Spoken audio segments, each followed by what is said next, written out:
I think it's coming. Now I'm for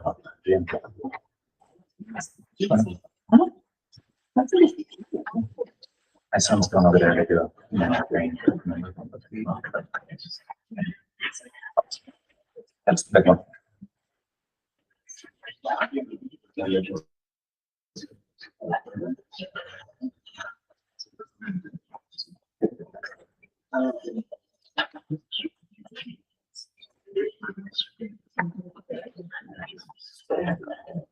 We did all of it.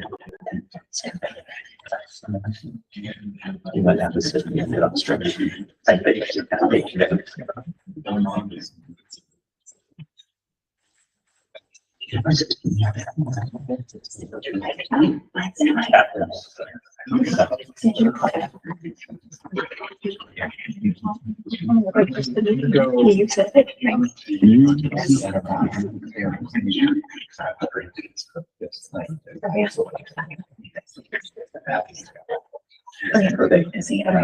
It's one of those things where you're like,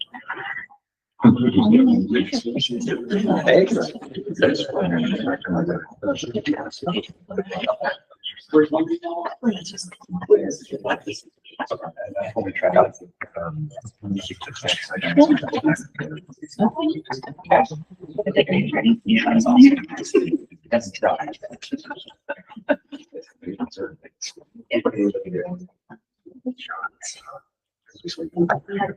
Exactly right.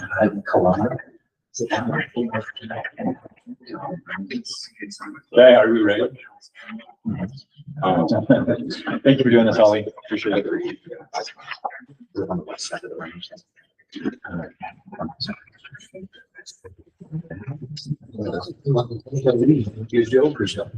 I know. I'm just looking at yourself. You're ready. I got my sugar supply. I'm like, maybe I need to go over and build my little pile.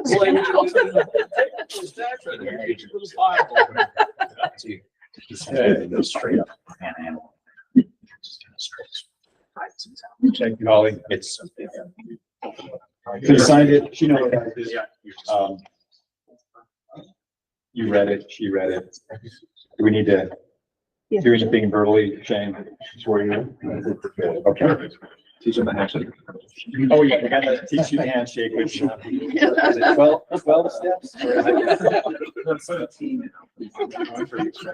Welcome to the team, Jake. Appreciate you being here and representing Utah Conservation Corps, and I look forward to know you a little bit better and get your insight on this. And thanks to everybody else for being here. Appreciate you either tuning in online or being here present.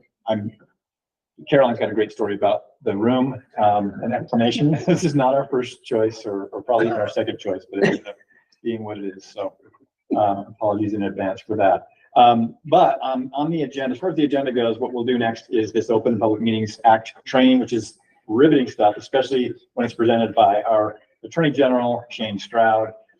He knows how to do this very efficiently, and if anybody can do it interestingly, Jason might be over promising. I promise it's only going to take a few hours to get through. I'll move through it as quick as we can. Jason mentioned that you're all excited to be here today. I know it's for the Open Public Meetings Act training that you've been anticipating. You probably didn't sleep well last night, so the time has finally arrived. Lance's comment, it's always good to start with a joke. So here's the joke. Why did Adele cross the road? I did Adele. Adele. Adele. So she could say hello from the other side.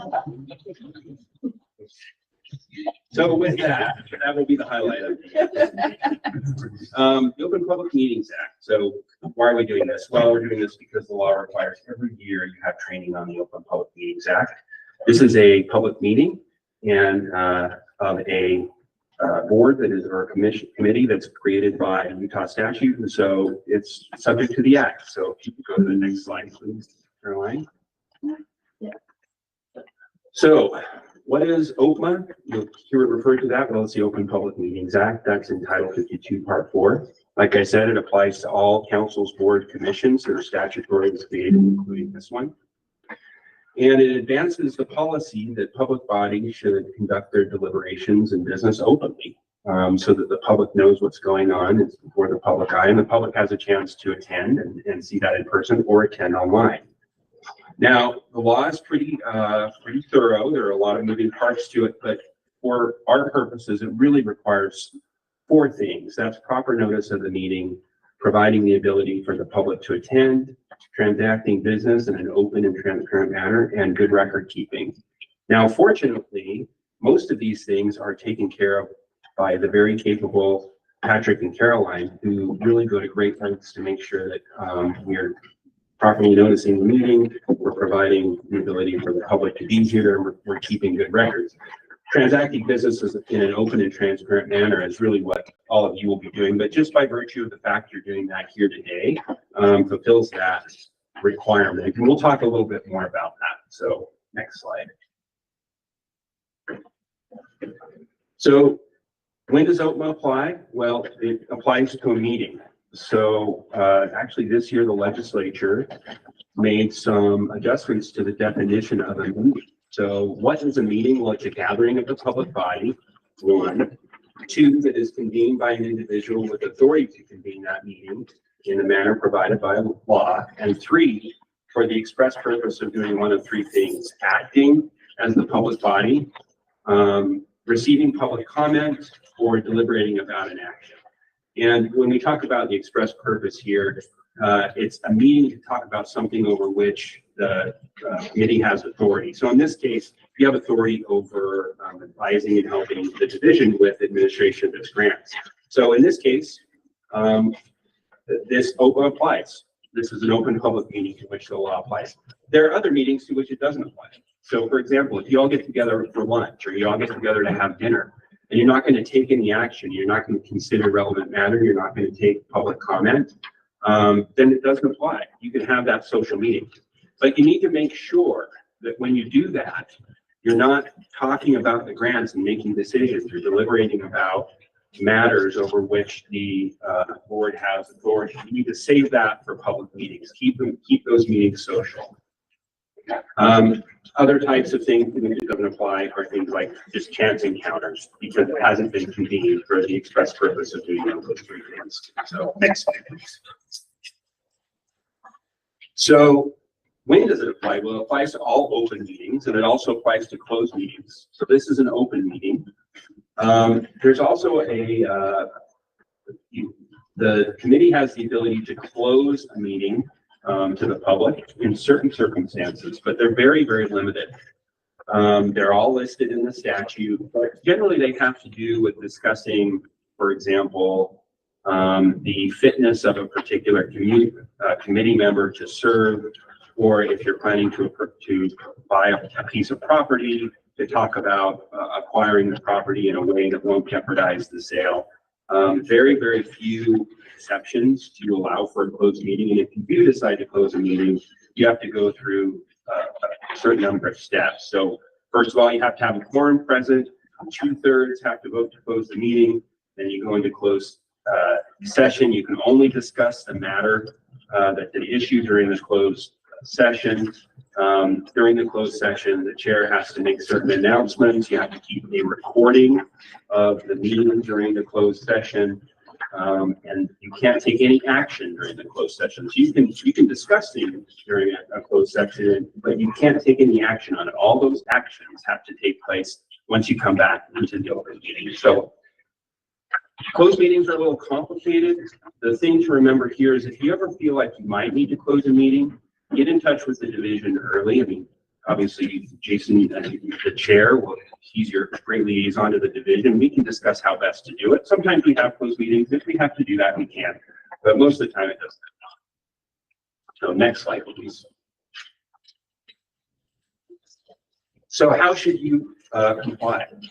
Well, when in doubt as to whether the committee is meeting, consult with the division.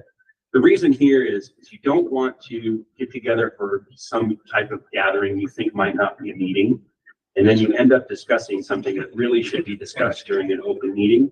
That's going to get you a foul of ground, or sorry, of OPMA. So for example, I know that after today's meeting, we're going to go mountain biking. Should be great. That's not an open meeting under the law. But it might be if all of a sudden during that meeting, you start discussing one of the grants and saying, you know, maybe we should have made a different decision on that. Let's go ahead and next time we're in session, make a different decision on that grant. You can't do that. It has to be done during the open meeting that's open to the public. The code allows for electronic meetings. You passed an electronic meeting resolution last time. And so your electronic meetings are subject to that resolution. And if anyone wants a copy of it, I have it. I'm sure they did as well. If you decide to close the meeting, I already said this, identify that possibility in advance so we can make some arrangements for that. Ensure proper notice of the meetings. Again, Patrick and Caroline are great at doing that. So you don't need to worry too much about that because we have great staff that are helping us comply with those requirements. And then finally, the governor's office produces a handbook for board and committee members. It's available online. I know you might not be able to access this link, but you can just Google it. There are two versions online, one from Governor Herbert and then a more up-to-date version from Governor Cox. So just make sure you pull the one offline that's from Governor Cox. Again, how should you comply? You need to make sure you include all items of business on the agenda. So this is a really important one. If an item of business is not on the agenda, you can't take action on it. You might be able to discuss it, but you can't make any decisions. So for example, if you need to take action on a certain number of grants, you need to make sure that those have been agenda such that the public knows those are up for discussion during the meeting. They don't get on the agenda, then they have to wait. That's a pretty hard line under the Open Public Media Act. You have to keep an audio or video recording of each meeting. Again, our great staff is doing that. We have to keep minutes. Again, the division's taking care of that for all of us. And then you have to vote to approve those at your next meeting, which we just did. This is another important one. Any types of materials that are distributed during the meeting, those become official materials of the meeting. So if it's passed out to you during the meeting, or you pass that around to everybody to consider, that's probably an official document that needs to become part of the public record. Now, if you're just taking notes on your legal pad to remind yourself of where you're at or your thoughts or something like that, those are just your personal notes. You should keep those because those might be subject to the Government Records and Access Management Act. But because they're not materials we're distributing to everybody and they're just your personal notes, they probably aren't part of the official meeting. But you should still keep hold of them in case there is a grammar request for those minutes. And then finally, follow Robert's Rules of Order. Those are, and I'm sorry, I should have told you to advance to the next slide. Robert's Rules just helps you, the parliamentarian rules that most boards and commissions use, where you say vote, you know, can I have a motion on that? Is there a second? Any discussion? Jason's great at applying those, and so you don't have to do that under the Open and Public Meetings Act, but it's a nice way to make sure that your work advances in a way that's understandable and worthy. So next slide, please. Okay, changes to the Open Public Meetings Act in the last legislative session. As I started to prepare for this, I thought I was just using the old PowerPoint from last year, and I thought, well, I better make sure there haven't been any big changes. Sure enough, there were a lot of big changes to the Open Public Meetings Act this year. The first one was the definition of a meeting, and that just clarifies that a meeting is something where is one where you gather and the meeting is called by someone with authority to call the meeting, and you're there to take public comment or to consider or take action on something over which the public body has authority. So that's a great change. Another change that's great for this committee and other committees is that the anchor location, which used to have to be in one location, can now be anywhere as long as it's accessible to members of the public. The other thing that's great is that OPMA now allows for an all electronic meeting. So you no longer have to have a physical location for the meeting. It can be entirely electronic. That's not how it used to be prior to 2024. You used to have to provide an anchor location in case a member of the public or somebody else showed up in person. Now you only have to do that if a member of the public or a committee member can't attend it electronically and within 24 hours before requests that physical location. So if we ever have to have a special meeting and it's easier to do that online, the Open Public Meetings Act now allows for that. The last big change that is kind of scary is if a member of the public were to take some sort of objection to how the committee did its work and they felt as though it was in violation of the Open Public Meetings Act and they sued the committee to enforce the Open Public Meetings Act and they won, they would be entitled to their attorney fees. So that just shows you how important the legislature views this act. The legislature is not usually apt to allow attorneys to collect fees that are going to be paid by the government. But in this case, they want to make sure that, in my mind, that committees and commissions understand that they need to abide by this law. And if they don't, they might get in trouble and it might be expensive for them. So that's why it's so important to make sure that you're complying with the Open Public Meetings Act. Final thoughts. Biggest way to run afoul of the act is by taking action outside of the duly called meeting, by taking action on something that's not on the agenda, or by closing a meeting that should be open. There are other ways to run afoul of the act, but probably not for this type of committee. So just make sure everything's agenda. Make sure that when you're having a social activity, you're keeping it social. You're not talking about the business of the committee. And just make sure that before you close the meeting, if you ever have to, you identify that possibility well in advance so that we can take steps to make sure we close it in line with the law. Take votes by roll call whenever holding an electronic meeting if the vote isn't unanimous. So I think one way to do that, and I think Jason does this now, is calls for a vote. And if during the vote, he sees that it's not going to be a unanimous vote, at that point, he can take it by roll call. If the vote is unanimous, it really slows the process down to take every single vote in an electronic meeting by roll call. So I think that's what you're probably doing now, and that probably works pretty well for the business of the committee. Again, don't conduct business meetings or don't conduct committee business or social gatherings. Wait until you convene the next time.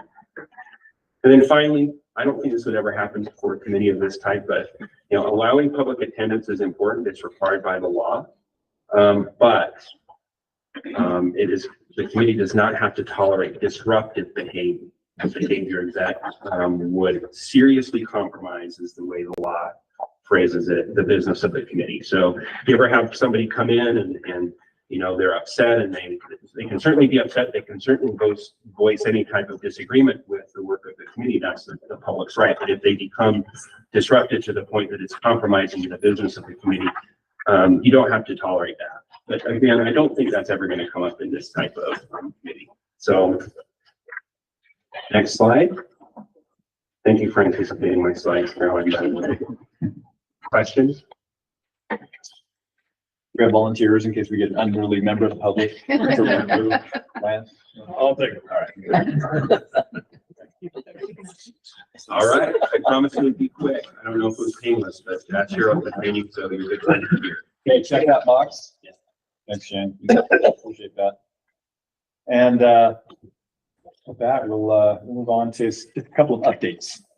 Last time we were in this meeting, we asked for approval from this body to use funding from the infrastructure account in order to fund a partially funded position for GIS. That individual's been in place for a few months, a temporary position. We did not get general funds approved from DNR to fund the position full time, but we'll pursue that again this next session if we can get that. And the next step is that we'll be making that, a permanent job posting and have a permanent full-time person instead of just a seasonal. We've got a really good person in place now. His name is Jared. He's done a really good job. I'm sure he'll apply and I'm sure he'll get in the position. So that's meant a lot for us just in terms of our asset database, tracking and knowing the landscape of what outdoor recreation assets there are in the state. And it's a huge data set, one that we're taking over management of. The state GIS body just has not had the resources to be able to continue to track that data and keep it up to date. So, any questions on that? One other thing that we've taken action on, or rather Evan has taken action on, is formation of another grant scoring body for our federal grants, for RTP and Land and Water Conservation Fund. So he's assembled a really good panel of experts from a variety of different backgrounds to review all of our RTP and LWCF grant applications. Anything to add on that, Evan? No, well said. Yeah, like you mentioned, some diverse representation there, kind of like this committee, and we'll just specifically be focusing on those federal grants. And lastly, there is a copy of the statewide strategic plan for outdoor recreation. It's completed and rolled out earlier this year. Your own copy, and with that, so on our website under planning, there's a link to that and all the other collateral pieces that go with it.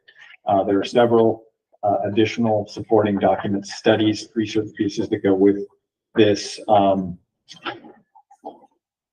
asset database, a comprehensive assessment on funding, projections on recreation, comparative analysis between the Western states, a little bit of a in-depth on how the workshops worked, and then a survey. One other piece that just got released just a couple of weeks ago, though, is the supply and demand study that the outdoor recreation folks at Utah State put out. That's a really interesting document. We don't have any hard copies of it yet.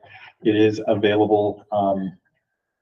We've got it on the website yet, but still need to add on our to-do list, but really interesting. It highlights several things, including just some of the macro analysis of where our trails are, where the populations are, where we need more of, where we don't need quite so much in terms of infrastructure. So try to get some slides from Jordan on that. Really, I asked him a little bit too late. I'll send out a link so that you can look at it. And then along with that, I thought I would just review in statute, which is in section 79.8401, the creation of this grant program, or at least the infrastructure grant program. The division may seek to accomplish the following objectives in administering the infrastructure grant program. And then it lists 6 things: build and maintain and promote recreational infrastructure to provide greater access to low-cost outdoor recreation for the state's citizens, encourage residents and non-residents of the state to take advantage of the beauty of Utah's outdoors, encourage individuals and businesses to relocate to the state, promote outdoor exercise, and provide outdoor recreational opportunities to an underserved community in the state. So those are kind of the big picture reasons why we're here, and we've got a lot to consider from a variety of different categories. I'll review them real quick, and then I'm gonna hand it off to Caroline to get into some of the more nuts and bolts. But we've got a regional asset tier. I believe those presentations start today at 11. We have those. The UORG, which is the biggest category, tier 1, 50 of those. RRI, 27, and then we've got our outdoor classroom and mini grant. Outdoor classroom, there are 11, and mini grant, there are 16 applications. So a lot to go over. We're gonna try to be as efficient as we can. I think we learned some lessons last year on how to make things go super efficient. We'll be operating under those same guidelines, but Caroline? Yeah, thanks, Jason. Well, everybody, thanks for being here again. Really appreciate it. I feel like I'm a dead horse when I say we really just appreciate all you guys do and the time that you take to evaluate these grants for the last 2 weeks, and then also to be here in person for the next 2 days. So you're busy people. We were saying we need to find less like ambitious, driven people because you guys have so much going on. But we really value and appreciate you. And the story with this place is that we did have, a grand place we're going to take you to. Saratoga Springs was really nice, and they built this brand new police station, really beautiful building, and invited us to come down and have a meeting there. And then a week and a half ago, they said, actually, it's under construction and we'll send you to Public Works. So Public Works is great, and we love these white walls with no windows. We wanted, I think Tom might be hooking us up next year with Petzl, so stay tuned for next year. But yeah, anyway, really excited for you guys to be here. We'll just go over a few things before we get started. I'll first start with the handouts that you've been given. As I mentioned in an email just yesterday, we've had a few more updates. Hopefully this one is making everybody happy with the big sheets of paper. This is just a little more easy on the eyes. I know it's still small, but hopefully that helps you be able to see. Just again, this is the funded breakdowns. The average scores, obviously, they're taken between the 3 evaluators that scored the grants, and we came up with the average there. So that's all ranked there. The funding breakdown that we do each year, just to hopefully help you do things more efficiently. So you can see if you wanted to score average and above, half of the projects, a third of the projects, you can see some of those mass breakdowns. And so you can go ahead and vote for those if you desire to kind of speed up the process. If you have any questions about, how we came up with that, it's hopefully pretty straightforward. This sheet that's very tiny and small is where you are assigned for your presentations. I know we're missing some people today, so we might have to swap a little bit of this, but basically if you're highlighted here, we'll ask that you be the one to lead out on the discussion, or at least the 30-second synopsis of the grant, and just say, this is what it was, this is what I found, and then that opens up the room for discussion. The orange highlights are all the RTP grants. The blue highlights are state parks, so that kind of helps you group those into applications. Jason was the one that reviewed all the RTP applications. We'll kind of rely on him to wage those ones against each other. And I know I had somebody assigned to all the state parks. Do you remember if that was you? Okay, we can't be there. So hopefully that we remember as we go. I guess you can look at that. The second thing that I don't have that each of you should have is another large sheet with all of your evaluator comments and your particular scores for each of the grants. That's something new this year that hopefully helps this kind of, I know in the years past, you've had to toggle between being in the portal, which grant are we talking about? The APP number doesn't show up here. And so hopefully that just helps us streamline that process. That was Patrick's idea this year to help with your comments. So yay for that. Again, nobody has copies of everyone's comments. It's not, public record to share with everybody, but hopefully that helps you as we go through and you can kind of see where you landed during the application process. A few things to note, I think there was only one application that only received 2 scores. It was the Westwater Recreation Restoration Infrastructure Grant. Lancy gave you information later on, so I think we still have good backing on 3 scores there. And then there were a couple that I noticed where maybe people just forgot to score a few sections. They left them zeros, but they ranked it high. So we'll want to just kind of look through those and make sure if you see something that doesn't line up with what you thought you were scoring, that's going to be kind of case by case as we go through. But there were a couple that thought, well, that scored really high the other 2, you ranked it high, but some zeros were left in. So hopefully having like your evaluator and average score in front of you will help remedy some of that if we encounter it. With that, I think the procedure is going to be kind of what we have done in the past, where you guys make discussion about certain grants and maybe group blockings, and then kind of go through and weed out those lower or middle ranked projects. In terms of scheduling for today, we do have, we're going to break out the regional assets a little bit more in chunks this year. So we'll start with 3 projects this morning at 11, and then do 4 more this afternoon, and then finish up with, I think, 4 or 5 tomorrow as well. So we'll start with that at 11, but between now and then, you have an hour and a half to kind of decide how best to proceed and what you'd like to start with. But yeah. Assets are the ones we do the interviews. Yeah. Yep, exactly. And I think most of them will be coming in person today. So any questions about materials or process at this point? How much do we have to spend this year? Yeah, great question. We have 17.7 available in funding, and obviously we got 17.3 in requests. So that says, hey, let's end the meeting right now and award it all.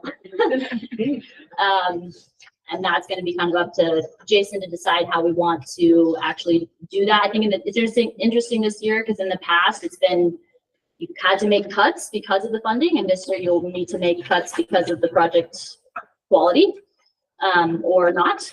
So again, we don't have to award all 17.7 or 17.3. We can kind of, Did you already look at the quorum amounts of that? no, so 17.7 in total. So again, for what this committee then approves the funding for as well, we could decide how much we want to leave aside for UCOR this year. We had almost $1 million in requests last year, so that's to be considered to maybe bump up how much we are allocating towards that this year. And last year we, what was it? 350. 150,000 last year. Yeah.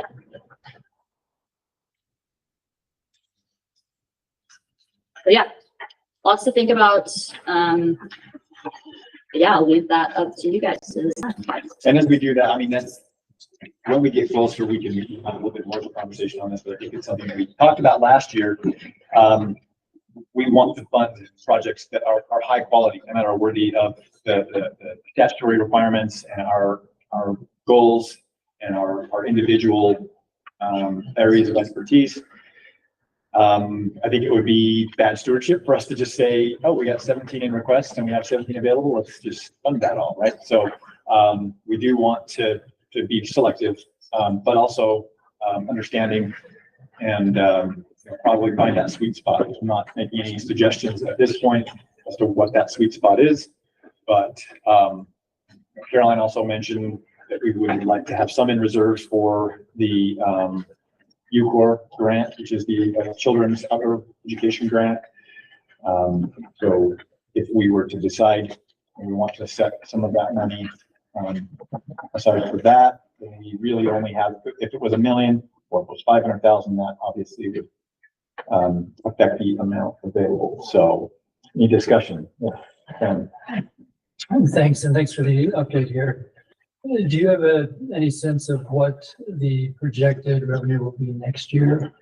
And I'm not looking for exact dollar amounts, but as I talk to cities and they're looking at the sales tax revenues, I won't go as far as saying they're flatlining, but there was certainly a sugar high from the last couple of years that was reflected in most public sector budgets. And maybe Lance, you could help answer that question too, about just what the visitation numbers look like, because 17 million today, if next year's number is going to be half of that, then I think that speaks to setting aside some money.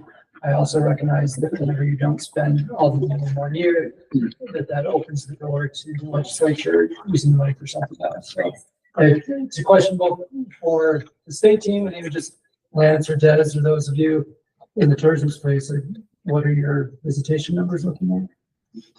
Well, I know that they announced the national park numbers, and Bryce Canyon was the only one that was up last year. You know, everything else was down slightly. That's just because Bryce Canyon is the best national park. Anyway, so, And with your 100-year yeah, it was a 100-year anniversary. A lot of So you people. had a lot of cool stuff going on, and a lot of people. But you know, I think it's just a mixed bag. I don't think you can generalize around the state and say we're going to be up, we're going to be down. I know that one phenomenon though that might benefit cities and counties and stuff like that is just, you know, inflationary costs are still real as far as, you know, it costs us, you know, 80-90% more to get a room since 2020. You know, since 2019, it costs that much more just to turn a room over, the employee wages, costs, supplies, things like that.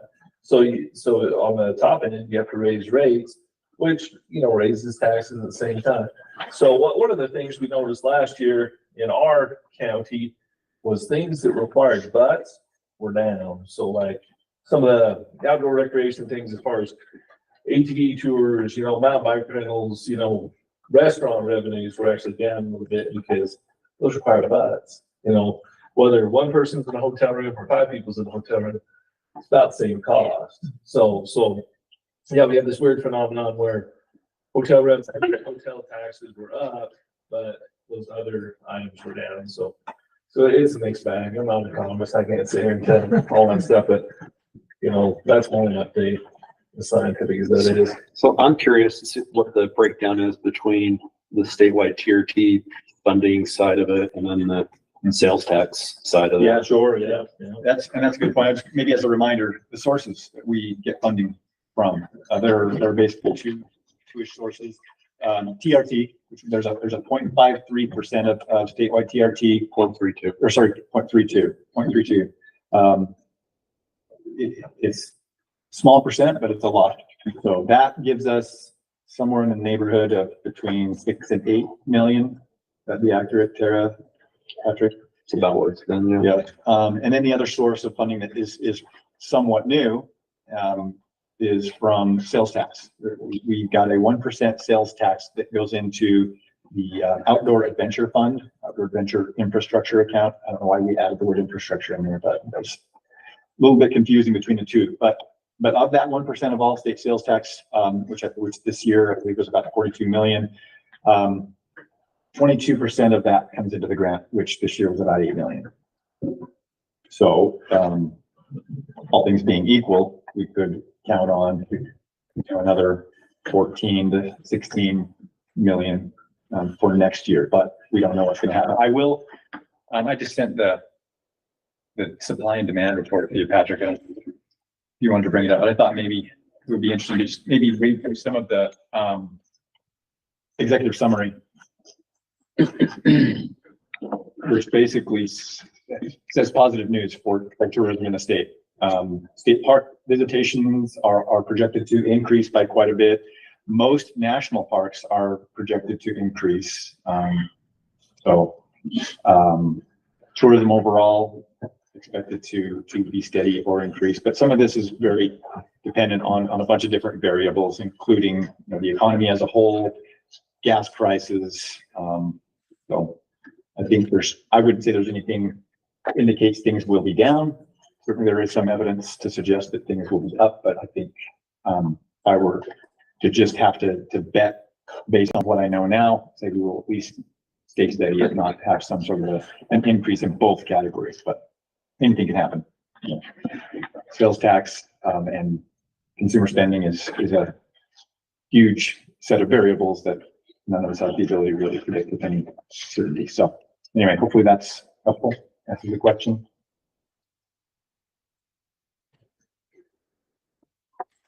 Okay. And thank you for preparing this extra paper stuff. I think everybody really appreciates that. And then if I was to add, to Cameron's point, with our available, we do have, I think we do the math is about 17.7 between the PRT and the special use, but I think we wanted to land somewhere closer to around 16 million because we have admin, we have UCOR, we definitely don't want to deplete it because we need to pay Caroline for this great work. So 1.7 million, right? Yeah, that's a good starting place to sort of think about. If we set a target of the absolute most would be 16 million, somewhere south of there is I think what we're shooting for. When we get, we can talk about that now. Somebody wants to maybe refine that wild guess. Or we can wait until we get a little further down the road and see what the quality of the budget overall is. And then just for everybody's reference, this is full demand. This is, if everything is awarded, this is the breakdown. But I think it's really important to look at those two numbers in the upper left.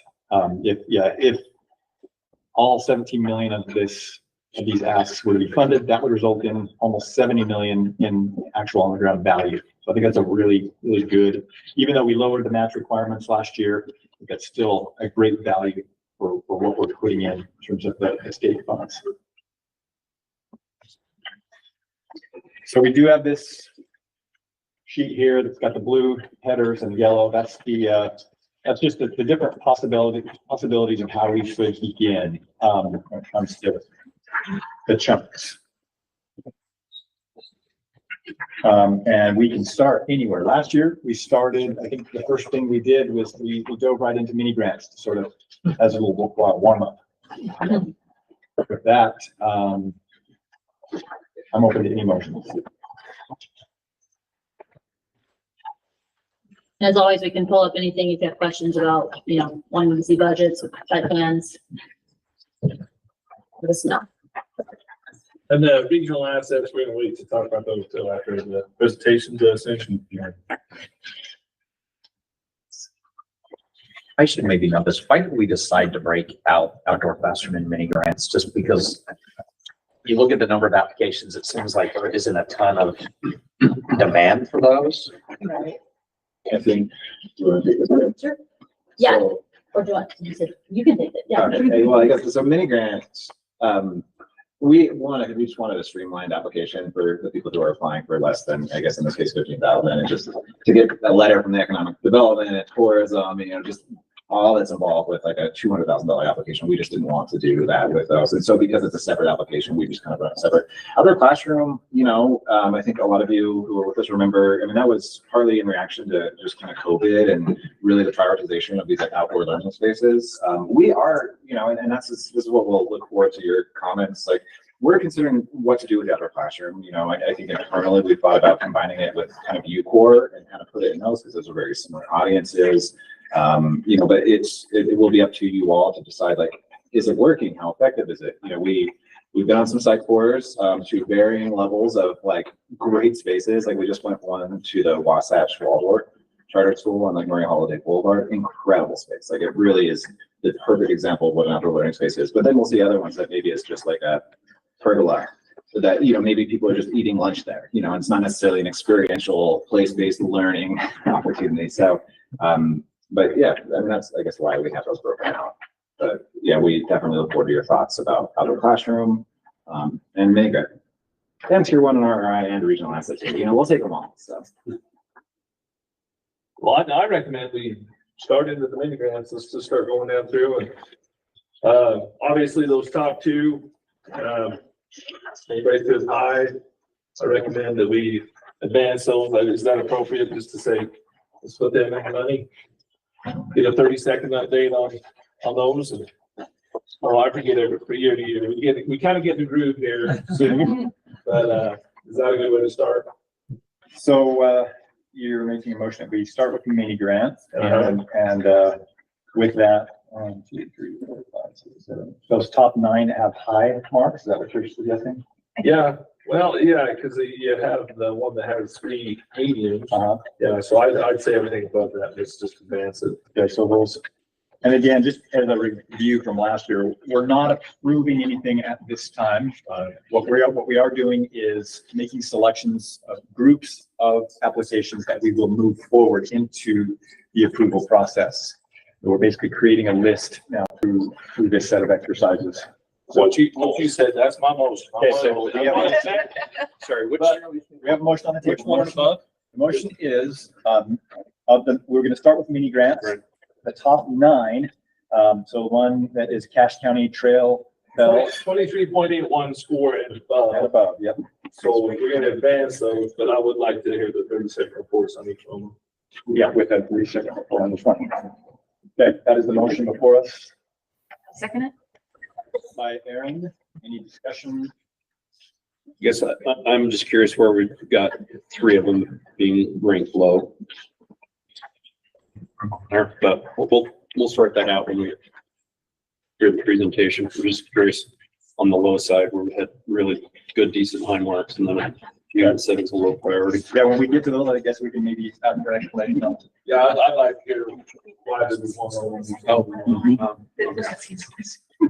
Carolyn's like, yes, we found that too, Aaron.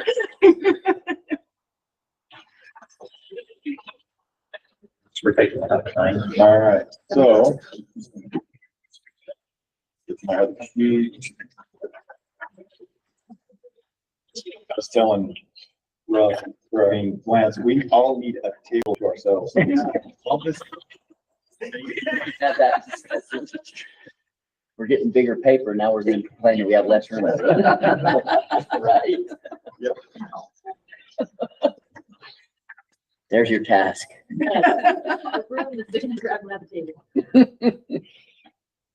All right, so we will,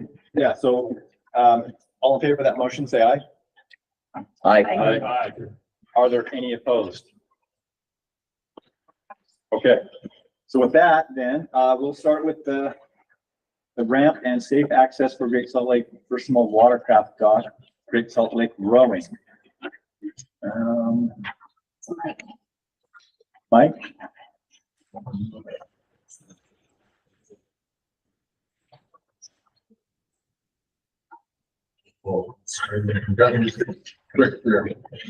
My only concern on that one, so this is on the way, ramp and safe access grant, Yeah, so and if you could just maybe tell us 30 seconds of what they're asking for and then we commentary.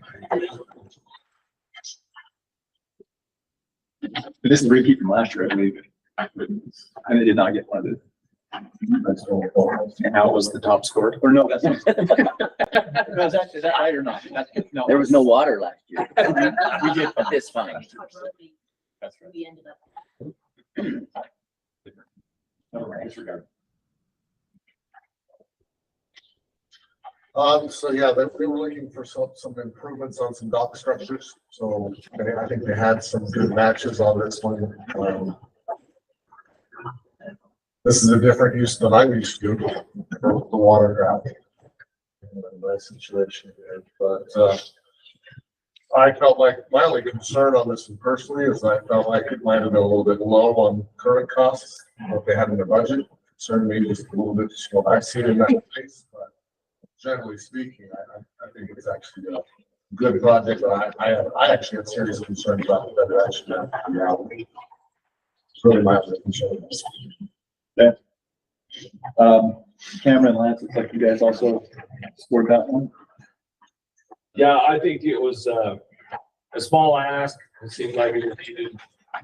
Just looking at my, hold on, let me get my big piece of it. A small ask worthwhile project. It's just, you know, it's such a small ask. What it is, it seems like. Again, you know, I'll echo Mike's comments that, you know, I don't know a ton about that space. It was a small ask. It was like, Pull it off great. and they pulled it off, right? Yeah. Okay. Jason, everything I'll add is there's a public safety piece to it. And I really like that. And there's a lot of sweat equity. So I reviewed community grants and I have the top one and bottom one, and they're night and day different. So yeah, I really like this one. Okay, great. Manti Frisbee golf. Like, yeah. Yep, I think I have that. Can you guys hear me? Hear me okay?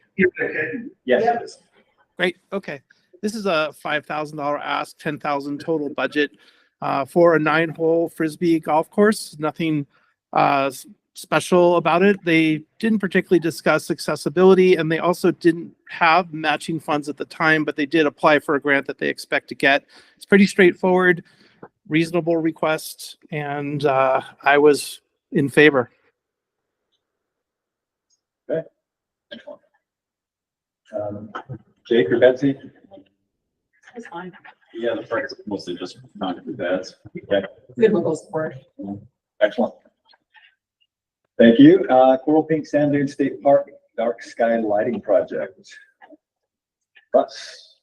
Yeah. So, I look back at my notes because I couldn't remember what I put there, but I ranked this really high. Of course, I sat on the state parks board, so anything that comes across state parks, I kind of go, "Ooh, yeah, let's add to that," because I love our state parks. We do great work on our state parks. I also wrote, you know, the dark sky thing. That is I don't know of many better places than Coral Pink Sand Dunes out there in the middle of nowhere. So very minimal outlay. I just gave it all high score. Okay. Tracy or Mike, anything to add? A small amount of dollars with a big impact. I don't think we've seen stargazing, which seems to be growing. Yeah, dark sky stuff is really taking off. Yeah, it's cool. Big Cliffs, this golf course. Come on. No. Okay, so he's not gonna do this all day. So Tammy? No.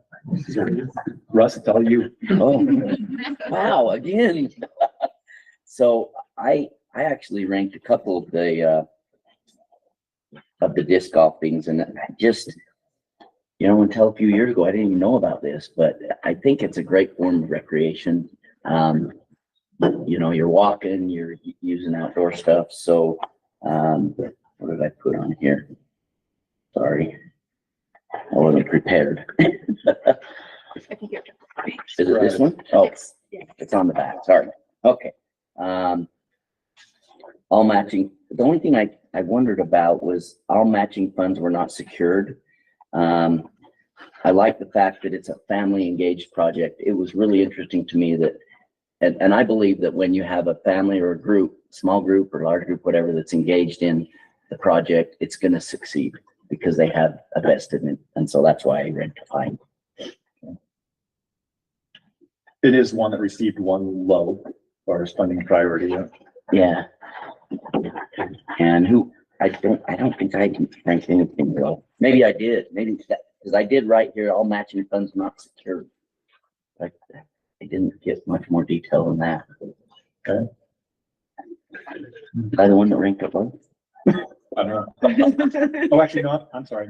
It's the next one. Oh, okay. I'm like, No, I don't, it didn't get any low much. The next one. So Trails Foundation of Northern Utah, benches, signage, and kiosks. So Tammy, but he's not available, either Scott or Lincoln.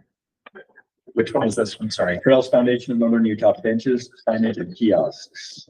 This is Weber County. Yeah, this is what's always hard when I was asking the question about big grants. Like, they're low dollar amount, so it makes it easy to say yes, but then I look and it's like, we're gonna restore some signage. Like, tell me the economic impact, right? And that's what I've always been trying to do, is figure out how we align the economic impact and actually driving more tourism and recreation. That's what's always been hard for me on some of these smaller ones, is I don't see how it's really adding to the overall tourism economy, right? But it's small dollar amount. We can fund everything. I could adjourn the meeting in 5 minutes. yeah.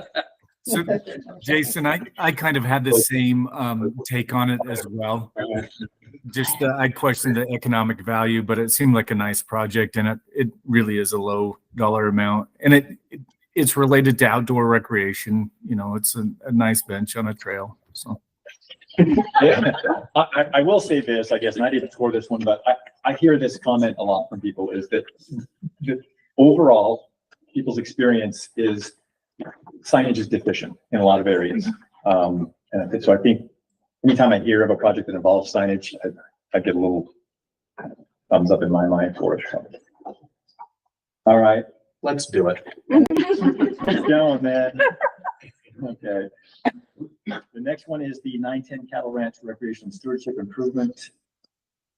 Patrick, is Patrick on? I think so. Okay, so Tom's not on either. Lance? Gonna involve me, isn't it? So the 910 Cattle Ranch up in Summit County. Again, nothing real sexy about this. It's small ass. They're funded mostly like pet waste disposal stations, things like that. So it's just kind of to improve an already existing. I guess the asset is fairly new. Is required by the county? Does somebody know that? Yeah. Yeah, I think it was acquired by. So it's the ranch that's just north of Jeremy Ranch going towards Parkin Okay, County. So that's the 910.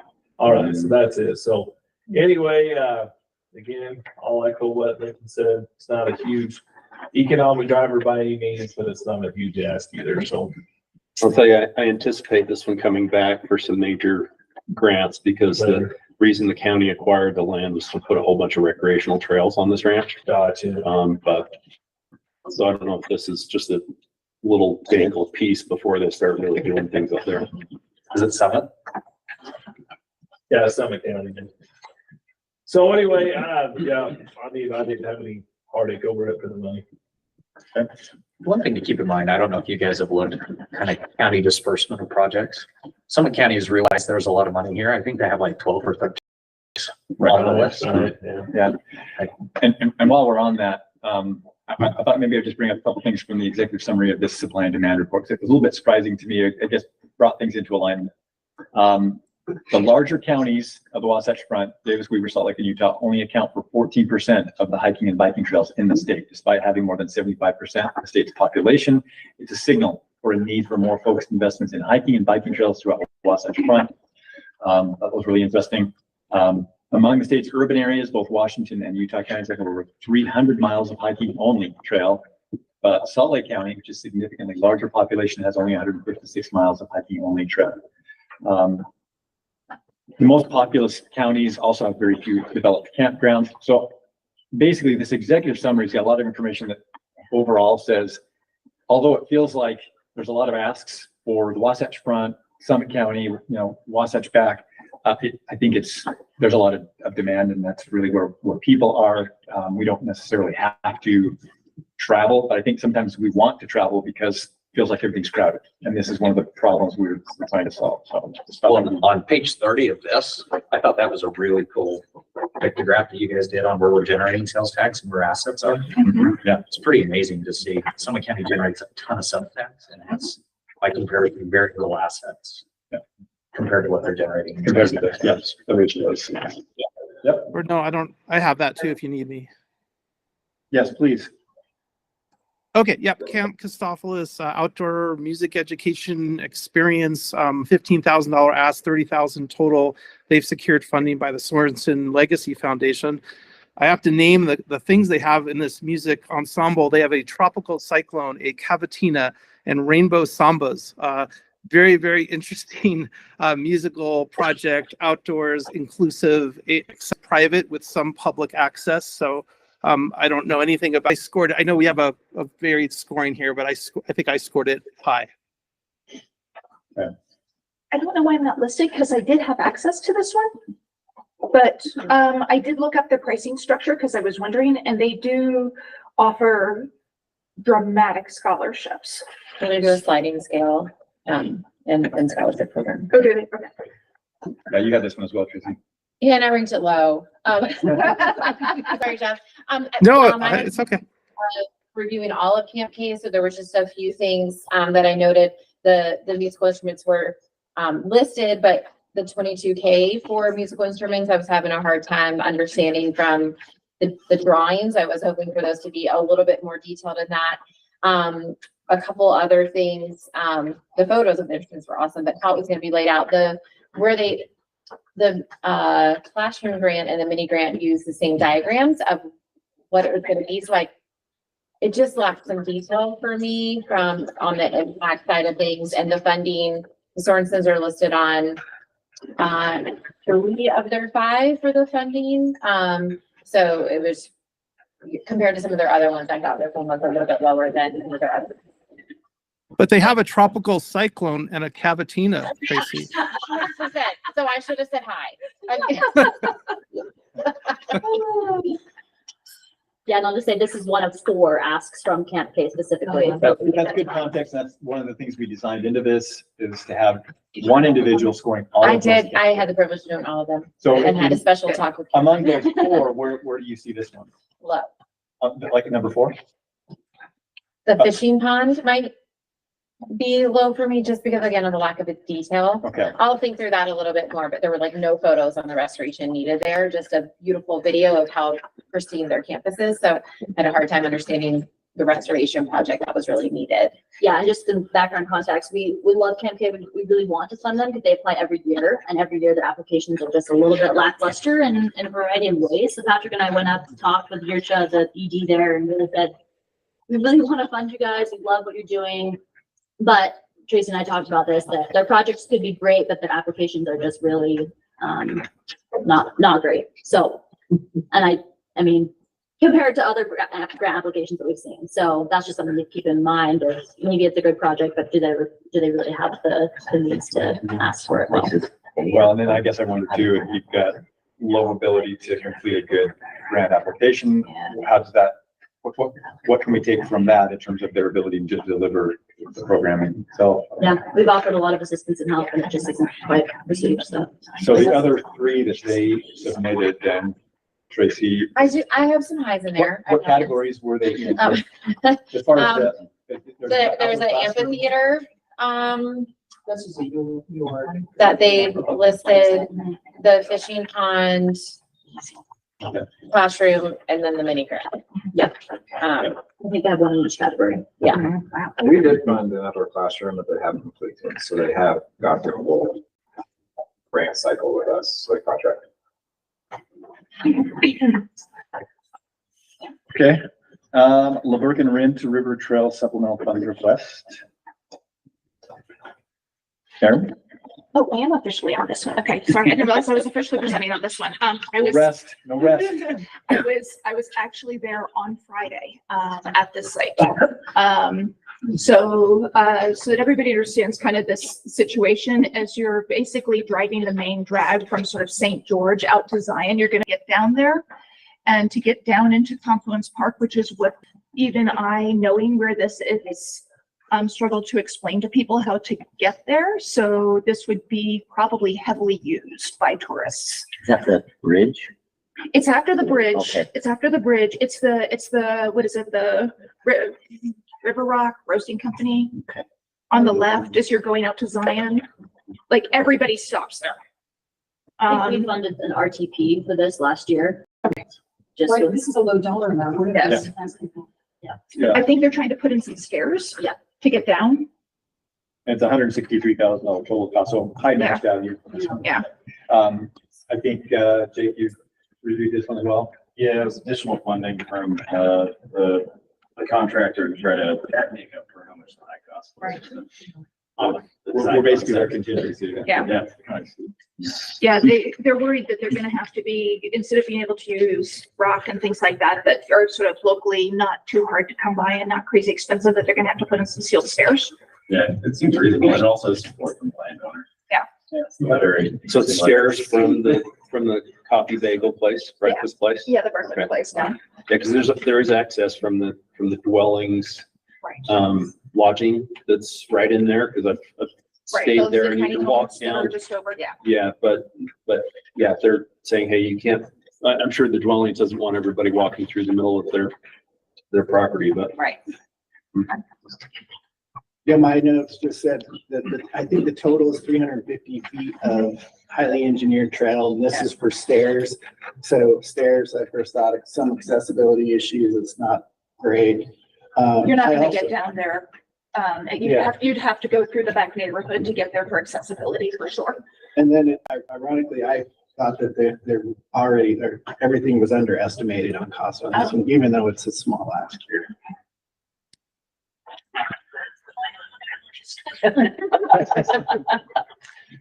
All right, and then the final one on this chunk is the Cache County Trail Bell and Etiquette Initiative. Yeah, this is an interesting little project. It's for, just like $4,200.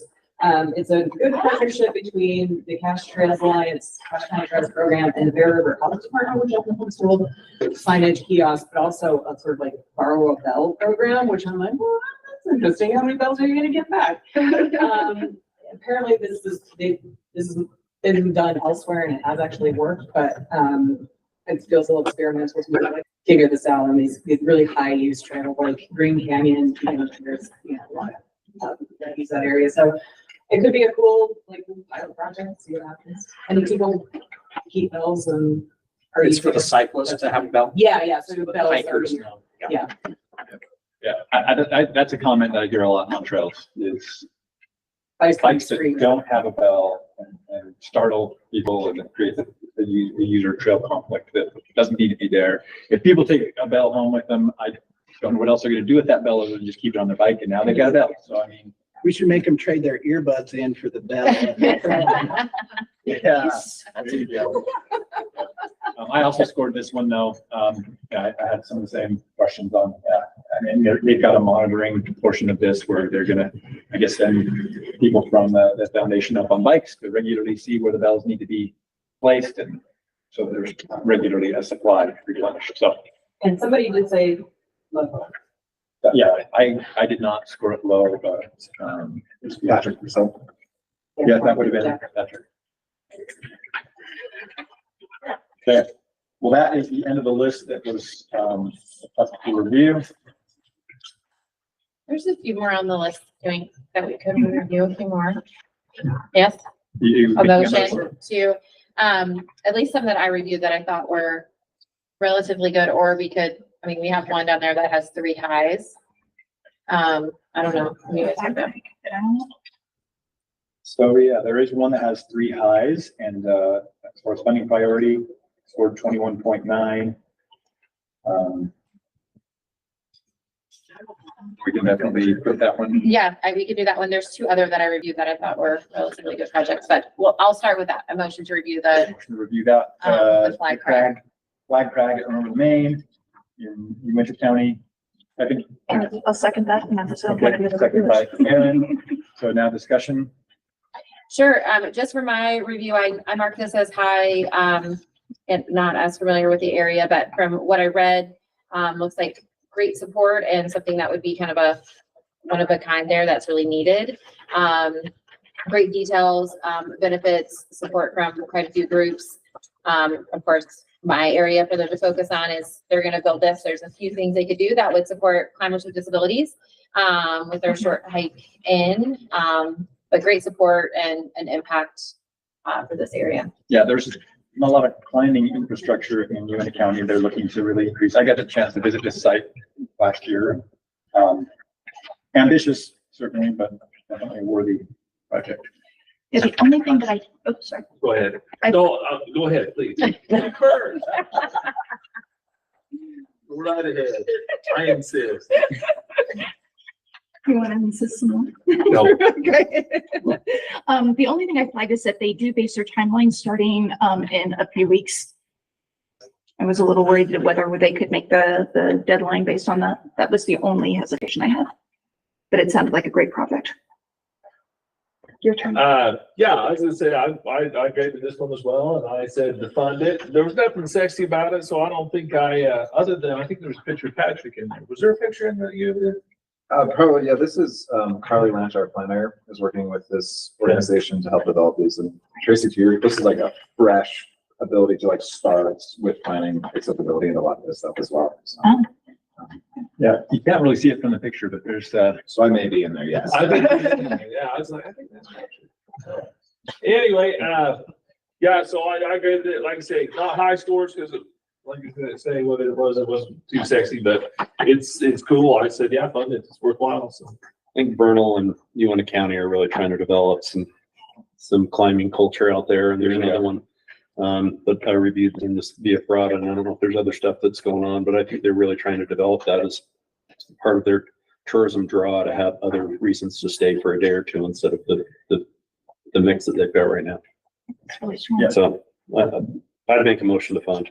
Okay. I'm sorry to you support to Tracy's yeah, motion. sorry. Yeah, that's Thanks, for Tracy. Okay. Sorry. All right, well, any other discussion on it? Not, we'll go ahead and take a vote to add flag crag, remember the Maine, onto our list to move forward with. All in favor, say aye. Aye. Bye. Are there any opposed? All right, that's unanimous. We'll add that one on the list. Can I look at three others? Yes, where are the three? None of which I scored, but the only reason, I'll tell you why I'm looking at them, is just a significance of the match. So the one would be the WWC. Who did those? Yeah, let's start with the youth shooting team skeet fields. Let's put that one. The only negative comment that I put on this, I rated it high. That's probably one of the higher ones. But my weakness was it was fee regulated, but then after I wrote that down, I'm like, you can't shoot clay pigeons without having some sort of, and most of them that do that spend a lot more money on their guns than they spend on. So the fee regulated really wasn't a negative comment. I thought it was a good, worthwhile project, mostly because of the matching.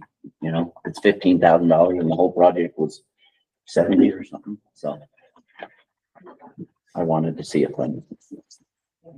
I also scored this one and thought, yeah, I mean, I think my only concern is numbers. They didn't really have any good information on how many current users, how many expected users, and it is out there. It's out in Cedar Valley, so it is a lot of travel involved. It's not like something that's super accessible for a lot of folks. So I would like to have seen more detail on current users, projections. Plan is to bring more to actually get it utilized.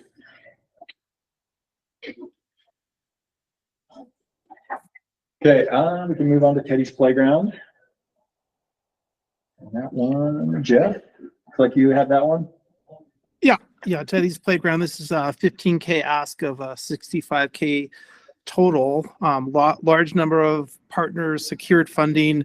It's a new mountain bike trail. I don't have the distance of the trail, and an 18-hole golf course on 122 acres. They've already started some construction.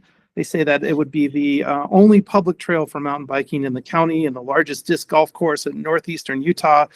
Again, construction's underway. They plan to be open next summer, accommodate all ability levels. There's no fees. They have an opportunity to develop their local mountain bike team, and it seems like a good project. I scored highly. Okay. And this is Duchesne County too, which is one that we haven't typically seen a lot from. Yeah, that's So what I I'd was gonna really say. like to. Then I want That to, adds. yeah, I forget because I just was a little worried. They have this incredibly long list of partners, but they don't Yeah. have many types of support from these partners, which worried me a little bit. Yeah, that was, it's clear. It looks like this money is going to predominantly be used, based on the documentation I could see for the disc golf, but I might be mistaken. What did you think, Jeff? Oh, I thought it was for the trail. I reviewed this one too. I liked it. I thought it was good. Again, just, they're gonna build some trails. Let's make sure they're cutting them wide enough. Yeah. All users. Yeah, did they have anything in there as far as accessible? It said all levels. I don't remember, Jeff. I don't think they listed that Yeah. specifically. No, they seem to be aware though of accessibility, although, yeah, they weren't detailed about it. But yeah. Their one letter of support was from the disc golf. Yeah, I Association. wrote more letters of support with, would be an area to focus on, but I think it's a good project. Just a note, Roosevelt City's also got a UOR $200,000 ask Okay. later. So I think they're. Yeah. Okay. I like the match value on this. 55,000, total project cost 15,000 requested. I don't know, do they have, that's the remainder already secured? Yeah, secured. Good. Any other comments on that one? Go to the Adaptive Playground Sunshade National Ability Center in Summit County. I actually did review this one and I was one of the mediums. That was in part because I didn't know how much money we had. Like, anything that's helping those who National Ability Center, and I'm sitting next to Tracy. So Yeah, with Okay, additional let's remember, context, this was approved last year and, we had some issues on our end, if I'm correct, right? If I heard that right from my grant people. So to Phil, so it's a resubmit, is that correct? I think so, yeah. Just being honest, we'll issue our facility space team, getting some things done. It was a great match requirement, and if we've got the money, I just put it as a medium because I wasn't sure where we were. but it is a, just like it sounds, a sunshade for the adaptive playground. All right. Okay, so any other discussion on any of those three? All right, if not, we'll vote on the motion, which is again to add the shooting sports heat fields, Eddie's playground, and adaptive sunshade onto the list of mini grant applications to advance for full consideration. All in favor, say aye. Aye. Any opposed? All right, well, that's unanimous. That means we have considered all but 3 mini grants. The Safe Outdoor Challenge course in Weaver County had a high score, but every single person that scored it said it was medium. This is a Boy Scouts of America. I think we should motion to talk about that one. I evaluated that one. Okay, motion is that we discussed creating Safe Outdoor Challenge course in Weaver County, Boy Scouts of America by Tracy. Is there a second? I'll second. Okay, second by Aaron. I don't know how it's reviewed it. I did. Maybe you're familiar. I'm not familiar. What I appreciated from running a challenge course ourselves is that they had taken into consideration all the ACCT guidelines. And potentially, once they build it, there's probably going to be a few additional things through their certification, but great photos, budget detail, definitely a safety component. They're utilizing a tree right now as an anchor point, and so they need to put in a standard pole there. So right now, not usable at all.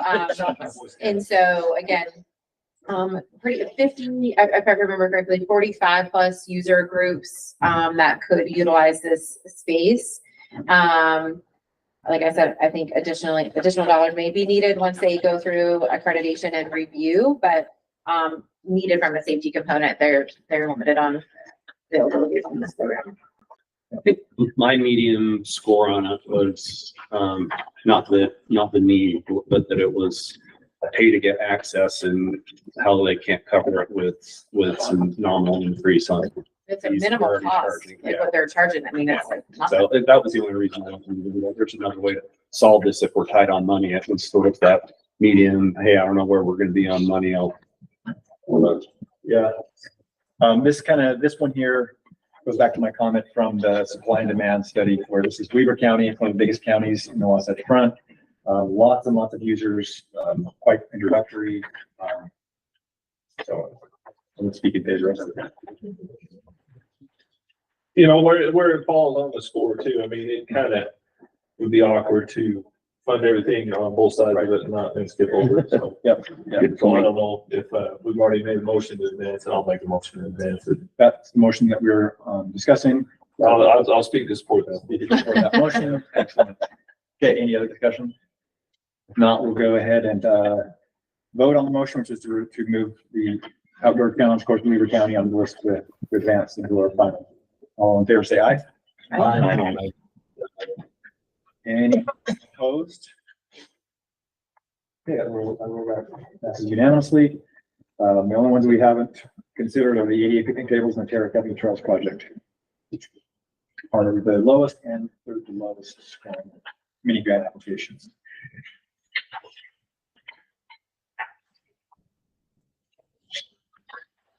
Okay. So let's leave them and move on. So let's move on for now. Not that they're excluded at this point. We could come back and revisit later if so desired. So then, just to move things along, just to give a box check, I'd like to hear or address the outdoor classroom grants. So discuss those. And I would say, you know, just looking at those, you know, everything 22.86 or above, which I think is the bottom three to advance it. Have a discussion on that anyway. okay. The motion from Lance is to consider outdoor classroom application, anything scoring 22.86 and higher. So that's 8 of them. Is there a second? I'll second that. Okay, second by Lincoln. In discussion, we can start with the first one, seating area for children.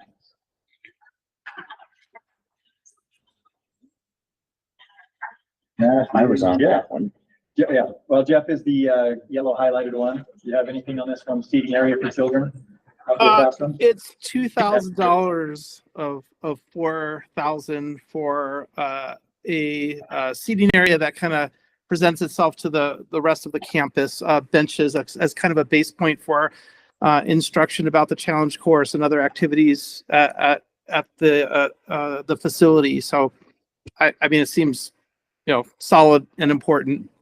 Tracy probably has more information. Okay, yeah.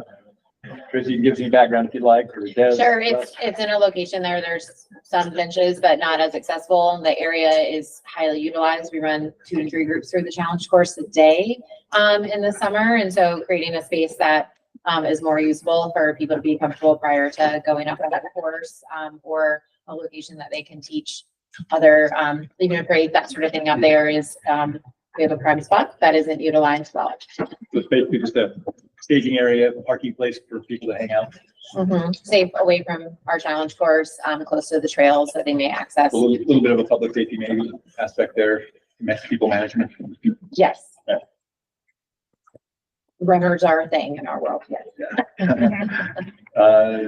Des or Russ? Oh, I also looked at this. My only comment was they didn't give any information on, and not that it's a big deal, but I look at stuff like this and I'm like, okay, how long are these going to last? Are they making them out of good material? And I missed that.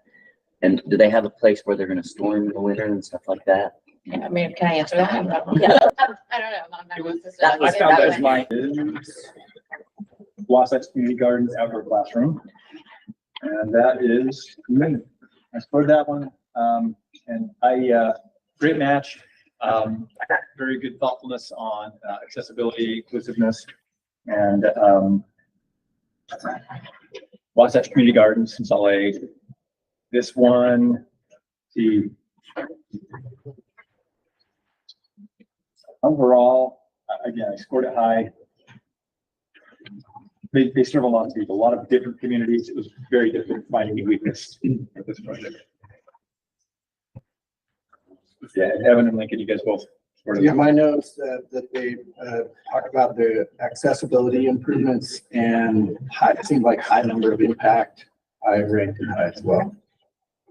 Yeah, it's huge population. All right. Mountain Sunrise Academy Greenhouse classroom. Oh, they're looking to build a geodesic dome.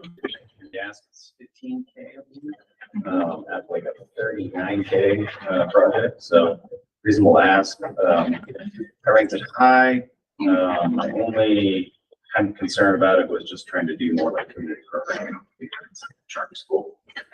Just try to broaden impact, but considering the cash match and draft. They didn't mention anywhere in our plan about public? There was a couple of notes about events, but they didn't really specify what that would be. It was geared towards the charter school and their K-8 programming. And we have turned down proposals like that in the past. Yeah, just for that reason. Right. It was exclusive, without a really good plan for public access. Some of these have had very specific information about how they are open to the public during certain times. Yeah, they did mention like volunteer. Go back to my notes here. They did mention like volunteer events, but they didn't like specifically identify how they're going to the fourth garden as a garden. Geodesic dome specifically for gardening out of classroom programming. They didn't specifically indicate it's very short application of how community events can be involved.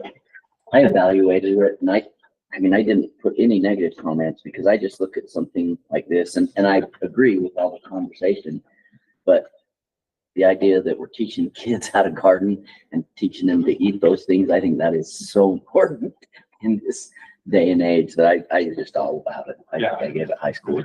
I agree with that, Russ. And generally, I think that's a worthy project. What I hesitate on is what we do for setting precedent for funding, funding these types, like Aaron said. We've had other similar situations that we've not funded, and the primary reason for not funding them because they don't have public access. That's a point to consider.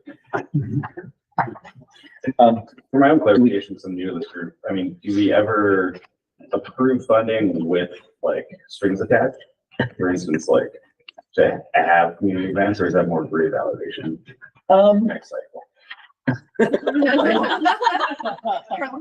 Please don't. Who's done this the most out of anybody in the room? I mean, I don't think we usually do that where it's like, okay, you can get money, but you need to have an event here. The only thing is we funded partial of other projects. It's the only thing I can think of with strings attached maybe, but I don't know. We can. I mean, it's an option to say you need to have some sort of community event. I think the discussion I was having just with Patrick was that maybe outdoor classrooms, although should, the public access is just that question mark of, is it for the children? Is it for the people that are in the school that are actually going to be learning? And so therefore it doesn't necessarily need to be public access because it's for the use that it's built for. So, yeah. We just had one in Washington County last year, and I remember that we had this same discussion. And so I even chatted with one of the teachers at the school because I happen to know a couple of them. Like, hey, make sure if you're applying for public money that maybe there's some public good beyond the students, because that's where we came down on it last time. Yeah, and it really depends, I think, to me, on the curriculum that's being taught. And that's a good point too, Tara, because I agree. gardening and being in a greenhouse, being outside is a gateway to outdoor recreation. Certainly we could consider it outdoor recreation, but it's not like a ropes course or something more explicitly outdoor recreation, so. The charter school at Waldorf, at least, it's, a charter school, so it's not public access at least, but if you hold the community events, I don't know if that was a decision factor that you guys made last time it was funded about, because it's now a charter school doing events, that's why it was funded. Yeah. Okay. Any other discussion on it? I just pulled it up too, and it does state, large group volunteers, 500 kids yearly. So it looks like they're looking to utilize the local community to invest in the actual building of it. Oh, okay. It's a small ask. Connects with community and festivals, yeah. Okay. Sure. Community. Pretty vague. Yeah, and we're always ready to provide feedback for. Well, they're gonna offer the plants to purchase from the community, that's how they're. All right, we'll move to the next one. Firefly Park Outdoor Learning Program, Midley City, and Lincoln. I reviewed that one. If my memory serves correct, we funded something in this area before, and I thought that was kind of nice to tie into something that we previously funded. Additionally, it seemed like they've got fairly high use and a pretty decent programming plan. So that's good. That was good. I'm the one that put it as medium, and I think it was, to be honest with you, I think it was the first valuation that I did, and I probably was a little more critical. That's the first of the year, and I noted that in my notes, so. all right, well, I see it, Justin. The next one's Tracy AJ Outdoor Classroom. Des, and you marked that one. Hi, you're also the presenter. Yeah, I sort of went back and forth between high and medium on this, and wanted to have just get me there. It is inside of Tracy Aviary, so you're gonna have to pay to get in, but they have reduced fees for groups to be able to come in through Tracy Aviary, and it is an area that is underutilized. It's a little bit like that staging area. That's an area that's inside already. It's ready to go. They just need to be able to put.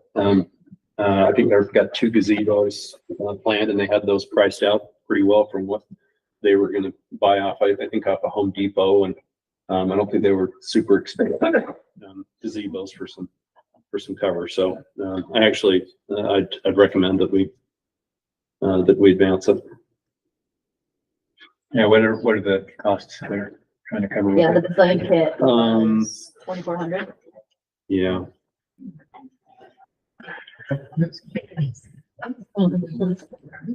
Outdoor classroom at Mount Logan Middle School. Got Patrick, that one. Also Des. Only of the 3 evaluators. Oh, there we go. Relying on you. All right, looks like my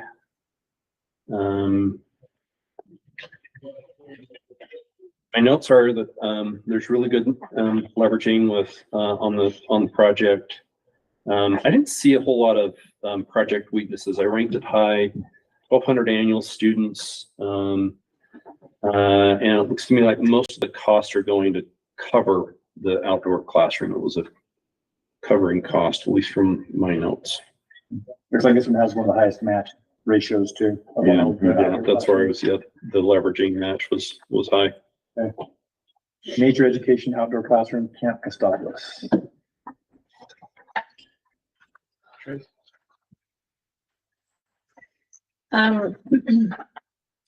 Also, I wrote this, it looks like a good addition to their campus. I don't know if this is different than, because we funded a classroom before for them, right? Yeah, so so 3 picnic tables and 2. Yeah, so I'm not, and again, from the design, I can't tell what it is in relation to that classroom.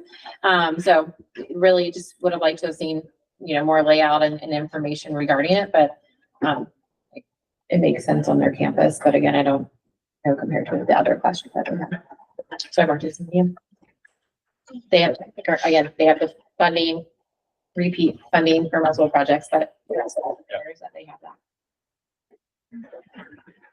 Okay. Tables and chairs, I mean, that's pretty much what they're looking for. Okay, Professor Valley Adaptive Creek Classroom, Lands Field Institute in Grand County. Tom is not present, but either Mike or Jeff. I can't, I mean, I've worked with these guys on and off for years. They do a great job. This is kind of in a primitive area. I think any improvements there are gonna help. And that's their biggest weakness, is it's kind of tricky to get in and out and so forth. But I think they're looking at a deck and some trail work and so forth. I really like the project actually. And I've seen these guys perform, in the past. Just, didn't they have this application last year? We funded a couple of I projects. think it was like related, but I don't think it was the same components. Yeah, they applied last year for a different project and they did not receive funding, so we've been working a lot with Carla this year about, prioritizing, and this is the one that she decided to put forth this year. Thanks, Kurt. Okay, any other discussion to that list? That's the group that we decided to evaluate. Anything else on it? Okay, thanks for the input and the discussion. So all in favor of moving that group of projects into our grouping for final evaluation, say aye. Aye. Aye. And are there any opposed? All right, motion is unanimous. There's all but three. We can come back to those other three if we want later. And with that, we're about 19 minutes away from lunch, correct? Or sorry, not from lunch, from presentation. We'll get to hang ourselves here. You were like, wait, what? From our regional asset tier presentation. So you can break for a bit and get things lined up for the presentations. Good point. Martha? Somebody else wants a break? Second of bio break, folks. Second by Mike McCandless. All in favor, say aye. Nobody seconded it. We are in recess. We'll just have it at 11 first. We'll get started right at 11.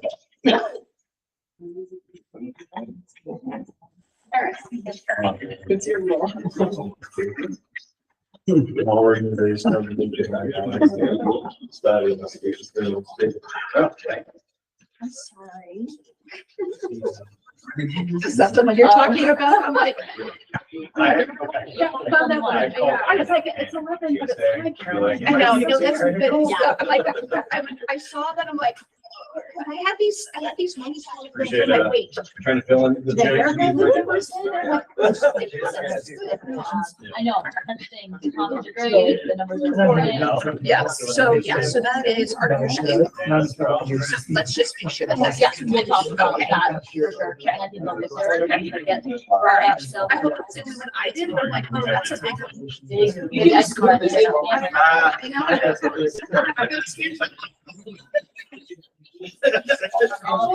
It was one of those where, every once in a while you have this little like, did I? There's a lot. I did not put numbers on a pretty good. It's like, I know, it's like, we're so out. This morning I went to think hard about all the. For example, I don't know if you're aware of the trails. Colorado, like, that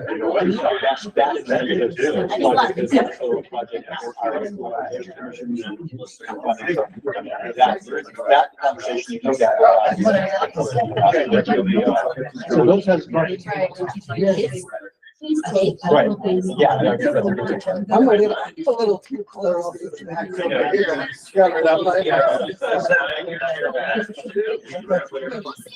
is the first of like 4 meetings. This is like all of them. And then by the time RTP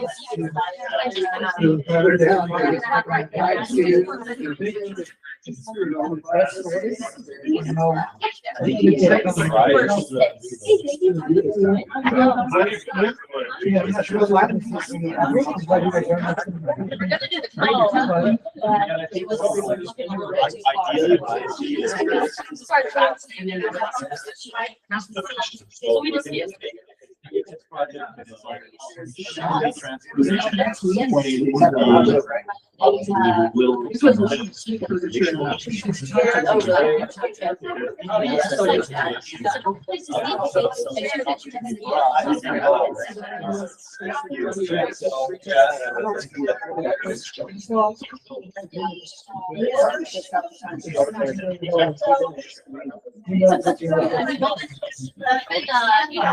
End of year.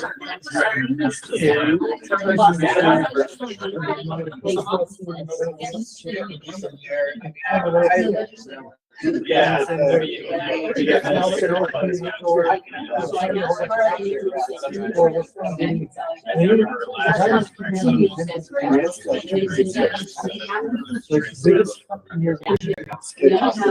I always, I remember starting, it's like, this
I also.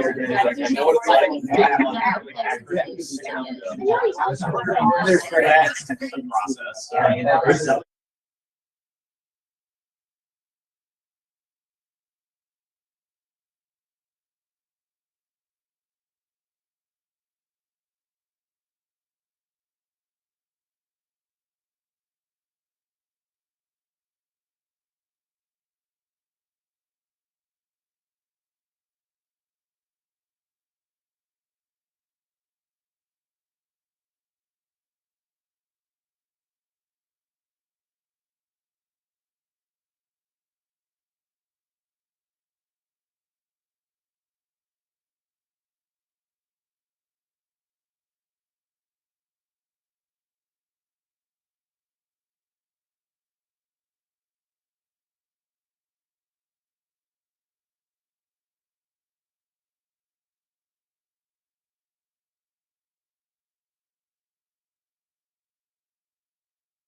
lined up for our regional assets here.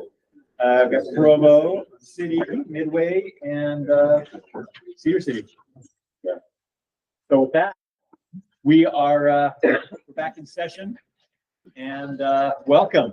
We want to turn it right over. John, is that you? Yeah, that's me. All right, go ahead and get started. Thank you for being here. Good morning, John Bunderson with Provo City Parks and Recreation. I have with us Doug Robbins, Department Director, and Eric McCauley. You've moved around positions, but keep moving up. I can't remember where you're at. Mitigation Commission, yeah. Who is a big partner for this project of the Provo River Delta and the associated Delta Gateway Park that Provo City is here to present. You can go to the next slide. So the restoration project is legislation back from the 1990s, 1994. It's, yeah, Carter, Jimmy Carter. From that, the Central Utah Water Project. So it's been a while.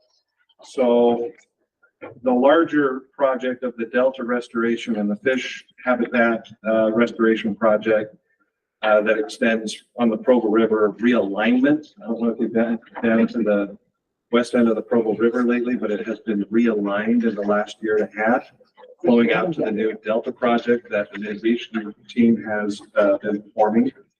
And Provo cities participate in that in multiple facets, from roadways and trail connections. And we appreciate the partnership that the Mitigation Commission has brought into this large project.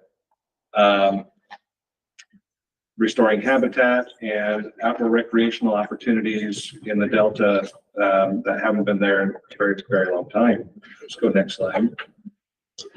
So the Provo River Delta Gateway Park serves as access to this area, as well as trail connections to the Provo River Trail, to where the former river alignment was. There's still paved trail along that, and there will be water in that channel, as well as the Provo River Trail going upriver, and access to the river's nature area on the south side of Provo River to the east of the Delta Gateway Park. It's just the hub designed into these improvements for the community and visitors to experience the outdoor recreational opportunities of the river and the trail system around, and wildlife viewing areas that are built into this project. Let's go next slide. So this is the park layout and design, and where we're looking to partner with you and actually need your help to bring this funding to the last mile completion is for the playground areas, the wildlife, or the outdoor recreation classroom areas. There's some boardwalks down in the river channel, and some of these nice little amenities that otherwise won't be built without your funding support, which is, I think, critical to tying this project all together. Let's go next slide. So here's a layout of the design playground that incorporates interpretive and educational opportunities about the June sucker fish and the efforts to restore the habitat. And Eric, you can tell more about the success story of the June sucker recovery. Yeah. Well, we're bringing, we brought the June sucker, which was endangered, back to Fretton, and the Delta now creates huge habitat. But we also want to engage people in that and help the kids to learn about the reason that you spend all that money on fish. It's because people value that. But so the recreation aspect in Delta Gateway Park is a real key education part of it. Thank you. And let's go next slide. So this kind of summarizes where the project's at. There is a substantial match from the Mitigation Commission for the construction of the park. We have the project out to bid right now. We are a little bit more than shovel ready. We're ready to execute on this project in the coming weeks as contracts can form with the contractor. We just need the help with the funding to get us through that last push to get these nice recreational amenities installed as part of the project. And with that, we'll take any questions you may have for us. Okay, thank you. Second.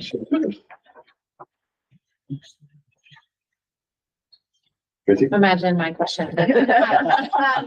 I had the privilege of reviewing your project. Looks really nice and detailed. From the photos that I saw from the playground component, while there's language around inclusion and usability by all, the features that I saw on the playground weren't accessible features for kids with disabilities or their parents who maybe have a disability to be able to get up onto that playground, and there's great design in that. Are you able to speak to that, or resources that you're using to develop the playground features? One of the best things that we have been using in Provo City lately is a rubber surface that allows access to the play features, transfer stations in the playground for children to explore that. Not all of the components are wheelchair accessible, but they do allow access into the playground from those transfer stations for those that are in wheelchairs. So the other components are boardwalks and ADA compliant pathways that lead in and out of all the park facilities. Okay, thank you. Can you just maybe address the community, adjacent communities and the connections there, as far as active transportation, walking routes? Sure. So West Provo is developing. It is really growing. There was a restriction on growth in West Provo primarily because of some infrastructure projects that have now been completed by other Provo City departments. And so there's going to be even more growth in West Provo expected. There is adjacent couple blocks to the north of Provo High School. There are single family homes in the area, and really the best east-west connection in Provo is the Provo River Trail that this park ties directly into, and serves as a connector unique to any other pathway road in Provo to get people from West Provo to the other side of the interstate and into downtown Provo areas. And as John mentioned, this really is kind of a transportation hub for trail junctions. The Provo River Trail comes down and meets at this specific location, and then you can travel north along the Lakeview Parkway Trail up into Orem through the Walk Airway feature project, and then also south along the Lakeview Parkway down towards the airport and Springville as well. So it's part of that overall regional connectivity with regard to trails of the Provo River and the Utah Lake Trail as well. Can I have you go back a couple and show the Delta? You know, the Delta itself right here is a huge regional connector. Here's Delta Gateway Park, but this trail is to be built this fall, come out in October. This is going to create a 4-mile loop right here connecting Utah Lake State Park, the original channel, and Provo Delta Gateway Park.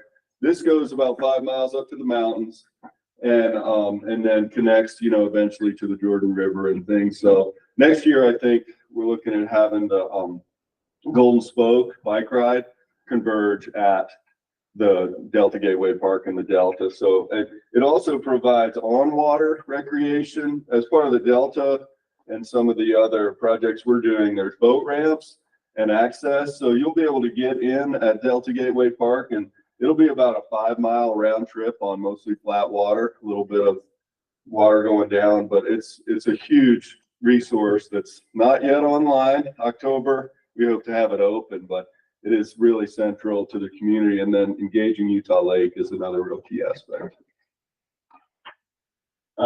Yeah, I was on a review of this. My only question, it's hard to discern where the river dock is going to be, because that was part of the budget, and what that is exactly. Let's go to the park slide. I think it's forward 1 or 2. Yeah.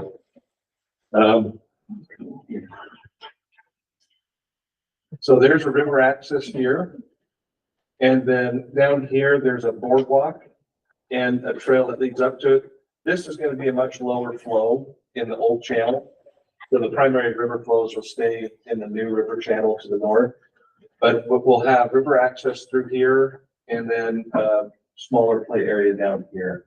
And then as part of Eric's project, he has a boat launch well, I should say boat launch, with watercraft launch. A non-motorized boat launch, it's about half a mile down the river. And then there's one out at the Delta, but you'll be able to access this original river channel right in this area. Yeah, from the park. And that's where the dock's gonna be. Yes, yeah. So you're right next to Provo High. Any involvement from the high school? I guess what I'm thinking of is volunteer involvement to have ownership from the students in the community. Not at this point, but they have expressed interest in the outdoor classroom, the seating area, and having some opportunity to utilize that in the future. Yeah, and we do the Delta itself. We've been building it for 4 years. And we have a biology class that comes out to the Delta and helps us pick up garbage and plant things. So they're a regular, and they're really looking forward to having this other space close to there. There's nothing for them to do out at the park yet because it's not built, but they have been helping us. And as we complete the Delta itself, the big Delta, this is going to be part of kind of the surrounding landscape. We're hoping to have the marching band come to the grand opening too. That's, volunteer, opportunities is certainly something we can look at going forward as well. It's a good idea. Yeah, but we do have a significant stewardship group in the area.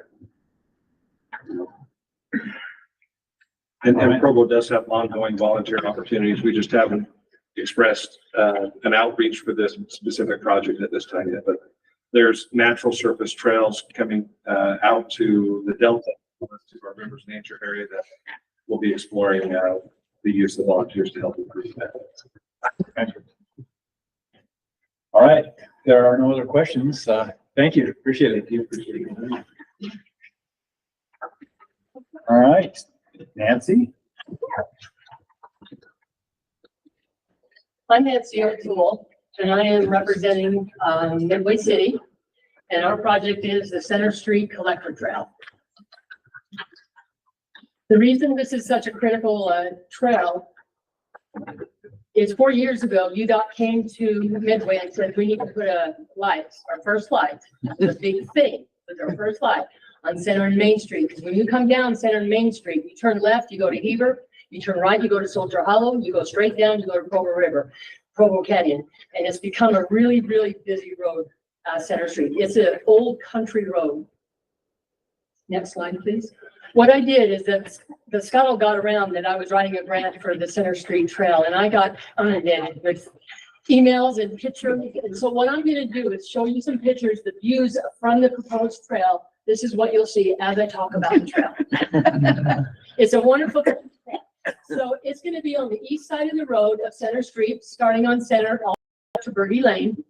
It's about a mile and a little bit long. We're not quite sure. We're doing the engineering now. Next slide. And we have 14 poles that are in the way. They're like, of course, it's an old country road. So we're going to have to remove and replace 14 telephone poles in our way. You can see this, we'll be on the east side. This is looking west down towards Timpanogos. This is a really pretty picture. There's some ditches on the side. They're historic ditches that are lined with pot rock. If we have to move that trail, we are going to put that back to its original construction. We want to keep this trail local. It's for the locals. Everyone else is going to use it, but the locals have really spoke about getting this trail because this is the one that everybody goes to when you want to meander. The road goes anywhere from 26 feet to 47 feet. Next slide, please. This is the newer area. As you can see right here, this area here across is 47 feet. So it does this turn. It's just really, really difficult. So what we decided to do, next slide, please, is what we're going to do is we're going to tear up the road all the way from the center all the way up to Birdie Lake. We have to replace all our water lines. We have to replace all our sewer lines, the old antiquated. It's the last street that we have to do this on. But while we have that, what we're going to do is redesign the road enough to make it not so wide in some areas and not so narrow in others. So we have enough room along here. This is where the trail is going to be. One more slide, please. And see where it comes around, it comes really tight. This is where the trail is gonna be here. So what we're gonna do is realign everything so we can have a little bit slower traffic, and hopefully the trail being detached on the side will make it a lot easier for the locals and for people that want to come and visit Midway. Next slide, please. This is the last one I like so much. So Next slide. can I ask you a quick question? You bet. As it, if you can go back one slide. Sure, two, yeah. Just so I'm understanding. So when you say trail, currently it's a multi-use, meaning you're with the road traffic, is that correct? Yeah. And you're looking to lane separate. We want to separate the trail with 8 feet of gravel and then put the trail. That's why we're realigning the road so we can actually fit. It's tight in a few places, but we can do that. And then one more, please. This is we're very proud of this. This is our trail map for Midway. We have worked really hard the last 7 years to get this connected. We've had so much growth in our area. We finally just accepted that we're a resort town. We're going to have a huge, it took a while, but we are. Right over here on 600 North is the spa that's going in right here. That is with Deepak Chopra. He's putting a huge spa in, duplexes, cottages, hotels, yes, on a little teeny road. So what we want to do is we want to be able to connect. This is a huge connector road for everything else that we have. It connects 600 North, it connects up here to Bergie Lane, to Homestead Drive. This one we just received this year, 2 months ago, is the Joint Highway Commission. It's Warm Springs Road. It's right next to the Wasatch Mountain State Park. It's really busy and people come up there and all of a sudden it's so tight in there, they don't know where to go. So we want to be able to get people to travel up and down Pine Canyon, come down Center Street. You can go all the way down now to Tate Lane.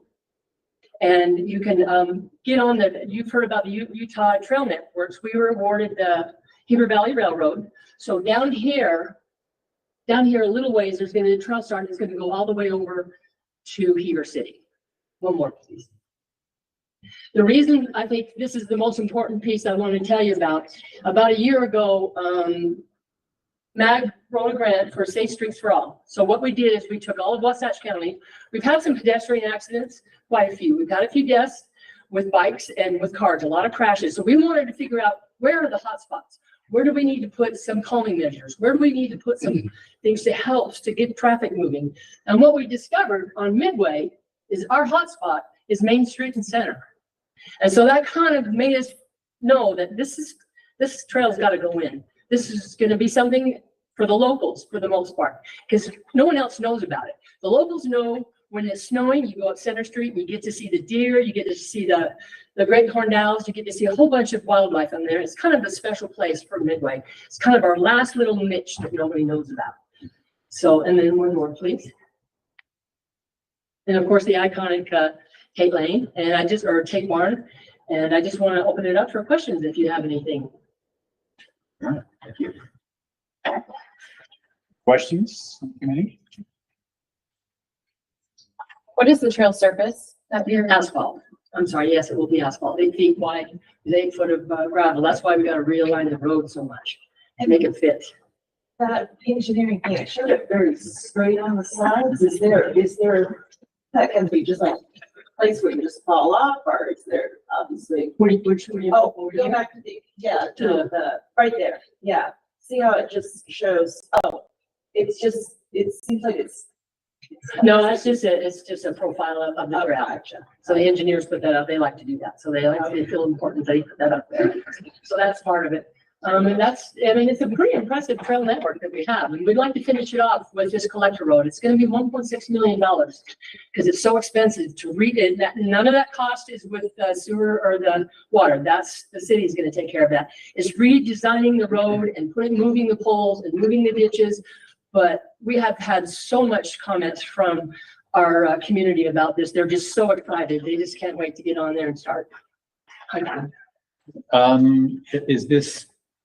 you approaching UDOT at all for any of their ATIP? We did on UDOT down below here. When it's so funny, above Main Street going to Bergie Lane on Center is not UDOT road. But down here, all the way down to here, this is SR 113 when it becomes, we did get a UR grant and we got a TIF grant to go all the way down to Tate Lane. So we did get that because we needed to connect to the Heber Valley Railroad Trail once it's built. Sorry, orient me again. Where's the Tate Barn?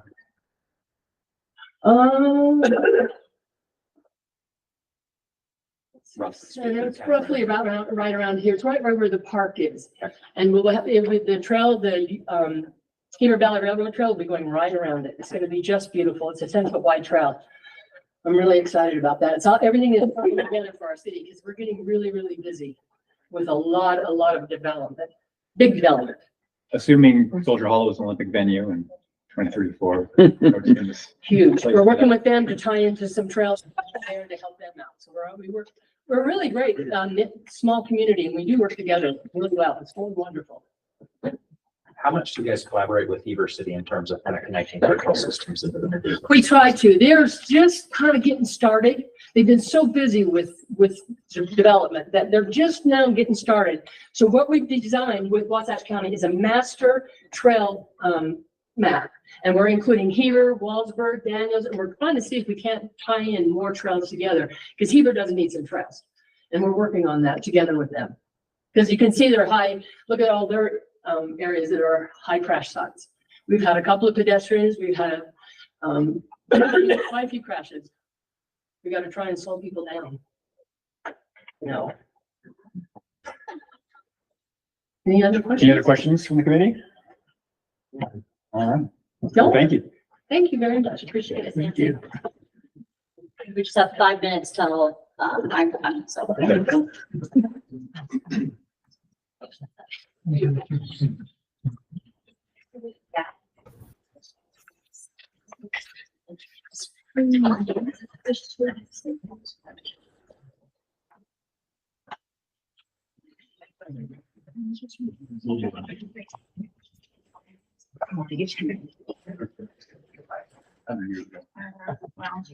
Just those people are doing development.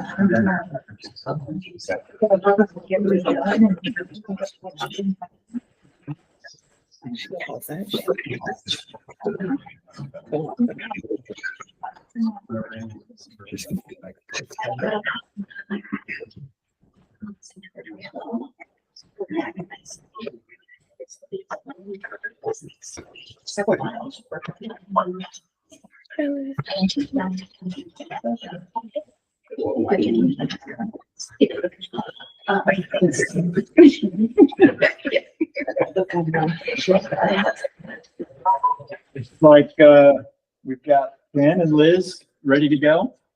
You guys all set? All set. Let's see if technology works for us. Never know. I can't remember, because I think you shared your slides with me, so if it doesn't work, I think I can pull them up too. Okay, well, yeah, take a couple of minutes to make sure everything's working and we'll get started with your presentation in just 2 or 3. All right, thank you.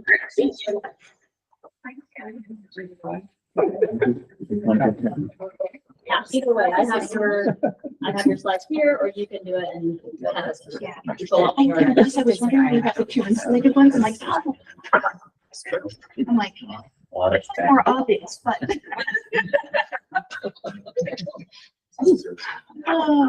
Because everyone has caffeinated.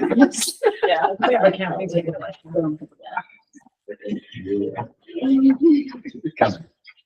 Yeah.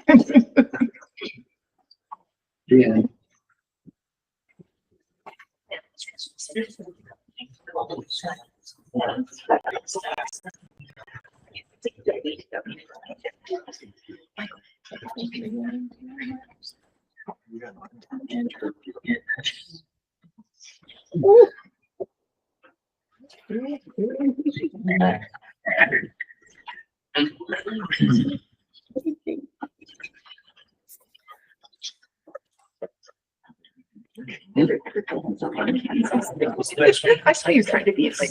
University understanding? Yeah. Iron West Complex.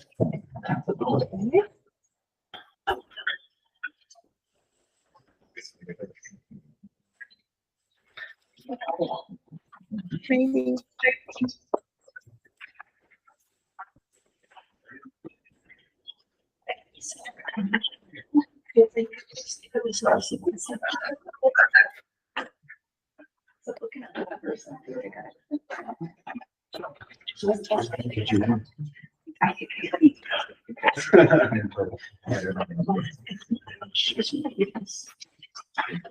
That's all. Well,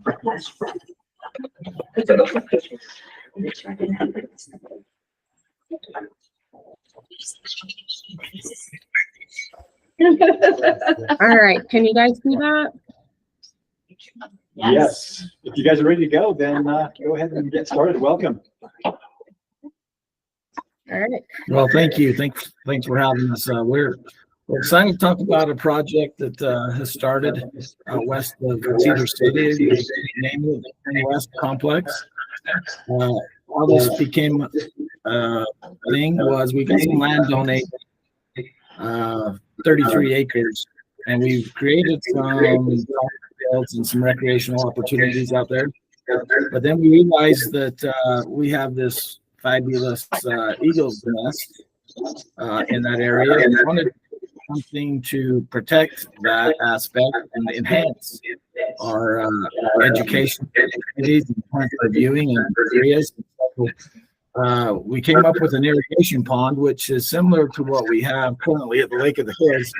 It does our irrigation watering for our complexes and our church and cemetery and those kind of things. So it's not a new subject, but we thought it'd be great to not only be the irrigation pond, but also create, like we did here at Lake of the Hills, with fishing and some opportunities to implement the eagle bird watching and protect that area, along with enhancing major aspects to be a unique facility. We've worked with the DWR, and we've worked with the local associations and SUU biology department. We came up with a plan to create a buffer zone and just a neat aspect of a park that would not have recreational amenities per se, as in we have kayaks and boating and those kind of things on the pond for a bird watching and the aspect. So this map that you guys see, it was some drone footage taken by Matthew Joseph from Southern Utah University. If you look down here at the blue, that's the indication of the eagle's nest. This image right here is standing to the west of the tree where the eagle's nest is located. To the far east, you can see the maroon vehicle.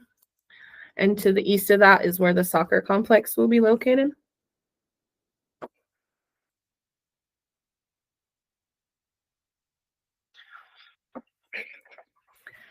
So our vision is for this area to be a dual purpose irrigation pond that will serve as the main watering source for the Iron West soccer complex, but additionally be a recreational pond for fishing, not just for families, but also for the bald eagles in the area. With the irrigation pond, we propose a bird viewing area that can be used to educate visitors about the bald eagles and other surrounding wildlife. Given the recent unfortunate events in our county, education is a primary necessity to the preservation of the eagle, their nesting areas, and for their well-being. So this video footage that you see, there's been a little bit of rumor, so I want to squash it really quickly.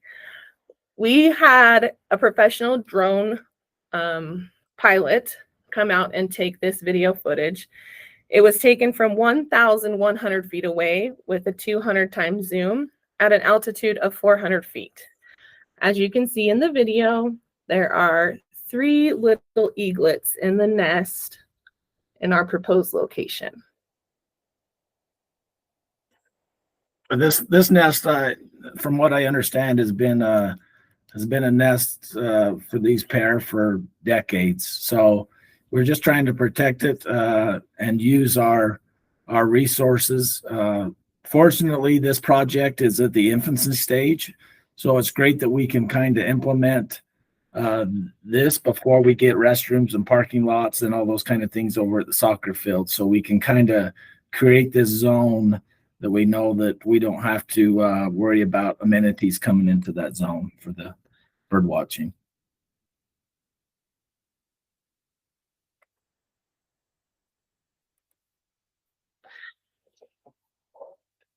Some of the benefits of this project It would create recreational outdoor space for the community and out-of-town visitors, provide educational opportunities for people of all ages regarding bald eagles and other wildlife in the area.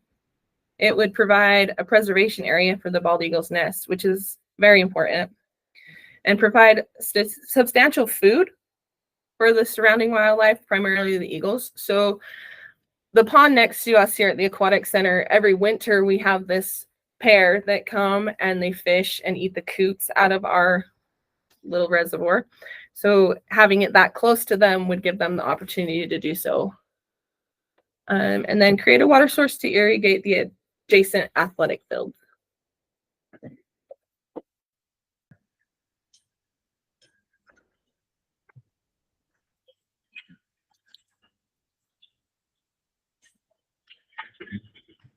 Any other questions from the committee? Yeah, I've got one. So, did you show up in kind of an overview map from on the location? Maybe I had my head down looking at Yes. notes. Yes. I mean, you mentioned soccer fields. Can you bring maybe that overview map back up? Just Yeah, and maybe the north-south coordinates of where this is in the city.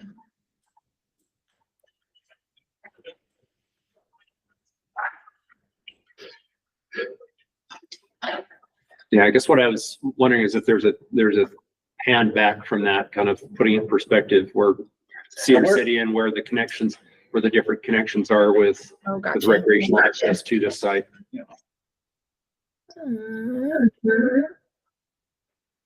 This is out west of town as you're heading towards Enterprise. Be on the south side of the road, just past the. There you go. Iron Springs. There you go. That's correct. I'm a T-bird. Go T-birds.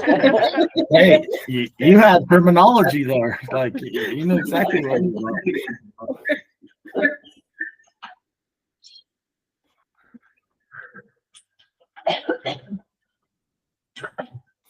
So it's that's 4,500 west. So it's not a new development. Right on the edge of the city's limits going west. So is there a school? There is an elementary school. There's Iron Springs Elementary, a couple blocks east of the area. All right, that helps. Yeah, I think we got figured out where it is. Any other questions? Okay, don't see any additional questions. So thank you for your presentation and yeah, have a great rest of your day. Thank you for your time. Thank you. Thank you.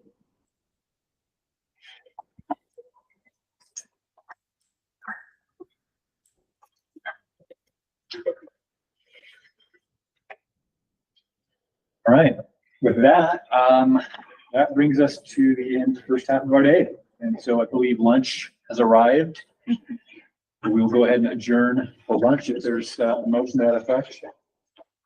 Don't move. I'll second it. Okay, Lance moves to break for lunch.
I see the clock is now 12:31, so we better get started with our public comment. Is there anybody online?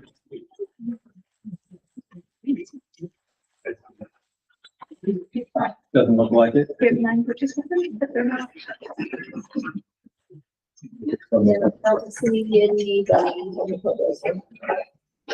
Okay, well, we'll keep watching for the next 15 minutes and then we'll get started at 12:45.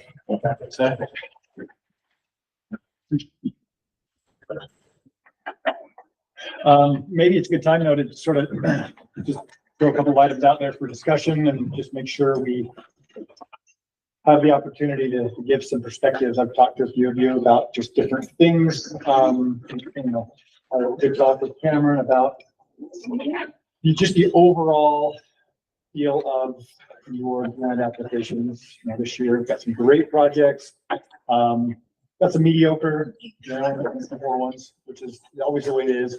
But I guess quality wise, that's one thing I think would be important for us to focus on as a division in the next few years, is to figure out ways that we can continue to get that quality up. So I guess if there was any discussion of that, especially when it comes to the economic impact piece of this, with that being kind of light, I would say maybe light this year. I don't really notice. There were a couple of proposals where I noticed that there wasn't anything really documented, even though it was part of the justification. Right, yeah. So anyway, any thoughts on that?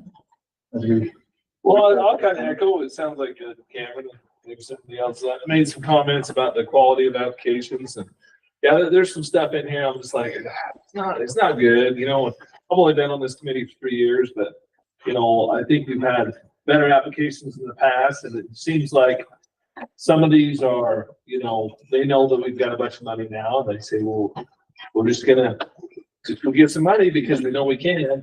And you know, I don't know what is appropriate, like again, with functions, the office and stuff like that, being a hotel guy on the outside and stuff like that, but it almost seems to be like, I don't know, and I know that the staff does a great job of getting out into rural Utah and things. And I'll speak, you know, there's no applications in here from Garfield. At least I didn't notice any, none from Garfield County. And I'll just speak about Garfield County. So, you know, you got the STP problem down there, you know, the same 10 people, and it's like, you know, they do everything, right? I mean, so sometimes it just comes down to a bandwidth thing, and you know, and a money thing. It's like, okay, even if it's just if it's a cool idea, and you know, where are you gonna find $50,000 to do this cool idea, even if the match is 10 to 1 or whatever, you know, you have a problem with that. So I don't know. I guess I'm just causing more problems. I don't have any ideas. I'm just kind of illustrating, you know, okay, would it be more appropriate on some of this money to do like really big, cool stuff? You know, like, you know, I look at the assets we do have in Garfield County, like the Red Canyon to Bryce Canyon, no bike path, the Cullen Canyon to Canyon bike path, and it's 17 miles, it's fully paved. It's just a great asset, but it was expensive. You know, I mean, nearly $1 million a mile. It seems like it was 15, 17 million, something like that. I don't know what to build that. A lot of federal land, a lot of jurisdictions there and stuff, but it's like, you know, the kind of money we're talking about here, could you do cool things like that?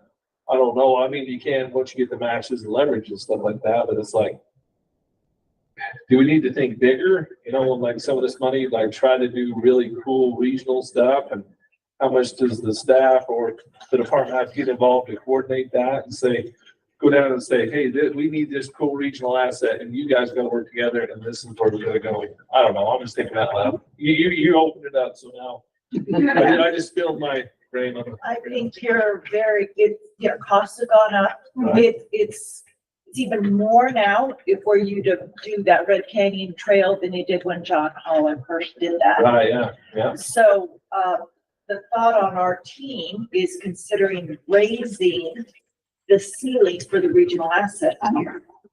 And so, but I don't know, you know, because we also have the outdoor recreation infrastructure grant, which is a great opportunity. But, you know, maybe this can go up to 1 million, maybe it's more than 1 million. I'd love to hear from you, and then the rules for the regional asset here that you know, it's not the same as the others where you can have that lesser match. It's gotta be in the rural areas 1-to-1, and in the urban areas, what, Patrick, 3-to-1? So, should we consider changing that?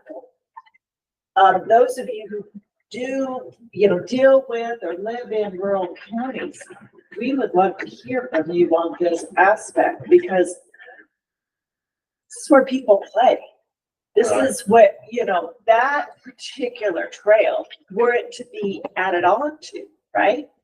And start going farther down the canyon, that's gonna cost millions. Now, it also could maybe eventually get that sweet little, what's the abbreviation for the Utah Trails network with the dollars, right? Huh? Yeah, so there's opportunities there, but other things, I know that Garfield County did get ORI money for improving the Calf Creek. Isn't that Garfield? Yeah, that's the Calf Creek campground quite a bit. So there's things, but we really want to be responsive and really want to be providing the communities what is needed. Consider these investments back into the communities and to grow these.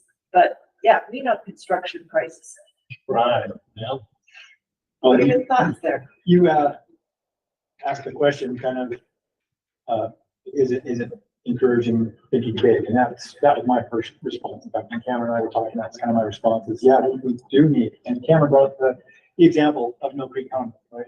That's a big project, obviously, you know, huge, a lot of money, lots of planning, very ambitious. So that's a great example. So the more we feature those, the more we talk about them, going to the League of Cities and Towns annual meeting, UAC annual meeting, and presenting and showing local leaders really what has been done. Here's an example of a great award or regional asset tier as the example, so that we can encourage people to think big and start early. I think sometimes what happens with grants is people think for about 3 or 4 months, yeah, I need to do that grant, I need to apply for that grant. And then they get to the point and they're like, oh gosh, what do I do?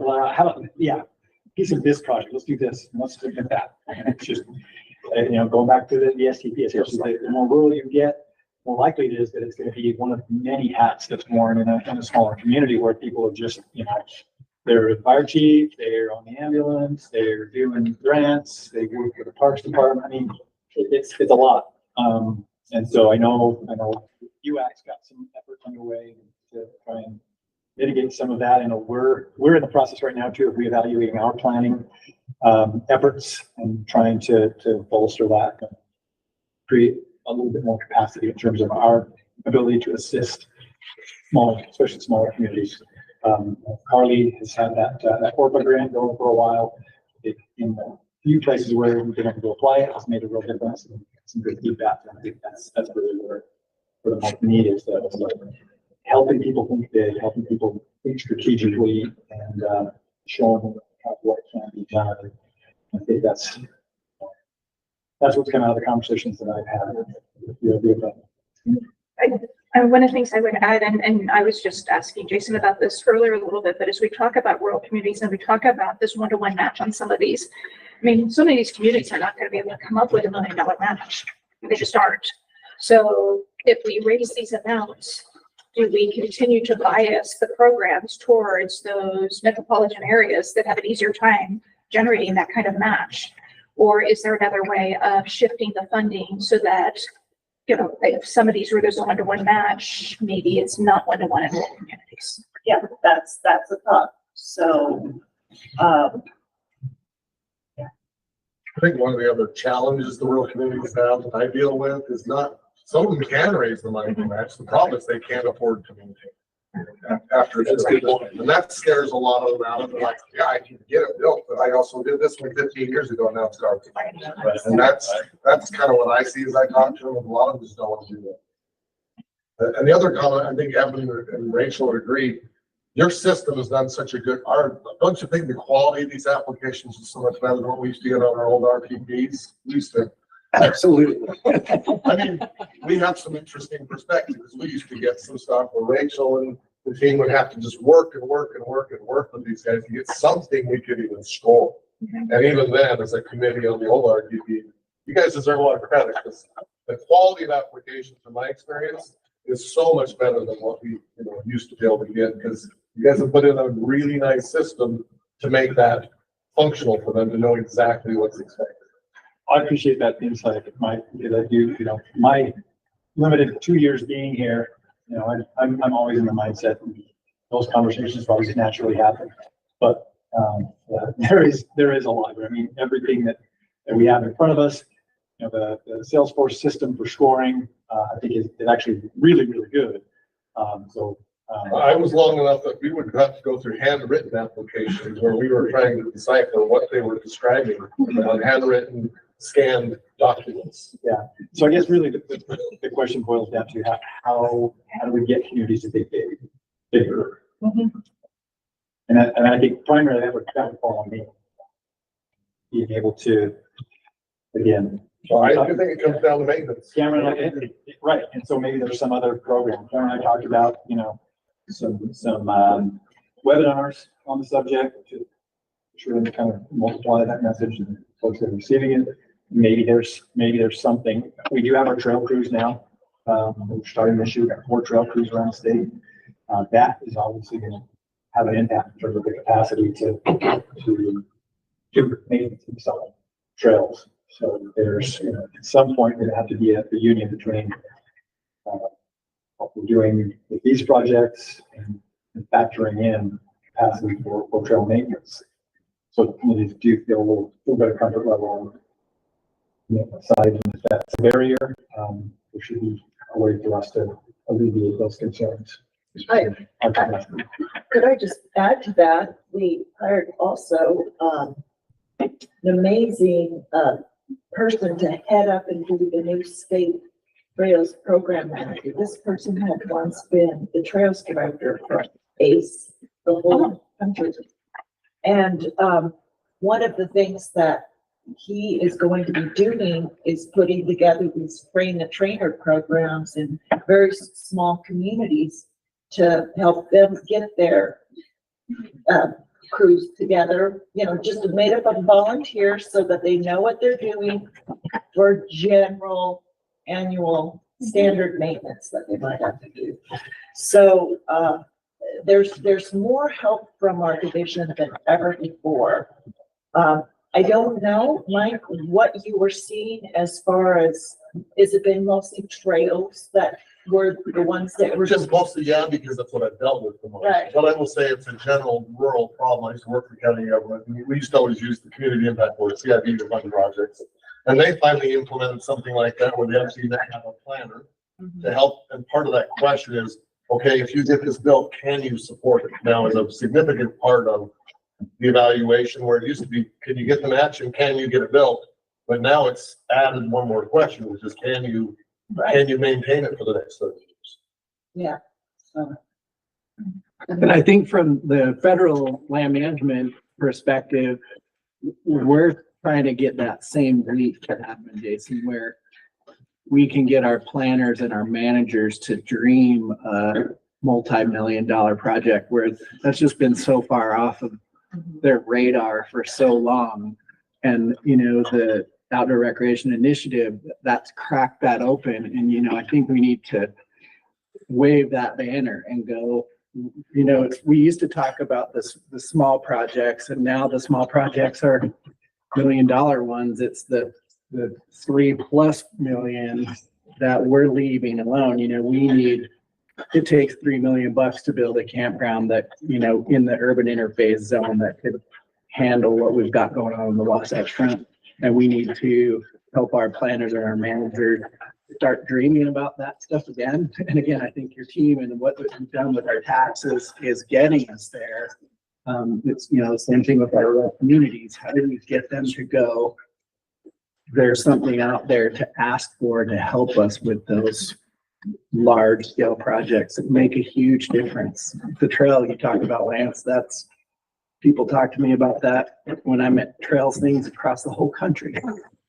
They make a difference. Yeah, it's a matter of who has the energy. And so I think as far as, what the division has done, I really don't know if there's a whole lot more we can do process wise. And I think we've arrived at a really, really good refined process, but what are some of, what's ways that we can think that I can think that to move things? Jason, do we talk much to the sports commission at all? I know they work with many communities to try and figure out how to take sport and create an economic impact around sport. More than anything, to just say, where's a gap where we could be doing something different, but there's Are a gap. they more than an event and marketing? They're event marketing, but I could clearly see them saying, boy, if we have this asset in this community, we could market to these events. I would love to talk with Jeff and his crew about that if you want to help get those introductions in. Absolutely. I mean, I think it would just be a way to, he's seeing parts of the economy that we're maybe not paying attention to. Yeah. And I think that's the struggle we've had, at least as long as I've been here, is sports and parks. While it's not what most people would consider outdoor recreation, first and foremost, there's a connection there. I think there's a way for us to, especially because it's a gateway, and it also there's a huge economic impact that I think we have some obligation to. It'd be interesting to have that discussion with them, and I mean even the idea of creating a new category that is more sport and park related. So speaking of, thank you for bringing that up. We've had discussions, and I'm pointing to our Attorney General, esteemed attorney. There are two different funding sources, and they have different language that describes infrastructure.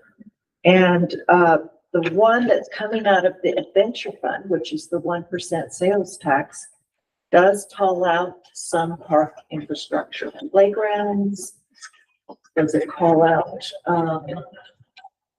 sports fields, that kind of thing? So it's a little different, and we could just divide so that the TRT money goes for things that are really oriented around the visitor, and the Adventure Fund is oriented on quality of life and these types of things for them. So it's not like, it did not say pickleball courts, so. But yeah, our team is going to meet and have a visioning and go through that and just look at those technical changes. So that could open up things. Oh, we did say swimming pools. So that, when I hear from communities where they have a 60-year-old outdoor swimming pool that needs to be completely replaced. We're trying to do it through LWCF money, right, Evan? Yeah. And finding it really unwieldy to work with the federal funding requirements. That and I think of this is the only public pool for miles around where, generations of freaking swim lessons, done swim meets, had a fun swim day on a hot summer day. And now they are talking about having to close it down because they can't bring it up to modern standards. And that would be really nice to be able to address. Because I see that as outdoor recreation, even if it's for benefit. But this language particularly calls it out. So some food for thought, and we just invite you to let me know if there are ways for to encourage people to think big and to elicit applications for more ambitious projects, especially when it comes to the economic impacts. Have that criteria rise. Jason, I don't want to move on. We started our meeting, but I really loved the helper city process that we went through with the river restoration, where we knew it was phased. They had a big vision. They knew that they couldn't do it all in 1 year. They they knew that there were different aspects of that. And just so to get communities thinking about that, or to layer in all these other funding sources, whether or not it's ATIF or something else, say, okay, you're doing this section, you're doing it. I mean, when Midway City was presenting and saying, okay, well, we've got we've made application for ATIF because on the UDOT right of way versus what's Midway City's right of way for some of that, all those things start to play in on how we're leveraging. And I think that multi-year phasing process, if this board saw it, isn't that you're going to automatically agree to whatever the 3 or 4 years of phase, or maybe longer than that, but seeing that vision, I think has people say, okay, I'll take that first mile of trail knowing that it's heading this path. Yeah, I think that's a much easier sell. It's a great example. Helper City has been, leaps and bounds. And I hope our efforts to I guess, increase our planning will have planning events. Jason, one I thought, I agree with Des, and I agree with everything you were just saying there about thinking bigger. Have you, as an office, have you guys done a deep dive into the Guiding Our Growth survey results from the general public last year? No, we haven't. That's something we do need to dive into on our list. And for those who aren't familiar with the Guiding Our Growth effort, it was a public outreach survey through the governor's office, but a lot of partner organizations, including local cities and towns. Thousands upon thousands of Utahns responded, and they were looking at how to answer the question of how will we grow and what does success look like 5, 10, 20 years from now, and really focused in 4 key areas: housing, transportation, water, and open space and recreation. And there's a lot of really good intel on the public on open space and on parks. And I think the fact that you have all these projects coming in year after year demonstrates that local leaders get it. But I still think there's a little bit of a disconnect between maybe what the public is looking for, which is more of the helper scale project or a Mill Creek Common type project, as opposed to like a glorified side. There's a role for the glorified side, but people get really excited about the Mill Creek Commons and the helper records. So trying to take that data set that the residents have told us they want, and then combining it with the criteria for the projects and dollar amounts available for the projects, recognizing that, helpers are real concerned to have staff who manage the asset. It's not really a concern in Mill Creek. They've got the capacity to do it. So how do you make sure you can scale it appropriately in different places?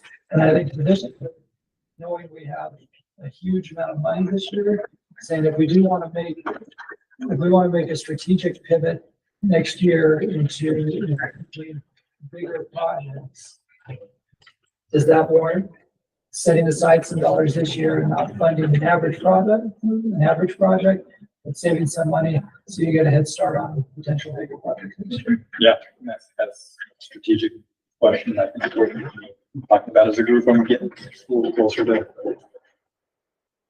8 million. All right. With that, I think we can start back into the work. We've got 2 or 3 more presentations this afternoon, starting at 3 o'clock. Yep. So between now and 3, the next couple hours, we can start chunking away on RLRI and your Tier 1. Again, I want to point out the sheet that is prepared has the blue lines on it, 2 different possible breakdowns of scoring and recommendations for funding. Take a look at that, and there is a motion in someone's head to start on a chunk of this. I think we could take quite a bit of it.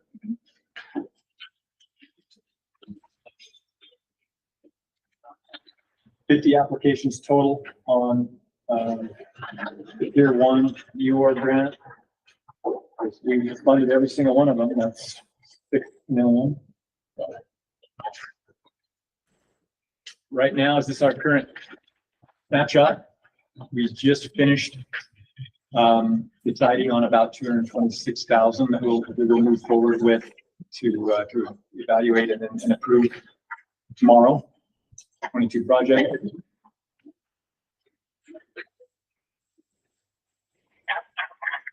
We wanted to knock out RRI. We can start with ROI. Is that a motion? Second. Do you have any specific line you want to draw down the line of ROI? There's I do want to highlight the fact that I'm a problem child and did not actually enter numbers for the Jordan River Trail, so it is artificially low. Just putting that out there. So if there is a line, we might need to justify lumping that up there.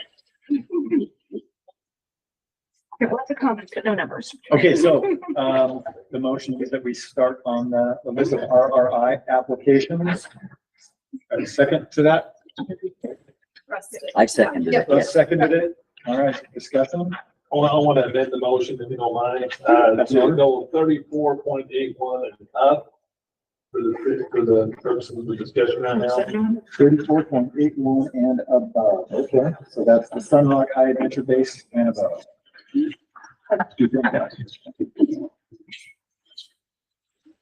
All right, so the substitute motion or the amended motion, are you okay with that amendment, Aaron?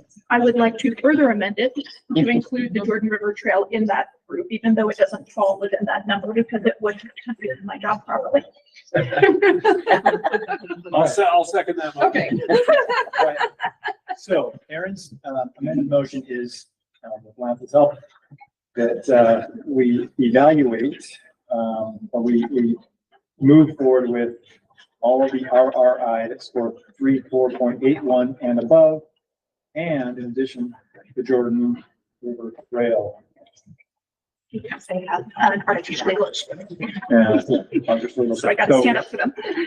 Russ, are you still willing to second? Yes, that motion? second, yeah. All right, so with that, what is our discussion to that motion? I guess we can just start with Stansbury Crest, Farmington Canyon, Tri-Canyon Trail Restoration by Cottonwood Family's Foundation.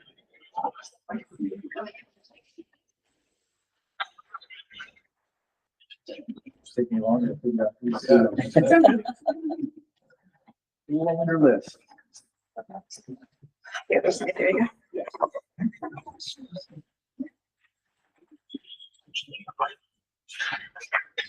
Looks like Evan, you are lucky you highlighted yellow guy.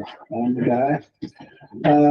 Okay, so this is a broad scale proposal for trail restoration and improvement in the heavily used areas of Salt Lake, Rural Davis County, including Stansbury Crest, Farmington Canyon, Ness Canyon, Mount Olympus, and 30 trails in Mill Creek and Big and Little Cottonwood Canyon. So very overarching trails project.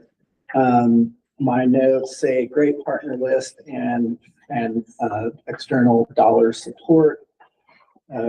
Restoring and rerouting to sustainable level of trails and structures on the most used and highest impacted trails in Salt Lake area, including the other counties. Very highly visited trails, lots of reach on the trail improvement, good, very strong volunteer component, Forest Service lands with lots of Forest Service letters of support, shovel-ready project. I ranked this one as I, along with everybody else. Okay. And so anybody else scored that? Want to add, Jake or Lincoln? I thought it was an awesome project. Yeah. Speaking of thinking big, right? Okay. The next one is Canary Falls Ladder. That's the. That would be Lance. Yes, sir. So, this has to do with Canary Falls Trail, which is the slot canyon there in Canaryville, which was one of those trails that really got found during COVID. Everybody in the dog went to, they had to actually do a fee there where you park, and when you go up, it's just kind of a little subsurface fee, but they have a fee to that project. Just to help with mitigation. But this is, there's that, when you look at pictures of it, they've got that iconic ladder. Well, there it is right there. So the ladder, in the advertising, and is to repair that ladder specifically, and some other miscellaneous improvements. And anyway, as far as the ask goes, it was 72,000. Seems like to continue to improve on that project. I thought it was a great project, and I played with it. As did I. Yep. How did they fund that ladder? Because that's ladder number 2 for this site. Yeah, it used to have that nice iconic wood Right, one. really that's pretty not- and yeah. dangerous And then one. they That is replaced not it even with really lots that. of complaints. Yeah. Are they trying to go rustic-ish, or are they same as this? That's a good question. I don't know. It might be still more functional than, yeah. a pretty Basically thing. stairs rather than a ladder? Well, they're charging permits, so I bet they're more liable if something happens now. Oh, yes, that's true. So, But it's, I mean, without the ladder, you can't get up to it here, so it's, yeah, I said it is necessary, so. But yeah, they did just replace it like 3 years ago. was it 3 years ago? Something like that, yeah. I feel, I don't remember seeing that in there, but it sounds like whatever it was didn't work out. I think it was pre-2020 because the permits went into place pre-2020. Okay. If I remember correctly. Yeah, it might have been about the same time. Anyway, It's a great, yeah, great project. I also would be in favor of it. And, okay. Fixed indoor maintenance. Salt Lake Climbers Alliance. They replaced the ladder in 21.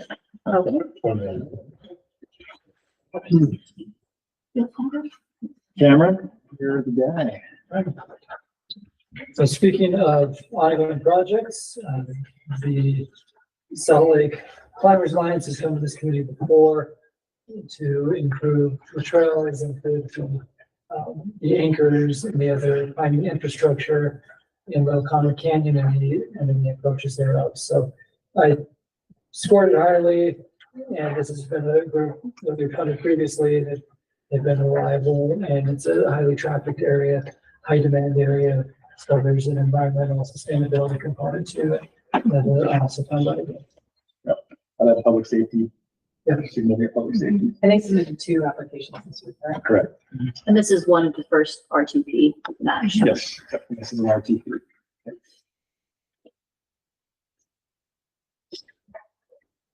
Okay. George's Hollow Trails renovation project, Trails of Utah, Salt Lake County. I got that one.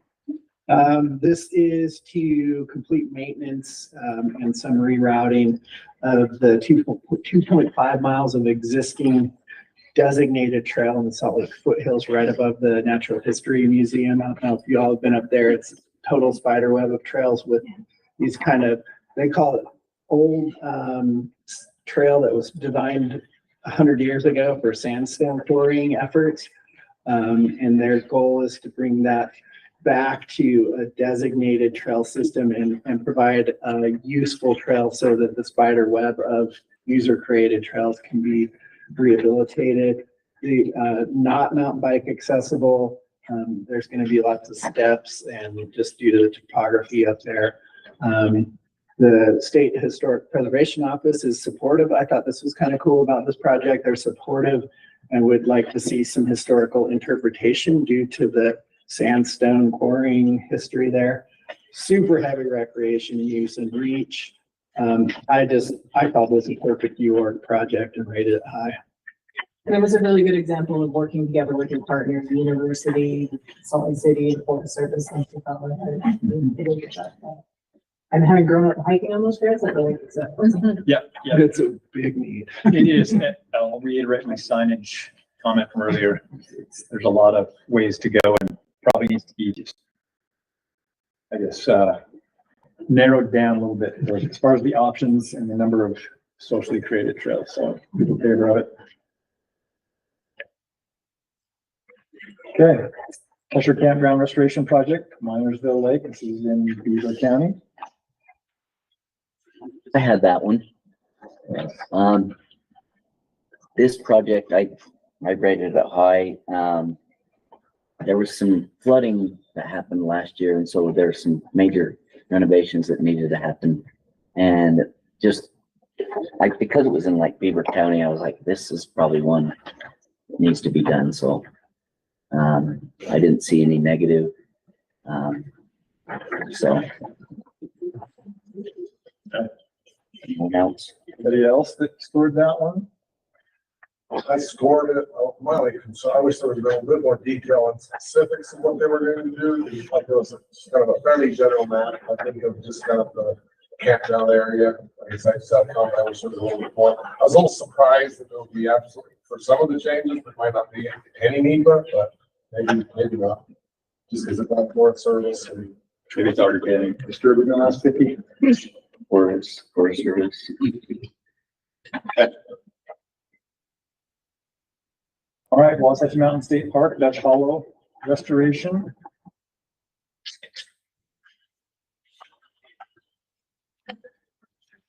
I don't think I'm on for it, but I can speak to it. Well, Aaron, you're highlighted. Okay. Betsy and Mike. The Dutch Hollow? Yeah. Yeah, Oh, no, I'm- camera. yeah, I was- I'm looking at the line above. Right, I'm on such. You get better reading glasses, sorry. Camera. Yeah, perfect. This takes us back to the Wasatch Track. We mentioned earlier about midway, but this is trail maintenance in the highly used area of the Wasatch Mountain State Park. I scored it highly because it's a highly used area. It's led by local community activists, community leaders. You have some sweat equity and community buy-in there. And again, it's a highly trafficked area. There's going to be more traffic. So investing in the sound makes sense. Also an RTP match here. If you haven't used it, it's a cool system on there. It is. It's awesome. Yeah. And good cooperation with the state park. Okay. Wasatch Plateau Trails Tonic, Snow College, San Pete County. I ranked that one as well. Is this the Snow College? Yep. Yes. I think that's mine. This is 150K ask of a 220K total. This is for trails maintenance. 50 miles of iconic trails on the Wasatch Plateau. There are 300 miles of non-motorized trails, 600 motorized. They were decimated by wildfires, and the trails are in some disarray. 50 miles of repair work, and they have financial partners. They've secured their 30% match, and they're working with Snow College using their students for quite a lot of labor. I rated this highly. Now they're hiring the students by and large, correct? I'll need confirmation on that. I think they are. I think part of their budget is to pay student salaries or intern salaries. Yeah, trail crew, 26 weeks at $19 an hour. I was on this one too. So are we allowed to fund that kind of thing? Yeah. Okay. That was my only question about this entire proposal. Right. I had written down, I looked at this one as well, and I said, I wish there were more ways to make some areas ADA accessible. I didn't see anything. And maybe this just You kind of, Russ, Jeff, aren't you supposed to be advocating for that? and maybe I missed it, you know? I don't remember seeing much of that one. Well, a lot of it was, there's a lot of motorized trail too. I know there's something we expected to see accessibility wise there.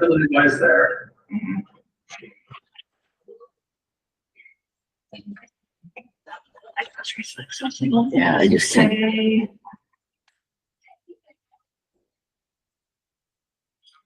I don't know why I put that, but anyway, It's a good point to make. it just looked like there was a mistake. Well, yeah, and if they're cleaning up, there's no reason they can't make a few adjustments. I have a nephew that's quadriplegic, so these types of things, like, I'm always looking for places and things that he can do This outside. is their summary. All the trails impacted by the Wasatch Plateau Trails Tonic project are primitive and backcountry in nature. In their current state, some trails are difficult, if not impossible, even for non-disabled individuals to traverse. I said that. Please see trail reviews and pictures. Although upgraded trails will not meet ADA accessibility standards, the Wasatch Plateau Trails Tonic will significantly improve the potential for more users to access the trails. That's why I put that comment. But this is more for heavy hikers and artists.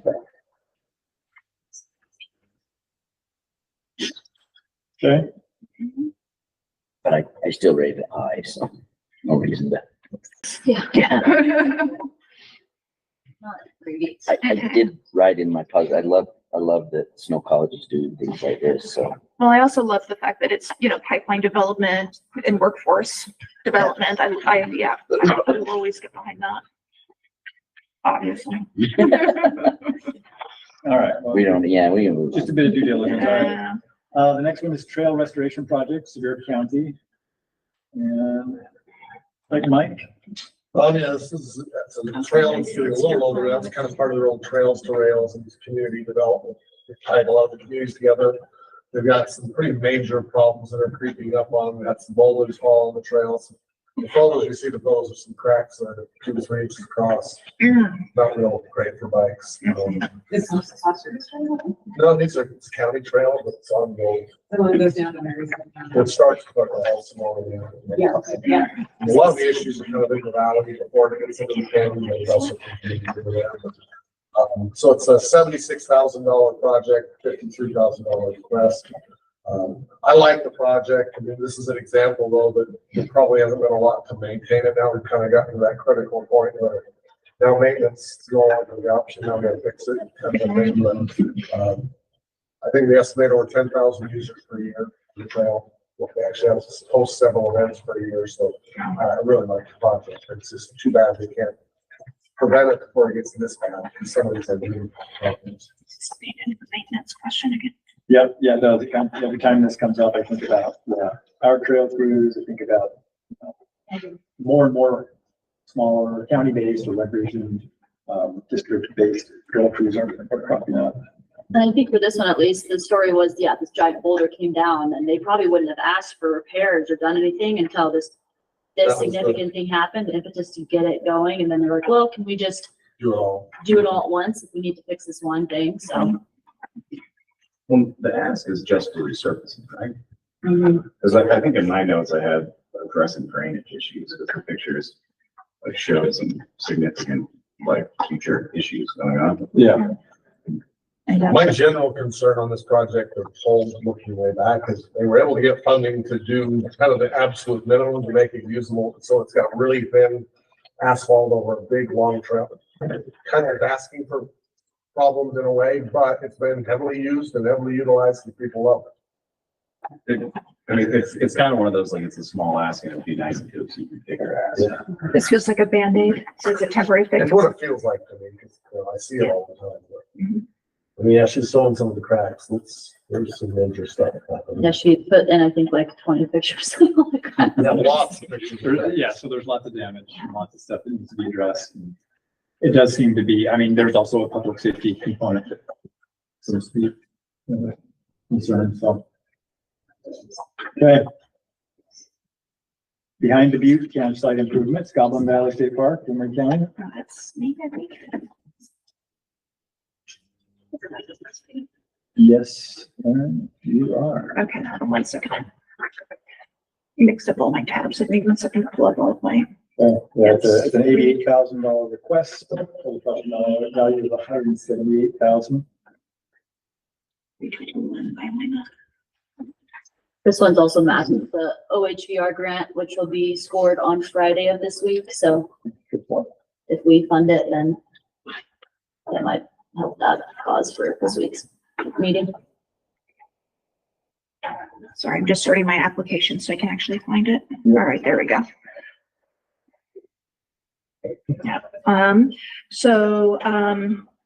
With this one, it's basically, it seemed really like their documentation was excellent. The only thing that I was slightly worried about is that there's an endangered cactus and they were going to do plans around it. Was kind of going into it and I'm like, I was a little worried about that.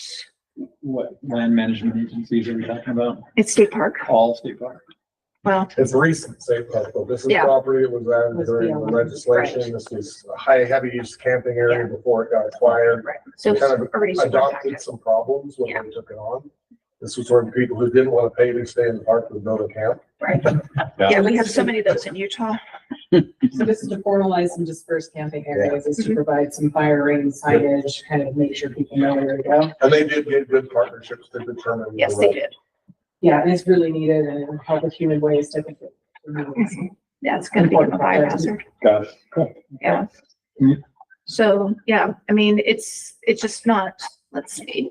And again, this is one of these that talks about how it's gonna be hard to make it 100% ADA accessible. I mean, they actually addressed it at least in their proposal. The local soils, and the primitive nature of the campsites, but, they did actually get into it a bit in terms of the vault toilets, the picnic tables, and clear space around the campsites, to make it usable, if not great. I think this is one of the few too that does serve both motorized and non-motorized users, so that's something that we don't usually see. Right. That's a good point. Yeah. Yeah. See, I feel like they must have done their knee belt, but it's in it. I think the legal was part of the text. Yeah, okay, because, yeah, it's a good project, yeah. Okay. Yeah. Perimeter trail access, Mountain Land Association of Governments in Wasatch County. This is me, and yeah, I've been on the perimeter trail around Jordanelle. It's really cool, a lot of variety, but really long. Some parts of it are really bad. They use the trail quite a bit for accessing areas of the reservoir for search and rescue purposes. Yeah, some of the rest of my notes here. They got a good, clear plan for funding, and the ongoing maintenance, really solid. Working with the county.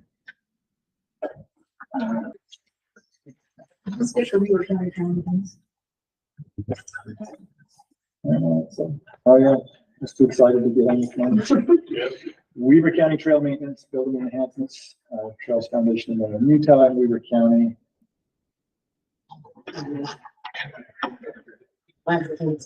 Yeah. Am I presenting on this one? Yep, you can. Yeah, so this one, you know, existing assets there in Weaver County, a bunch of trails up towards like Stroud Basin and, you know, what was it, Pine Creek, Pine View, whatever the reservoir is up there. And they had some floods and, you know, it's just to restore the assets they already got, replace some bridges, things like that.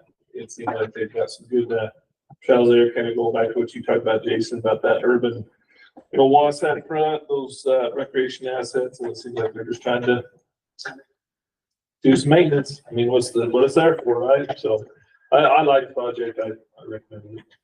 Okay. Yeah, you're the only one trying to the three evaluators. So we'll try to. Okay. Well, like I said, All the pressure. Okay. Duck Creek Visitor Center workforce fence replacement. Cedar City Ranger District in King County. That would be Mike, yeah. So it's basically for fence, replacement of a fence, around restroom facilities, parking areas, kind of partitioning out the big area. Gets a lot of stopping traffic that goes over the mountain. A lot of use. I mean, it's not a little sexy application to build an old one-wheel fence. Didn't really have a lot of major comments on it. It's just harder to necessarily get excited about versus a trail or something else. But they need is a lot of use in that restroom facility. You know, people going over and oil or important to see. Is it a fence? They're calling it a restoration, so. Yeah. Is it a barrier for vehicles, people? People. They keep them from. Yeah, it's just, it just keeps them from kind of going out across the meadows and over towards the property. This is a small ask. $7,500 ask. Yeah, I reviewed this one as well. It's kind of the same inside. It's okay. But it's $3,500. Yeah, it's not a big. Yeah. We're replacing a 30-year-old. So hopefully this will last. Maybe we can get 35 out of it. Yeah. All right. Art Dye, disc golf course improvements. That is me. This is a disc golf course in American Fork. They are asking for $35,000 out of a $102 project. They made the case that it's really highly used, and they showed, yeah, you can see that it really needs some updating. Just got the picture up on the screen. And they have great letters from disc golf people and the Professional Disc Golf Association saying we would have an event here. So I'm like, yeah, sure, $35,000. It's you review this one, runs and Russ, I think. Looked at it as well. It definitely needs the maintenance there. And it's in a beautiful spot. I'll look at the one I had on this one.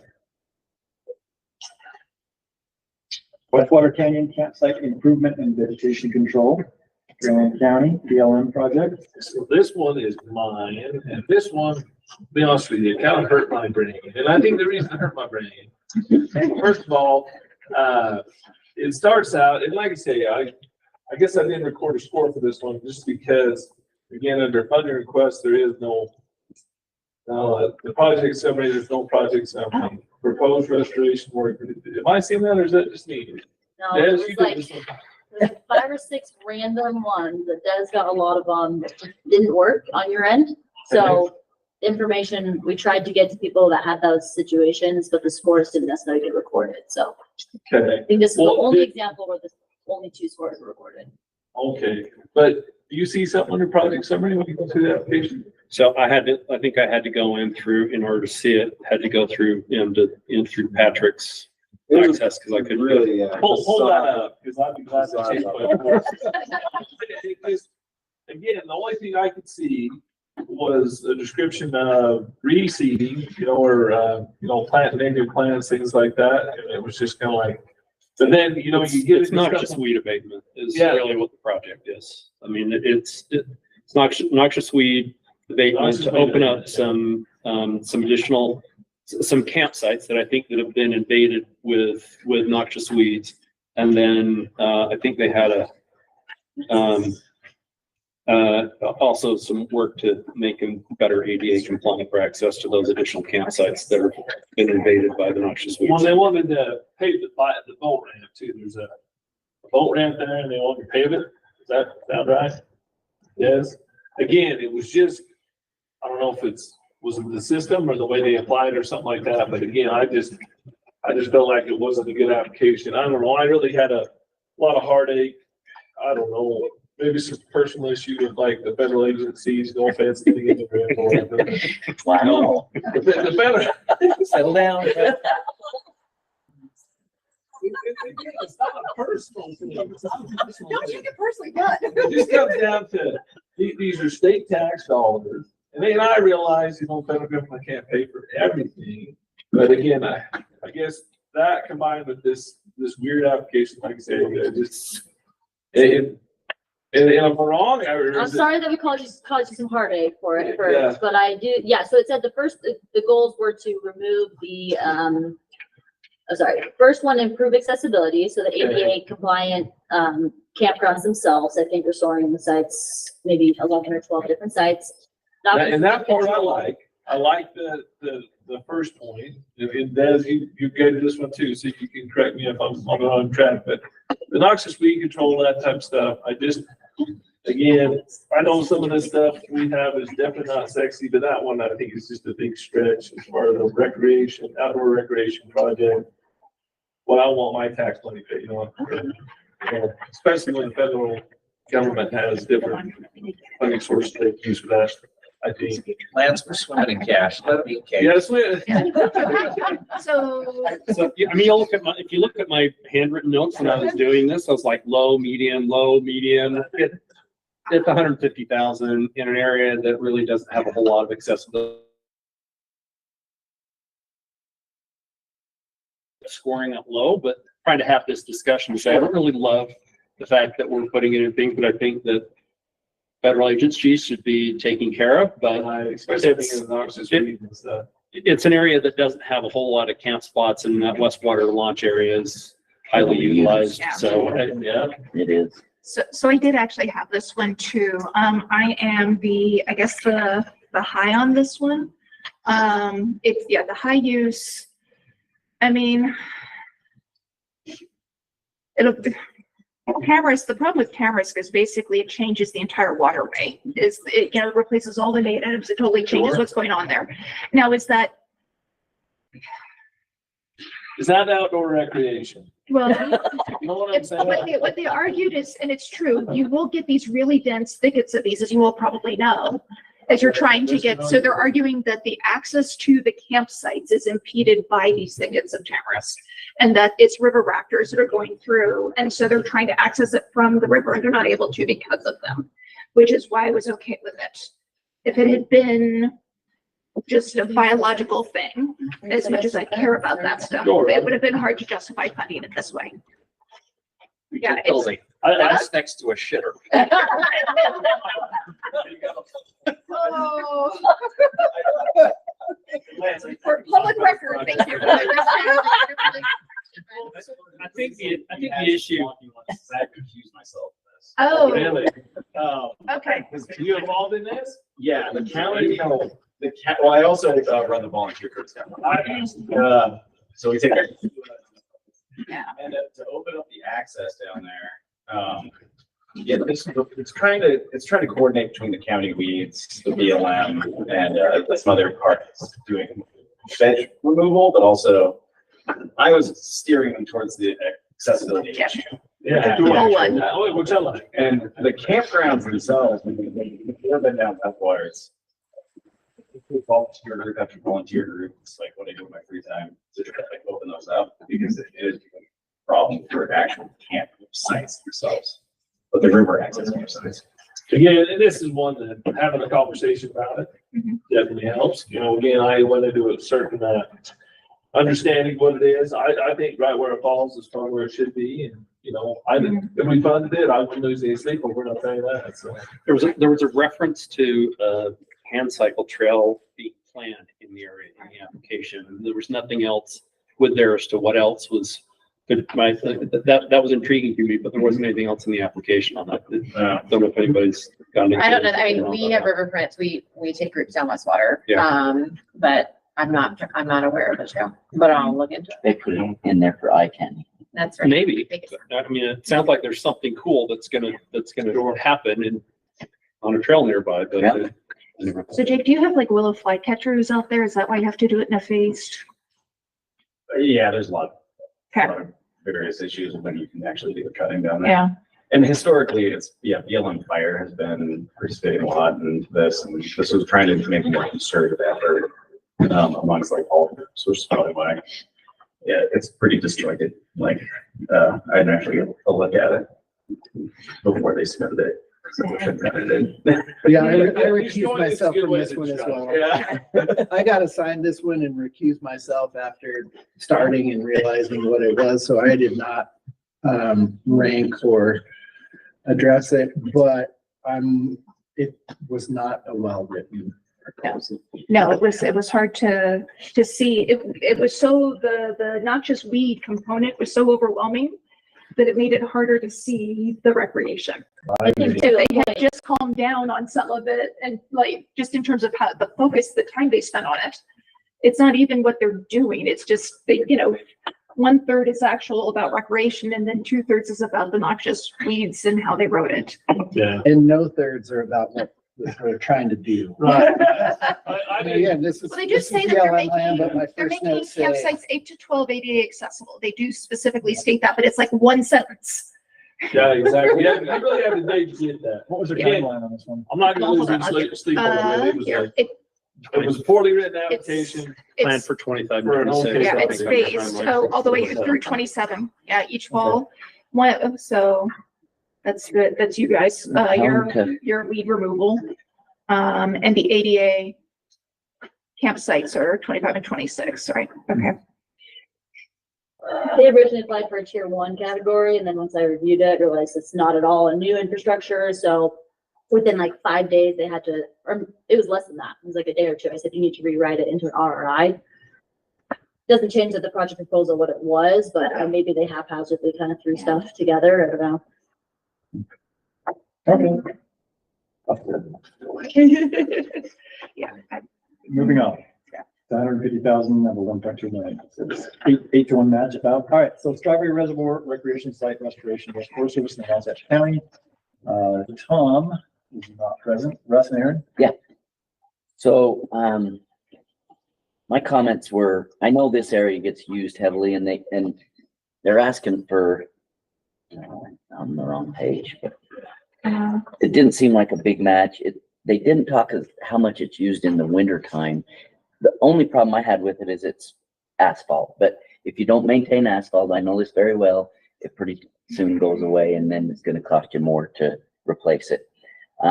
What was the project? What was? It's actually restoration, of the, let's see, infrastructure improvements around Strawberry Reservoir aimed at addressing issues with asphalt quality. Path And the restroom accessibility path. to the restroom, Yeah. signage. Did you look at this one too? Yeah. Okay. So issues with asphalt quality, restroom, path accessibility and signage. There's a campground and boat launch, basically 3 campgrounds with boat launches. And apparently Strawberry Reservoir is considered a very nice fishing area. It's like I say, it does get heavily used. They talk mostly about the winter or the summertime months, Yeah. but I know there's a lot of people go up there in the winter as Do they well. do ice fishing up there? Yes. My negative comment was, seemed like the timeline was way far out there for a project. And I realized that they have a very small window because you're up at Strawberry Reservoir, but I'm like, can't we get this done quicker? Because if we postpone it a year or two, then that asphalt that we're saying today needs to be fixed is probably going to be a third more. Right. In 2 more winters. Anyway. One thing I did find a little confusing here, and maybe this is something that the staff can clarify. They talked about restoring 30 structures. When, you go through the proposal, it's like, what are you doing? The summary, is it the proposed restoration worksheet? Yeah. Oh. Yeah, so under, Questions. the proposed restoration work details. And then, where they have for trails, how many miles for structures, how many structures for campsites, how many campsites. And the only thing they put numbers in for, they have 30 structures, and I was really I confused by didn't that. catch that, 'cause there's no structures there. Yeah, maybe are they doing something with the restrooms? But again, it's. Oh, Jason, it does say upgrade signage. Maybe that's their structures. Is it a kiosk? Oh. I don't know. I just sometimes get confused by the way people. Yeah, that's a good point, Erin, that sometimes structures could be a campground or a signage or something very minimal, and now we're getting 30 structures and maybe it's a couple of Yeah. posts. We're thinking or- structure and Well, you have campgrounds as campsites as a separate item on the numbers, but That's got to be. yeah, okay. 30 signs? yeah, I don't know. That's they're just asking us for asphalt. I mean, is what Right. 150,000 is for asphalt.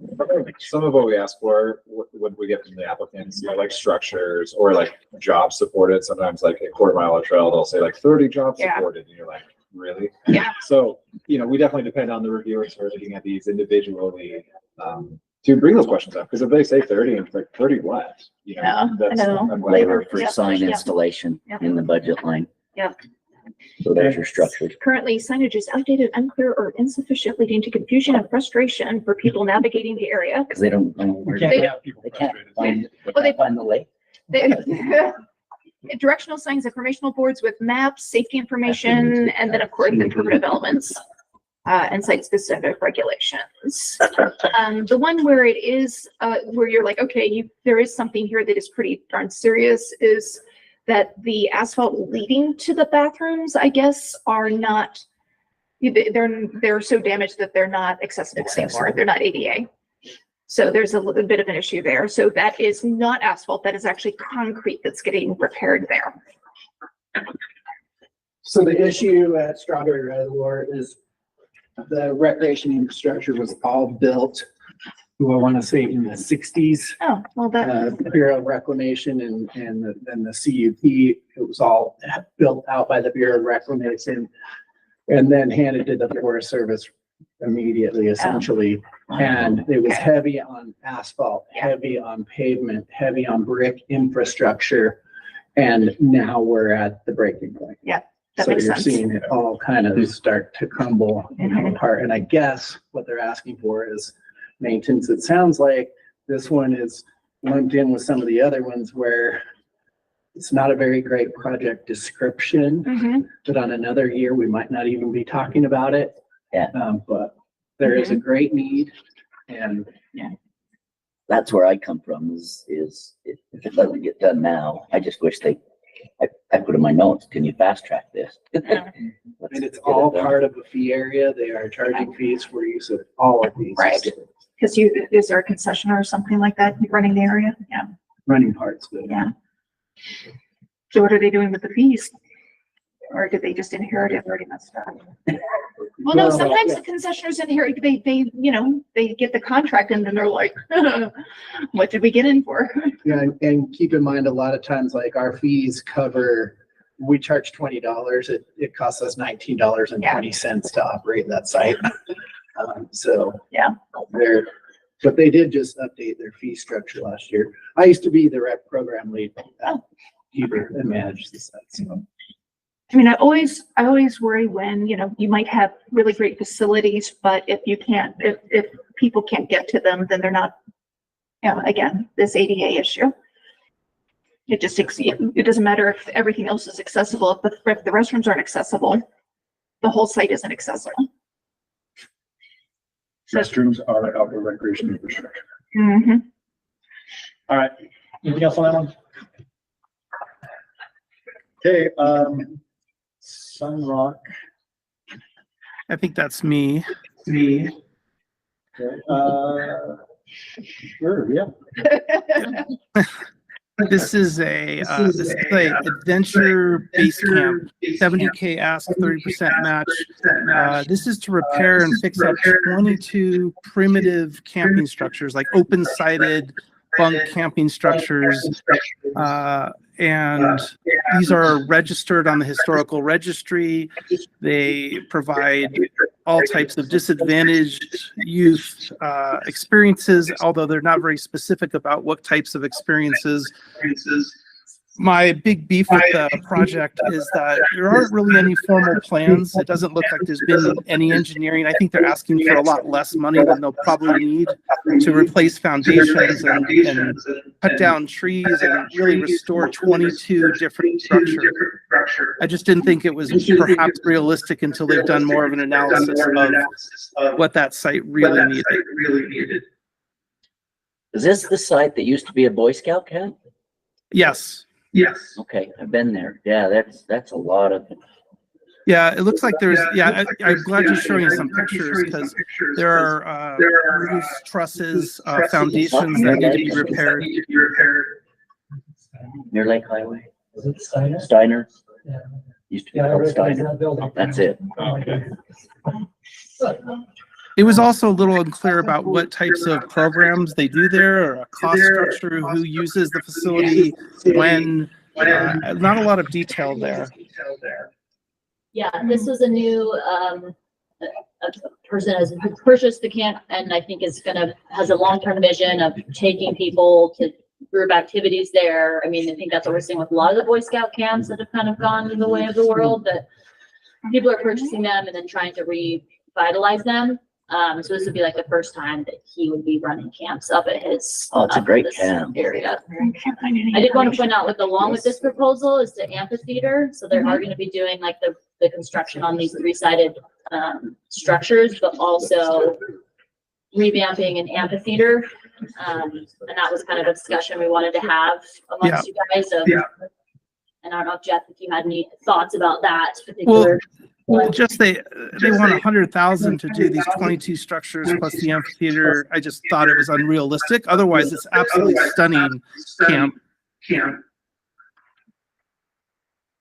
Is this becoming a for-profit venture or what? There's no details in there about how they plan that structure of charging camps. If there's public access, I didn't see any of that.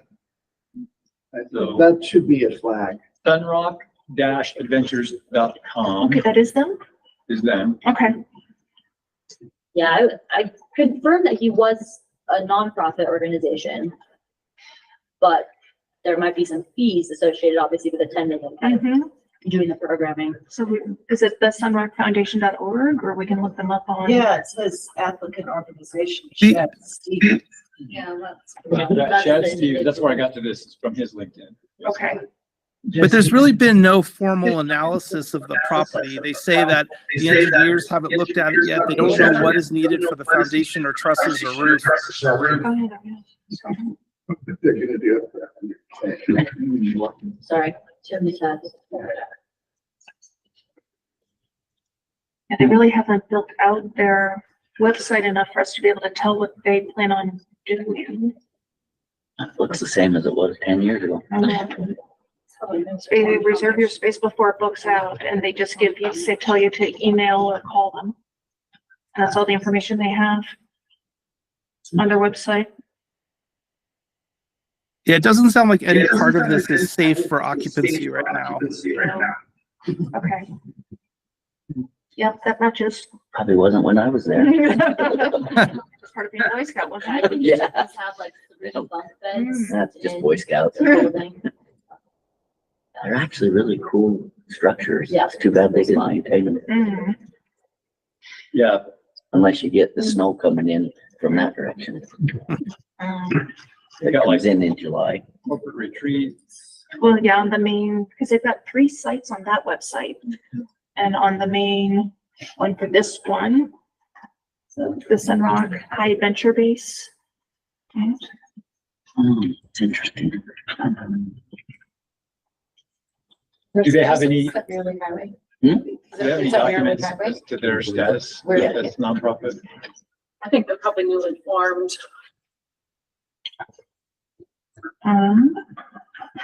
So there's this, which is the Sun. That doesn't talk about the specific place we're talking about, all right? Yeah, it does. It has a link. Well, it has a link to it. This is it. Sunrock, okay. But, so then they have the parent one has a corporate page, which, okay, Out of Heber. now. Okay, I don't know. I'll see. That's all Yeah. it says. Yeah, I don't see any 501c3 on it. That's a little worrying. Yeah, this doesn't have me. Should I put a asterisk by that? Because it's a good idea. Oh, hold up. Okay, so here I've got, they actually have in their store, they have 2 experiences and they have costs on it. Now, I don't know if they're running these or if they're working with another group, but, in 2023, they ran 1 women's retreat. And it looks like it was June 1 through 4, and it was $1,800 for participants to do that. Yeah, it's described here. Sunrock Adventures is an outdoor adventure company Uh-huh. that provides a comprehensive and well-planned outdoor experience that caters to the unique dynamics of any group. Yeah, $1,800. It's a $500 deposit and then $1,300 final payment for this experience. It's gonna be a no from me, dog. We do remember W9. Do a little bit more. They did mark Yeah. nonprofit on there. Maybe Yeah. there's just, okay, that's, I mean, So it's probably, maybe it's the foundation that supports the company, the business. But I What did can't. you say just now that they were charging for corporate events? 1,800 per. Well, this is an event that they had open on their website for last year. So when you click on their store, it has these 2 things that you could pay for, and it was basically, it looks like it's $1,800. Okay. For, This is- I mean, what our conversation sounded like, he's gonna be taking kids and groups, youth groups, some sort of, yeah, maybe some fee involved with it, but nothing. this is a women's retreat. Okay. there's some other posts about some like ministries, or yeah, maybe it's at risk youth, kind of hard to tell. If that's something you want me to reach out to him about. I'd be Yeah. happy to. Maybe that's the idea. Check or something. Maybe, yeah, put it on pause till tomorrow to. Yeah, that's. Okay. Yeah. It's charging $1,800 a person. I mean, I was like, oh, I take my kids, my students up there, but not that. Because if it is nonprofit, With that that's, like I price. say, that's a neat area and there's Yeah. fishing and there's Sure. lots of outdoor opportunity Yeah. there. They have rock climbing and everything. Okay, well, I guess, let's just move to the last one on our list that we're considering. That's the Jordan list. There you go. I know, sorry. It really would have been higher. Let's The see. next one is. George River. Lincoln. Lincoln, okay, not me. What I put down was, it's one of our major community assets, worth maintaining. I love all the RRI projects, I think they're great. Maintaining our assets and Obviously it gets a ton of use on the Jordan River Parkway. So, good point. That's between 39th South and 4800 South. Is it just resurfacing trail or? Yeah. It's resurfacing. I was on this and Okay, it's the Beaver and Rodeo. the only discrepancy was I got the same budget. Oh, no, they pulled up the Lincoln So Trail. one is Or the Jordan. resurfacing like 0.5 miles of trail, the other is resurfacing 1.8 miles, I think, roughly. It was just this. That was the only notes that I have to basically both of those projects. Oh, we are doing a Jordan River. Okay, sorry. I thought So we did other than skip that, over I it. mean, the Jordan River Yeah. Trail Network is an amazing asset. Right. Yeah. Yeah, it's heavily used. I just have, it requires serious maintenance, but then you have the ongoing issue of, like we've been talking about, who puts the bill for ongoing maintenance? Usually the cities. Yeah. But was there one person that did all the Jordan River submissions? Or was there more than one? Jordan River? Yes, I think there should have been, I don't remember off the top of my head that, well, actually, I think there was only one or two. Just two, okay. So I don't think I tagged these, yeah. Okay, that makes sense. Okay.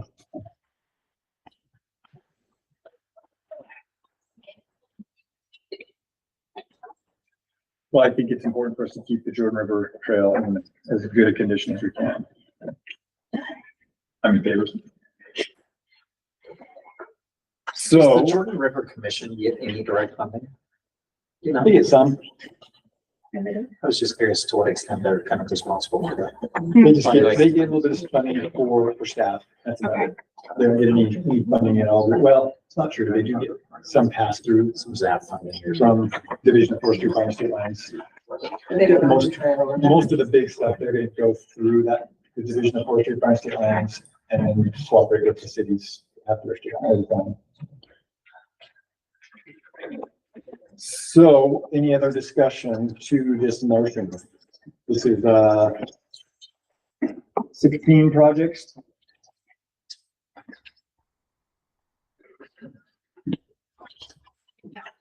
I would say the only further discussion I have is related to the Sunrock one. So if it were to advance on our list,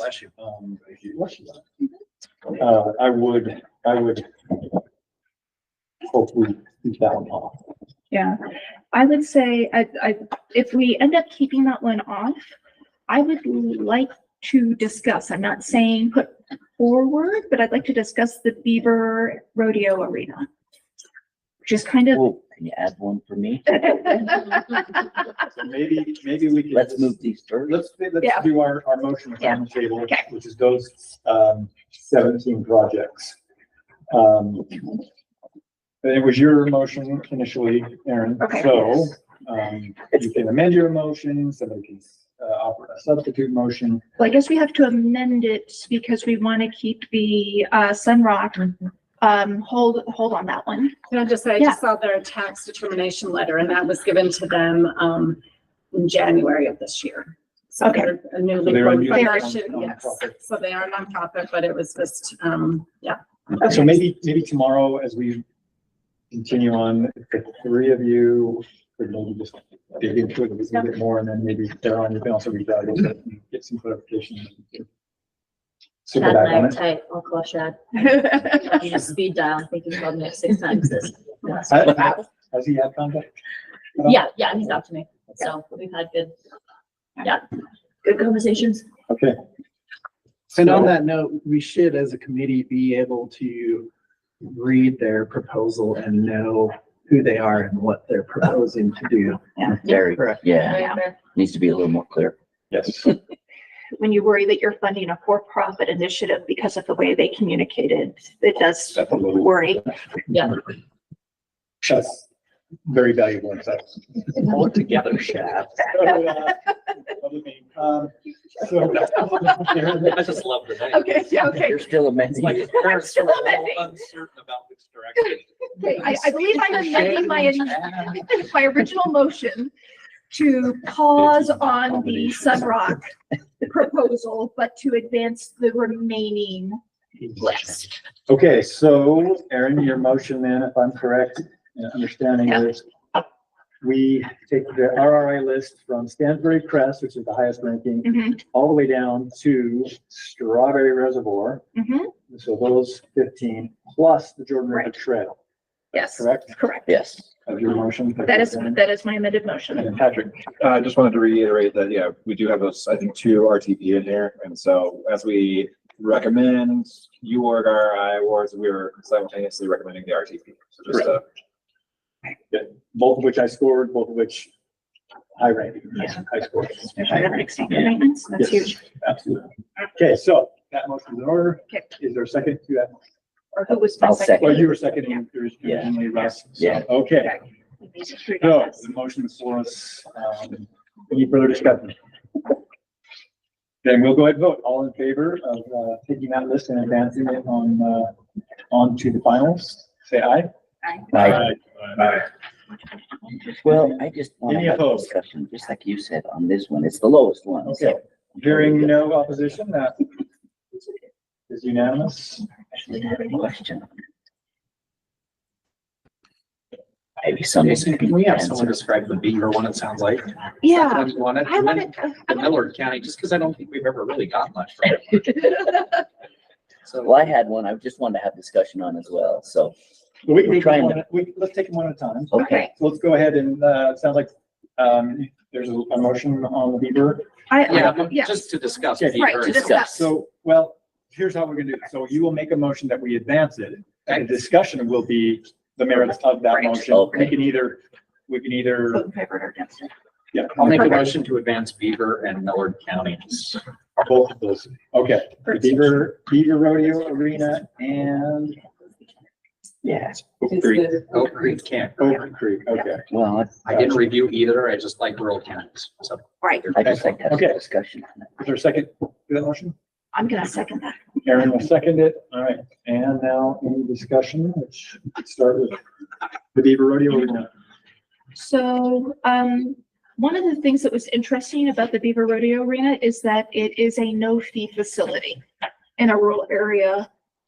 I realized that rodeo isn't exactly, it's beginning to fall into that swimming pool kind of area of things. And so that was my one big hesitation, but at the same time, as we're looking to build out outdoor gateway infrastructure for recreation, it definitely caught my eye, and it's also, kind of unique in what we've funded. So it does open up, it does set precedent. But because it's no fee, I feel like it doesn't necessarily open up a huge can of worms. That people are using it for a variety of different purposes in addition to having the rodeo facilities there. Well, versus there's picnic areas and things like that. So as a rural resource asset, it seems like it might be worth considering. But it's bad for. Yeah. Oh, And Caroline, pull up the, if you Yeah. pull up the picture, or you go to the- Yeah. I love the picture. Yes, this is Yeah. just we're doing the bathroom. at the Right. side. Right. And this is, going back to, we had this conversation last year, some of these smaller towns that have the greatest event riders, the project isn't super awesome, and this is, putting in a bathroom here, and I see a ball field, I see a tennis court, they do mention taking out the ball field and putting in campsites at some point, but they don't have any details on that, No. so. I know. Yeah. So it felt a little on the edge. They did have really good letters that make the case for like equine sports being important to rural communities. And so ultimately I was like, okay, I can support it. Yeah. How do they get national champions out of that area? Yeah, it's true. I will say, we funded a horse riding arena in Linden maybe 2 years ago with one of our like rock star grant riders, Ron Clegg, that's where he actually lives. He says he pretty much is getting communities like once a week calling him. He's like, how'd you get that funding? What can we do? So there's a lot of demand for horse riding arenas, but to Aaron's point, rodeo grounds, we are starting to kind of get, to that edge where it's like, well, speaker systems, like gates, a lot of these things that all rodeos, but there is a demand, a lot of demand. Yeah, so we talk about it being a bathroom, but it's not a new bathroom. It's replacing a bathroom, and it's replacing a bathroom with ADA accessible stuff. So that also bumped it up a little bit. So whatever the facilities are there right now are not accessible, I guess. So it says there too, the recreation along the river for fishermen and campers has increased 75%. The economic impact doubled. So I think that's a very good justification. Yeah. to add in. And this is 1 of 2 Beaver counties, right? They've got the miners bill. Yeah, this one just struck me as a way of helping to fund something in a rural community that seemed to make sense, even if it's not sexy. And maybe it would be a good time to mention this too, as part of the Outdoor Adventure Fund, Beaver County was also awarded with some funding to purchase a piece of property in our county called Upper Lake. Oh, yeah. Upper Lake. Beaver County moving on trying to acquire that. So Okay. they're going to do that similarly to what they do at Minersville County. Will be managing it as a recreation area. They do have lots going on down there, so it's awesome to see. Okay.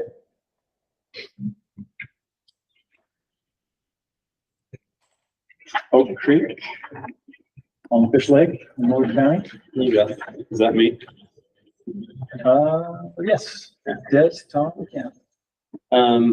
So I liked this project. I think it was just the underlying frustration with the federal agency that hasn't been maintaining their existing campground. This is probably why it maybe didn't go to the top, but I liked it because it was in Millard County. We haven't done a lot in Millard County. It is, initially it was a little so-so with me of just restoring roads and spurs and parking, but when you read a little bit further into the application, it's repair for ADA access and some new tent sites with removal of some dead trees that are hazardous that would fall on where people would be camping. So it's a $40,000 of an $85,000 project. I think I scored it as a medium, but I was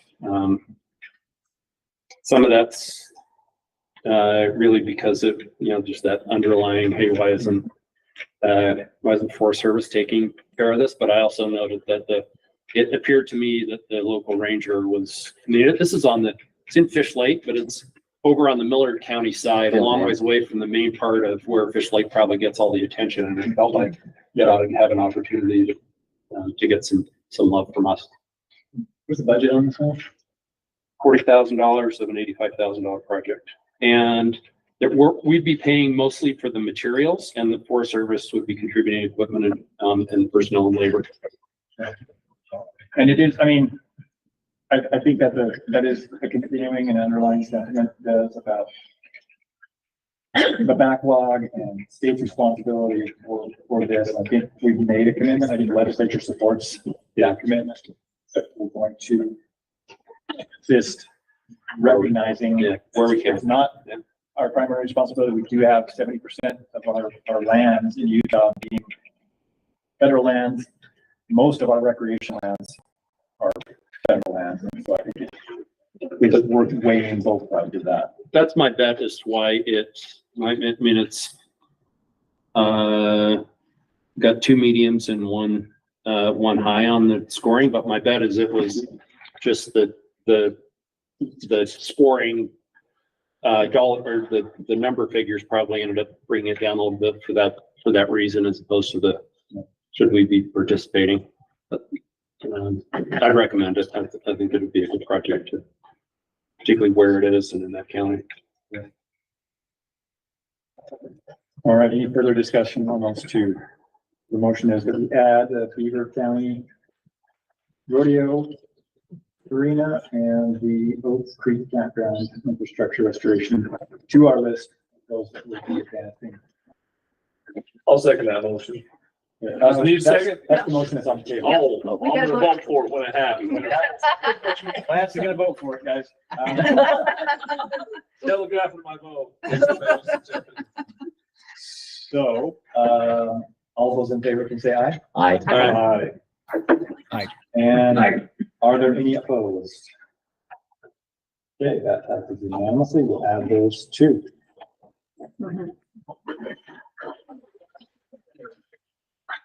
I'd like to make a motion. I would like to discuss the very bottom one on the ranking file, only because as I read through it, I wasn't aware of, I mean, I guess we can talk about it, but that's the motion. And then. Okay, we the talk Parley's about it Trail? after. Yeah. Okay. I'll second it. Thank All right, so a motion by Russ to move the Parley's Trail restoration onto the list of events, seconded by Aaron. So who wants to? Okay, so as I read through this, I noticed in the notes, this is an 8-mile paved bicycle pedestrian trail, and they need upgrades on it. It goes down to the Jordan River. So I'm like, yeah, that's a great thing. 800 to 900 users per day. My biggest question was, in the notes that said there was a similar section of this that was funded through UORG in 2022. That was before I was here. So if anyone was here in 2022 that can remember that, why, you know, and maybe I'm the lone guy again, but I just would like some clarification on it.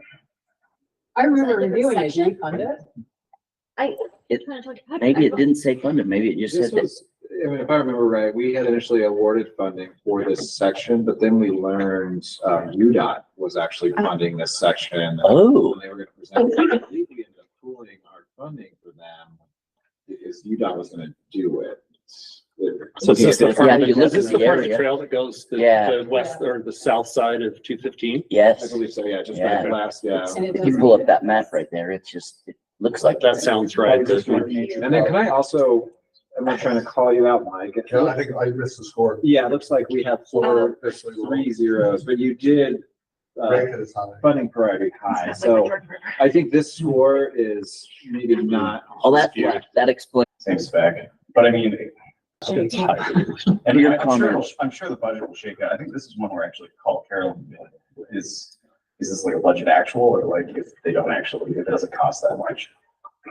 If they're gonna have a contractor do the other one, I doubt expensive. It's gonna be the same exact price. Right, so it's whatever they end up spending, as long as obviously under what we've awarded, that's what we would award them. Yeah. And we reimburse, correct? Yeah. Like just to Jason's comment earlier about this being, you know, it's in Salt Lake County. Des was saying it's a highly used, it looks to me like it's just probably one of those areas that's in the data. 800, 900 people per day. If we take Mike's and just do like 4s, that would put it at a 36. Okay. Right? So it's right up into the. Yeah, I do too. So do we need to make a motion now that we've discussed it? So that The motion was, the motion on the table is that we include Parley's Trail Recreation onto our list of those that will advance. So we've discussed it. And so now, if there is no further discussion, then we can vote on it. We need to see how Lance feels. I'm excited to vote on it. All right. Hold his cards close to that. So, all of those in favor of advancing Parley's Trail Restoration Project onto the list, say aye. Aye. And thank you for the conversation. That was awesome. We wouldn't have caught the zeros. Just double checking if there's any opposed. Oh, sorry. No, okay. I'm gonna ask that, are there any other projects that got Yes. zeros that we ought to be looking at on this list? That something didn't quite work out right? I mean, with every one that we're discussing and pulling up the reviews and compiling those comments, I mean, we definitely tried to flag. I think we reached out to a few of you. Where we did see them. So I can't think of anything off the top of my head, but like every single one that we're looking at.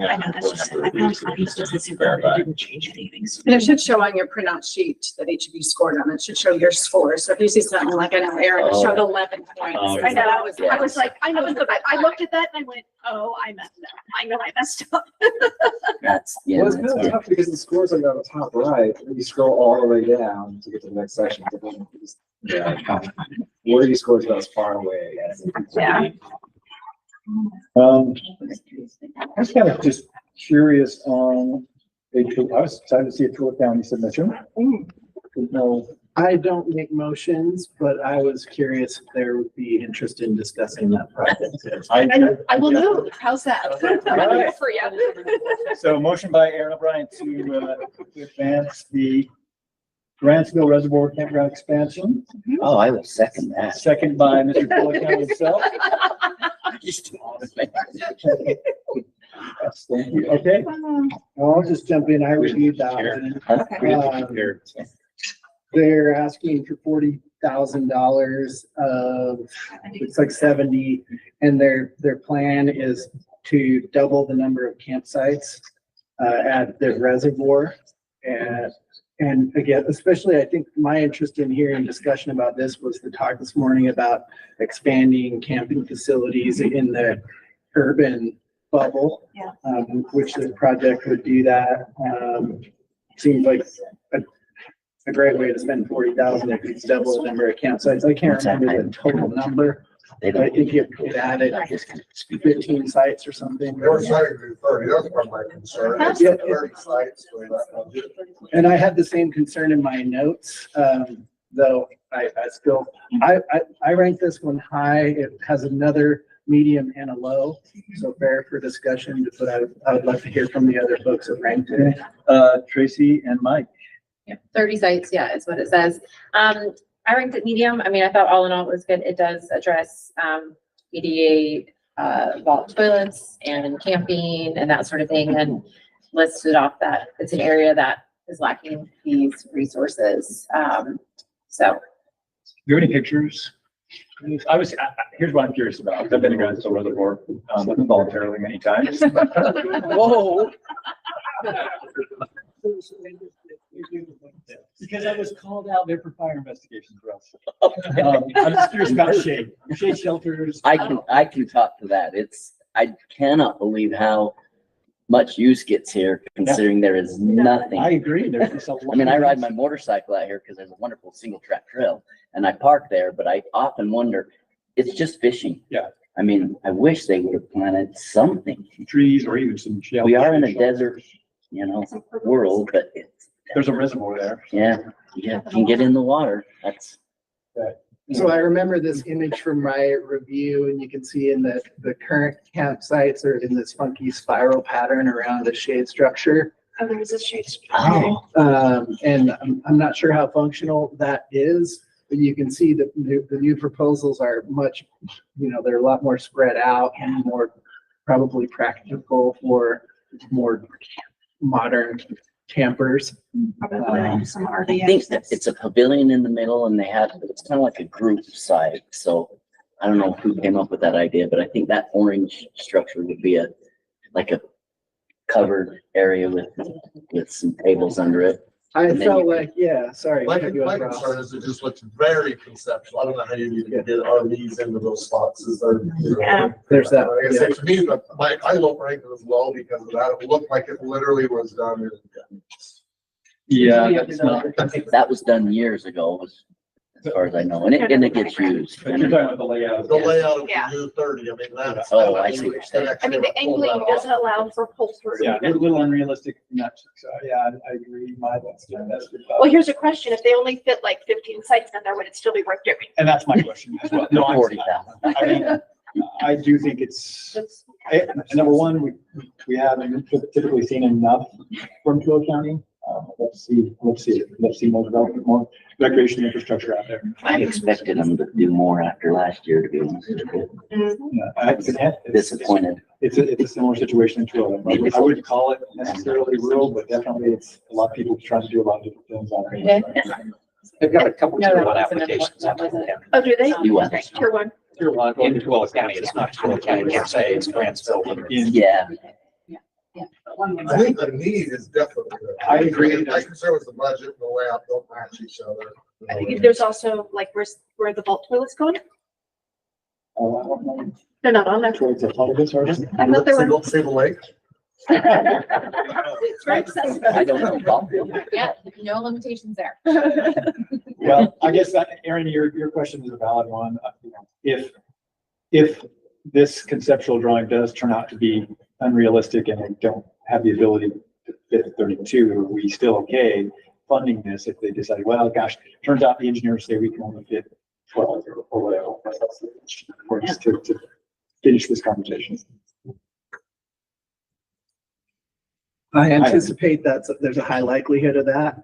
And personally, I still feel like it's a very worthy project for 40K. Yeah, that's I mean, I know it's useful happen, but I wish they'd. Oh, very good. Nice. Agreed. Thank you. Very much agreed. That was actually, the street view is really helpful. And there's, yeah, there's one, it's got 2 vault toilets right now. Yeah, it's got two right there. This goes to our comment, our conversation we were having earlier. Christmas tree. Baby shake, future shake. They're actually trees that you just can't tell because they're about. Well, yeah. They have the reservoir right there. It's not a whole lot different than Minersville as far as The same feel. Okay. And if I can just update, this one, we had a 0, we just corrected it, so its average is now 34. It's my fault, sorry. I'm so glad it's not just me though. Thank you all. It's still, below whatever that cutoff is. Yeah, And it is. then, 34. Yeah, we cut it off. It's still. and Vermilion, for Iron County, that one, we had the average for 26.67, but that one as well had a 0. Oh. So that's for Tom Adams. So I just tried to kind of guess for him within like what his range was gonna be. So that new one will put us, Vermilion will be at 29. Okay, that's still low. All right, well, if there's no further discussion on the Grantsville Reservoir, the motion is still before us.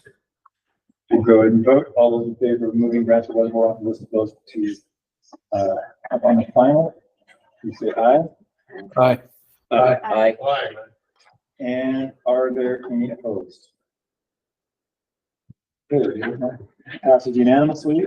It's all right. This must be the one that's not working. Everything's not grabbing. Time for bio break? Yes. Okay, let's take 5 minutes. Time, like, I want to see, but I'm ready. I think it probably was.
the 2320 bridge decking, Solid County Parks and Recreation did have a 0, which if we average things in, that would increase it to a 34. We should talk about it. Same score as the Branson Reservoir one, so that possibly is one that we want to discuss. And then I was also just curious about Payson Trail restoration. Would be open to hearing that back.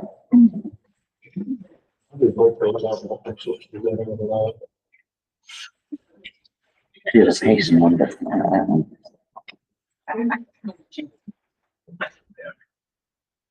Somebody wants to hear about either of those or more.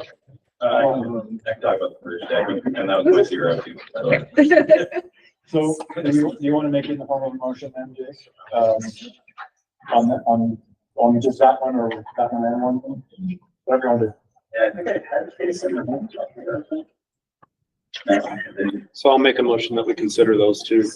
Okay, motion by Des, I'll second it. seconded by Aaron to hear Payson Trail restoration and the 2320 bridge. Okay, discussion of the motion. Yeah, Jake, you want to- Yeah, bridge decking one is pretty straightforward. Part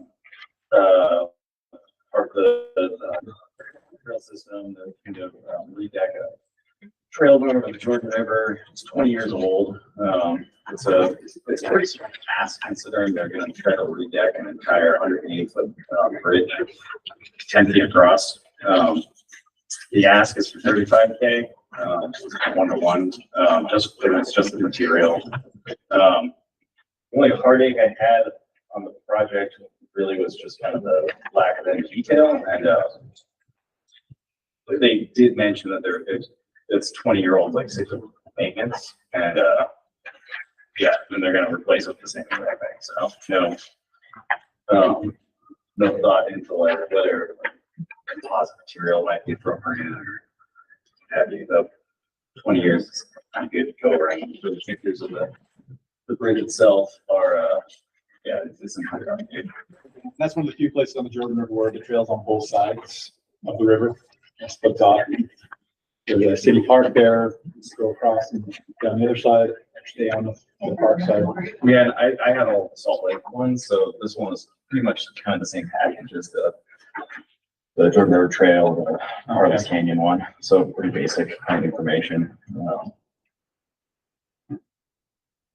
Okay. Yeah. And I'm sure that there's composite decking.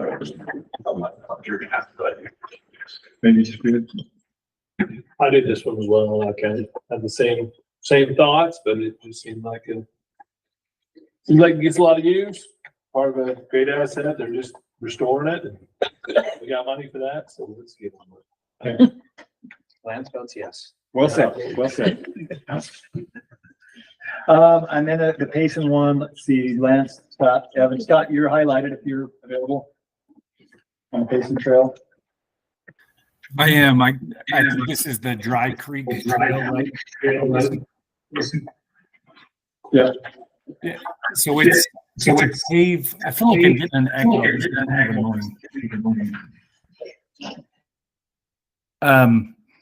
Anyway, so this is to pave about 0.49 miles of a trail that's been eroded. It seems really expensive. I think it's over $200,000 for the total project cost, and just over $100,000 is what they're asking for a grant. It does sound as if the trail is highly used and that there's some erosion issues to be dealt with. I just questioned the costs on this one.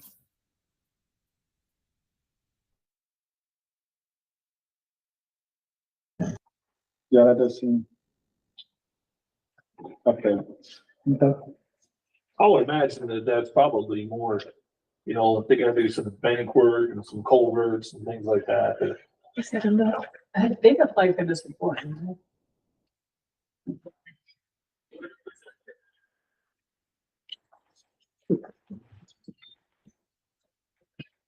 My notes also indicate that they didn't show any use levels even relative to other things in the community that would have been nice to know.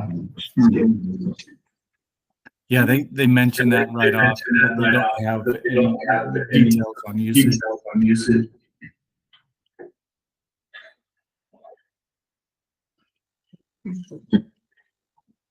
Does their budget show that they're doing a bunch of earth moving or anything like that, or is it just? There is some additional erosion control measures that are discussed, but what those are, I don't think they went into detail. Not very deep, pour concrete and thick sloughing.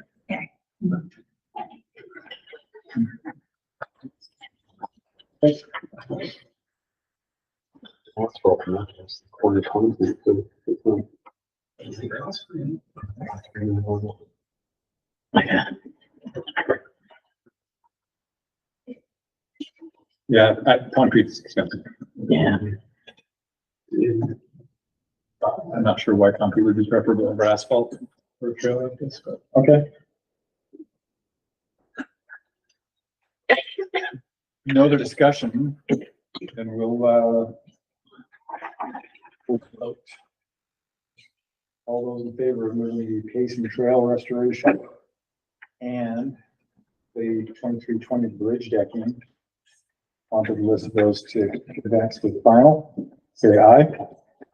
Aye. Aye. Any opposed?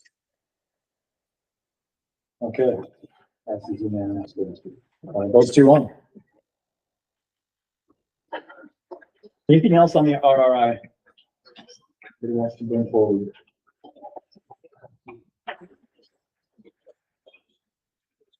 Okay. Seeing none. Caroline?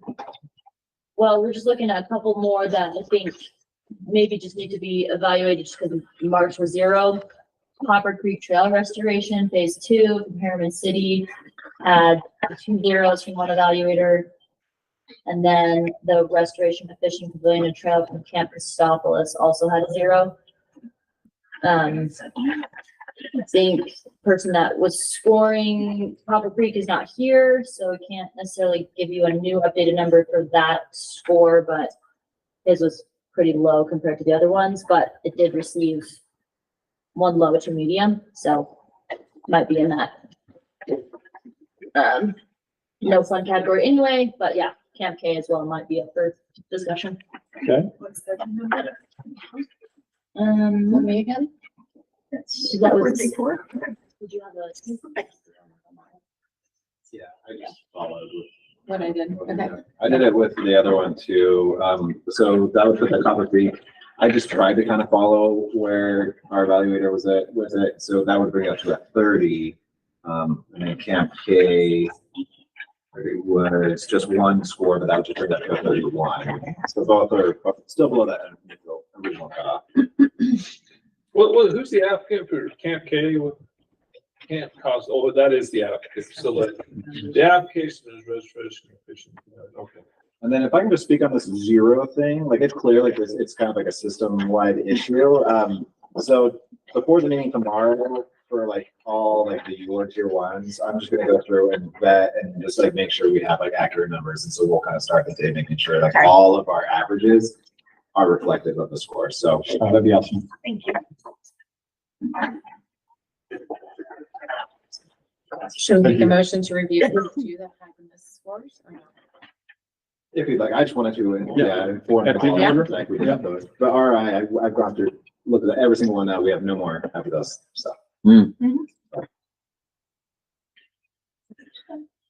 I'll second the motion, let's review them and. So is that Do our due motion diligence. from Tracy? Sure, make sure we feel good about reviewing that. Okay. I'll second the motion. All right, so the motion is that we will evaluate the restoration of Fishing Pavilion, Camp K, as well as Copper Creek Trail Restoration, Phase 3, Harmon City, seconded by Lance. And so, let's see, how about, Tom's not here, but either Cameron or Aaron, want to talk about the, Which one are we doing? Sorry. Copper Creek? Copper Creek, thank you. Sure. So this project replaces some asphalt on some of the older trails in neighborhood that was, 20, 30 years old. We're getting to the end of its useful life. And I gave it a medium score mainly just because of the precedent issue. There are tons of trails like this that exist all over the state. And do we want to press replacing kind of a standard trail in the existing neighborhood? Because if so, we could expect hundreds of these applications in years to come. So I scored it fairly low for that reason. It checks a lot of the boxes about infrastructure replacement. It sets a precedent that we may or may not want to engage in. Yeah, none of the 3D evaluators ranked it high for funding. What was the score? What was the revised score on that? 30. 30. Oh, 30.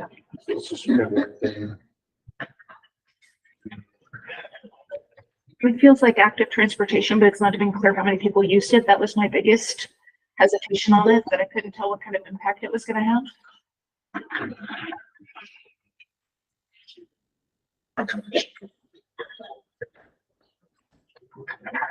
Anything else on Copper Creek?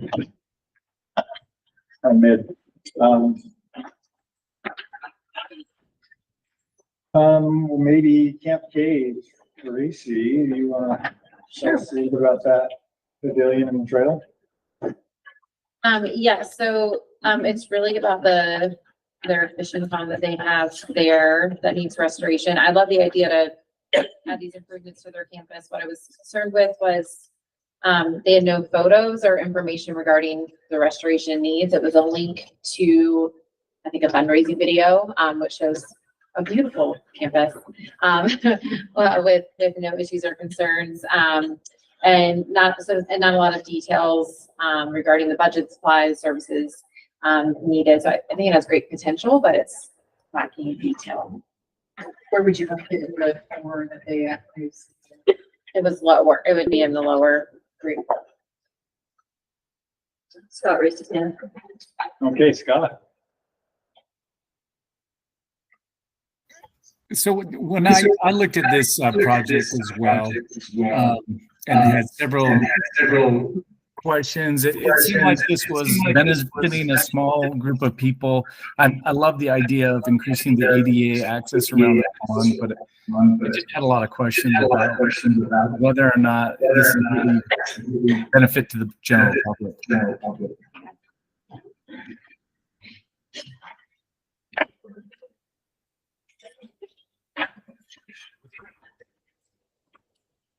Yeah, I have the same concerns and questions, and now I think we're kind of at the point where we have arrived at backstop of quality.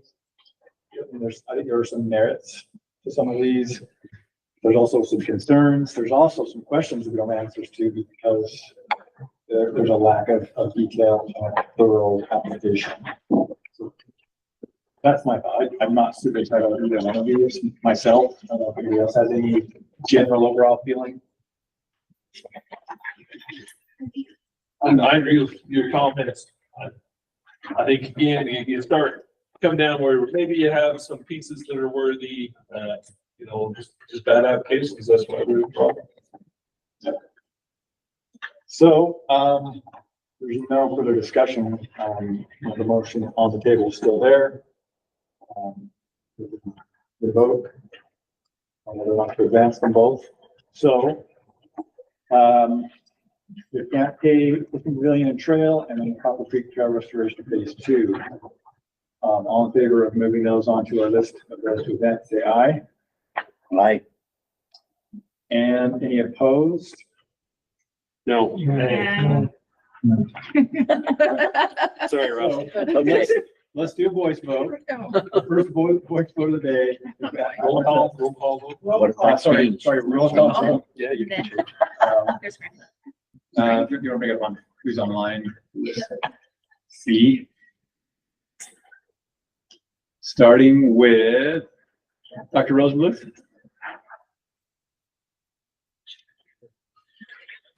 Sorry, where are we? I just stepped out for a second. Oh, I'm sorry. Yeah, so we're these final two RRI applications, restoration of the Pavilion and Trail at Camp K, and then the Copper Creek Trail Restoration Phase 2. We're just voting on whether or not to move those forward onto our list, yay or nay? We're doing a voice, sorry, a roll call vote. Oh, sorry. Yay. Yay. Okay, thank you. And, Director Strong? Nay. Okay. Is that all we have in line is those two? Yeah. Okay. Jake? Nay. Mike? Nay. Cameron? Nay. Betsy? I don't know. Oh, yeah, that's right. Sorry. Yeah, nay. All right. I'm gonna vote nay. And Aaron? Nay. Russ? Nay. Des? No. Okay, I'm sorry, Tracy? Nay. And Lincoln? Nay. Okay, so the nays prevail, and we're not gonna add those two.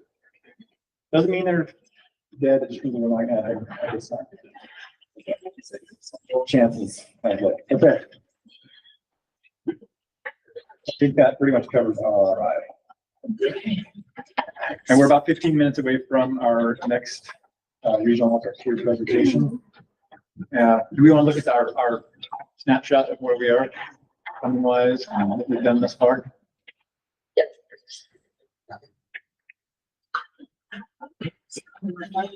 So we've done the easy parts. So this is just RI. Let's see, all of them. This is total. Okay, this is total. So just under 2 million. Okay. Is there a way to make the county breakdown more prominent? Or I can read that. Yeah, we're over. Yeah. Yes, Joe. So this is by application count and this is by rural now. So rural, 1.2 million for 61%, 26 applications for 59%. And I just was going through this spreadsheet, pretty impressed that the tier one, which is taking into account the new match for that were, there's some help there for rural counties, but 30 out of the 50, it looks like, obviously I just did it with adding it up the same, 30 out of the 50 are considered, you know, class 3 counties and below. Jason, just take a bite into these tier one. I'd say let's just take a bite, go 45.33, let's advance everything above that. Okay. Next 15 minutes, let's discuss. Should be pretty simple. Motion by Lance to start at the low end of 45.33, the West Haven City Park Theater, Riverdale. So 1, 2, 3, 4, 5. Those 7. So, I'm gonna have a substitute motion. Okay. I'm gonna say we put more on the table. I like that. And I'm gonna go down to, I'm gonna make a motion to go down to 39.33, except for the one that got a one low vote. Okay. So everything above that, the one low vote would be the Manti West Rim Trail that I take off for now, just having the one red caution. Well, so are you saying anything above 39.33? Except for The high one. Except for, not Minersville, so, because they got a red vote as Oh, well. okay. All right, heads up, Dimplebell's got a 0 on it. I just found it, sorry. Yeah, I'm going through. We actually, for your, I mean, I don't know how far through, but I got 1, 2, 3, 4, 5, 6, 7, 8 so far that I've identified. So we probably ought to. We ought to wait. Do we want to just take a quick second and fix ours? So many people have a laptop and can do that. Yeah. You're gonna kill more trees tomorrow if you find a 0. But we're already there. Yeah, as I said, you're gonna have to. Okay. It was easy. Yeah. Patrick, if we It was easy. Patrick, are any of those where he was at 45 have zeros on them? See, anyone's that, which I'm sorry? Above 45, that was Lance's original motion. Not that I've seen so far. I mean, we have one, the 44.67, the Southview Trailhead Expansion Improvement by the LMC or City, that one. Let's see, well, so that one should be You can see how many of these. I'm trying to look from. It's a 0 on one section of the application. It wouldn't be an entire application is 0. Correct. Yeah, most cases are just zeros on one section, although On one some, section, yeah. some are multiple. Like I'm looking at one right now, 3284 that has 2 zeros. So that Providence City one. But I'll go back to my original motion. I just want to take a bite out before our, yeah. I'll, what's the word? Withdraw from my. Okay, so back to the maker of the original motion, which was. 45.33, just because it seems like those don't have Take away, zeros. erase me. Okay. Sorry. Des, give a second that. I'll second. So the motion is from Lance that, anything from West Haven at the bottom all the way up to Wasatch Mountain State Park, 1, 2, 3, 4, 5, 6, 7 We projects. can't change them now. That we will, evaluate those and put those on the list for advancement, seconded by Des. Where's West Haven? What's the number on that one? 45.33. 45.33. So basically it's the top 7 in the UR tier 1. Just to take a quick bite out before our application starts. I love the efficiency. I love that. We're just saying those are done. Well, we're going to say they're done, but is We're there gonna any try and get it done discussion? today. Yeah, so same as we've been doing. The motion is that we will advance those onto a list of finalists. Okay? So any discussion to that, so we'll take 30 seconds each. 2 of those have RTPs on them. Yep, 2 of them have RTP, the climbing access trails and Wasatch, and then the mountain trail system goes 1. So you want to start Wasatch Mountain State Park, 45th conservation? Okay. Figure out who that is. Mike? It's me, yep. This was actually one of my highest scoring projects. I really liked it. It's got awesome connectivity, high use area between Deer Valley area and Beaver Valley area. They overdid their information, but they did it in a good way. I really like this one a lot. I did too. This is a no brainer. It's a short trail that connects all sorts of. Yeah. Okay. The next one is climbing access trail in Wasatch. This is an RTP match.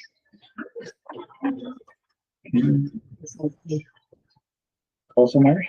Yeah. Okay.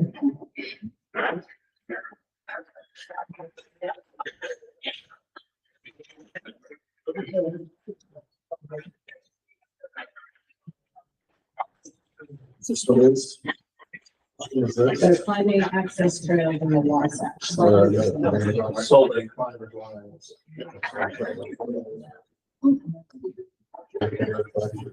I also scored this one.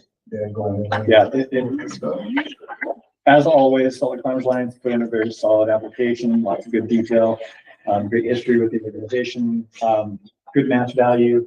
And this is just, again, approach routes. Not only are they good for the climbers that are accessing Crag, but people use them to go and hike and enjoy. Yeah, like multi-use, not really that adaptable, although there are options. They do make every effort to involve adaptive climbers. It's not something that is suitable for all adaptive uses. I just had my experience with you guys that you follow through to the exit. Okay, love that.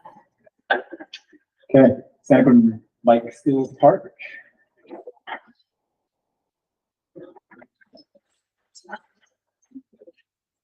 I had that one. I don't know if anyone else. I wasn't the highlighted one. Supposed to be the one, but she's on here, so yeah. Okay, this was a really well done application. I wrote in my notes, well done, Santa Queen City. It looks like we did phase 1, and it appears that was such a success that the community welcomed it, and I don't have the numbers in front of me. Let's see. Park. To some existing projects we funded last year. 10 miles of town. Phase 1. My only negative was, once again, I just didn't see. I said I wish there was more ways to make some of the areas ADA accessible.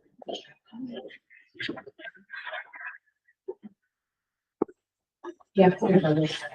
There are other trails that are mentioned that are wide and accessible, but this one specific. Okay. All right. Monroe Trails System Phase 1. This is me.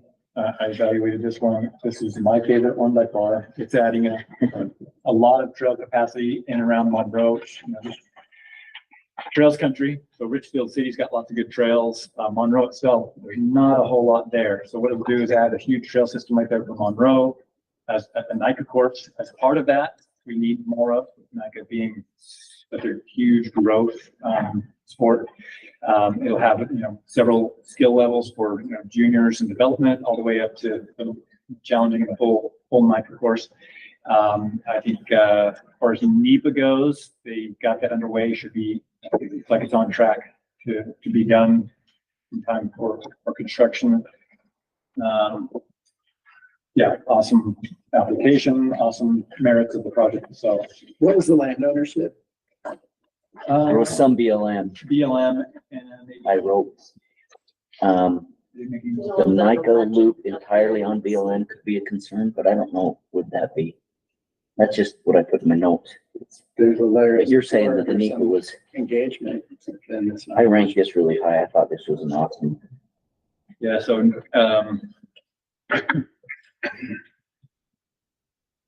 yeah, I mean, 18 miles of new trail. There's some Sitla as well. They may have to work around Sitla.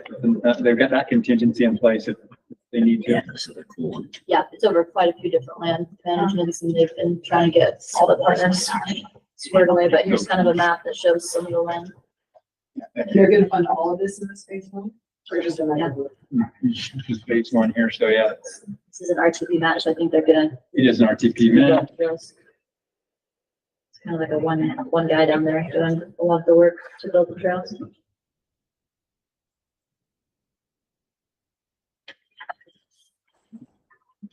Any questions on that one? Any further discussion? We'll go to North Logan Wilderfest on the Shoreline Trail.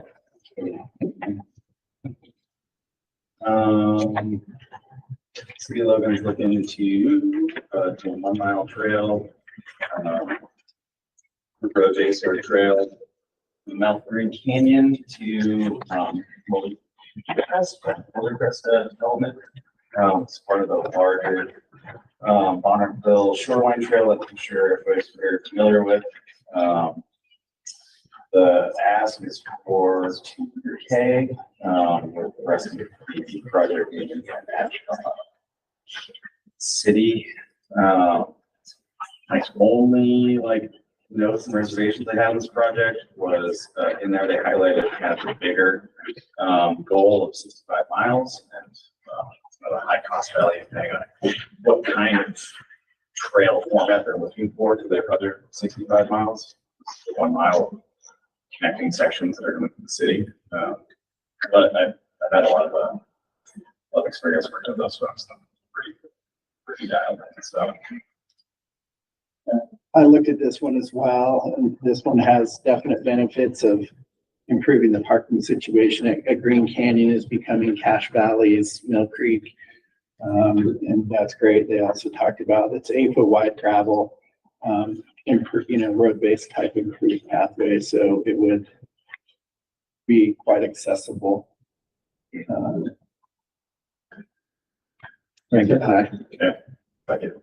Awesome. 4-Bay Trails, Basin City. Yes, Cam, it's real quick on that, but I can speak to it. I was probably. Okay, go ahead. So this is existing trail system that's south of Payson. It's up there, kind of Nebo Loop, up towards like the old Lakeville Scout Camp up in there. And they're just adding on to an already existing asset, adding some more trail there. Seems like a good project. Russ, you also did this one. Yeah, I ranked it very high as well. I was only concerned about their answer. It said the cash match will come from Payson's park tax. The applications for the park taxes are due in early April, and the money awarded after July 1st. So that was my only, my only real thing that I got done. So they do have 2 years to do the project, so even if they gotta wait for the next cycle, you can still okay with that. Yeah. And good point. And they did mention that this was part of a master plan with additional cities there in South Utah County, so imagine Salem and all these kind of network there, trails, part of an overall master plan, which I like. So. Yeah, it's a multi-use trail too. It's got some horse and some hiking running. It's a good project. Yeah, good match as well. Yeah. 4-1 match. Okay, and then the last one on this list is the West Haven City. Park Activator. Russ? Mine on that one? You on that one? Okay. Okay, I know, let's see, sorry. So I don't, 2-1. I ranked it really high. I like the fact that it's different parks, different types of recreation for outdoors, more outdoor enjoyment and relaxation. Use of the city park for other types of recreation. This, I think this was an amphitheater, and I thought it was a really novel, different idea. It's, you know, we might not consider it recreation in the aspect of getting our heart rate up, but what one person's recreation is not necessarily with another person. I can recreate underneath the tree and enjoy as I get older. Yeah, we kind of had a philosophical conversation about amphitheaters in general. Uh-huh. Well, what's the thought? We kind of landed on, well, probably about where you'd expect. Kind of like you said, Russ, I mean, it's outdoors, it's getting people outdoors. In a year where we were, you know, short by a lot of, you know, asked to available funds, they probably wouldn't do well. Yeah. But something like this one where, you know, there's some pretty good merits to it, would rank higher. So I think in the beginning, our question was, should we even allow these to be submitted? Are they even eligible? So and we decided yes, but and we also said, well, that's why we have a scoring committee to make a call. And looking into this one, it was kind of fascinating. Does anybody know who's paying for the campground? So the amphitheater is part of a campground they're building. I know I called the city because I was like, there's no information on this. And they're going to have camping in that area. And like they already broke ground and they're like adding other things to that. But it's pretty unique sites because right now they allow camping. It's like a recent land purchase. Wow, that's a good question. Yeah. Because they should have submitted. Well, the campground's mostly, they're like, yeah, you can camp there. We're not charging yet. And I was like, okay. It was kind of like one of those came to the top. Kind of fascinating. Are building a campground amphitheater to increase the usability of campground. And I mean, it looks like also that is there an issue with their budget spreadsheet? That could be, I don't know exactly what it is, but.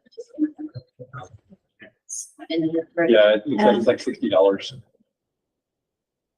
Oh. Yeah, I remember that. Minor error, not a huge consequence.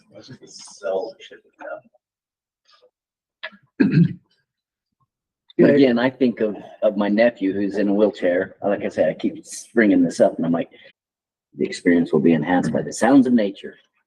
That's probably why I felt the way I did. This is. I love the sounds of nature. I guess the question is, outdoor recreation is it activity? Yeah, I mean,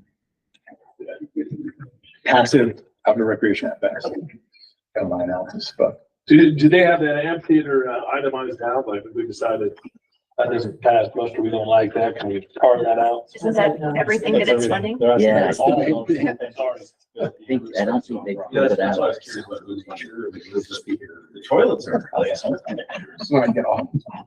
Yeah, the accessible by the summer. budget is just for the amphitheater.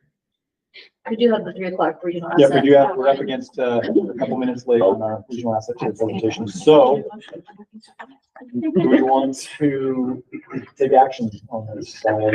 This motions have been made, seconded, we have been discussing it. And so now back to the original motion. And I'd like to amend my original motion to Approved 45.33, everything above that line, save the West Haven City, amphitheater, and just table that, and we'll discuss that later. Because I'd like to advance. Fair enough. So let's just do those top 1, 2, 3, 4, 5, 6 of them. Okay.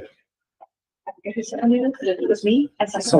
Lance, can I just understand your intent? Come on in. Come on in. The intent is to go through the rest of the projects. Oh, absolutely. I think he. I was just trying to take a dive before we get these guys. Absolutely.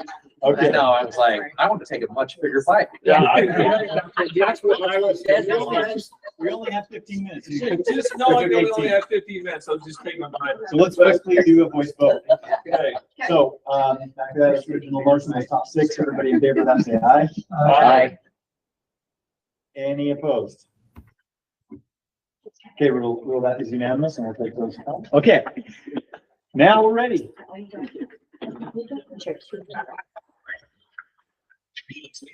We got Washington Wheels Park.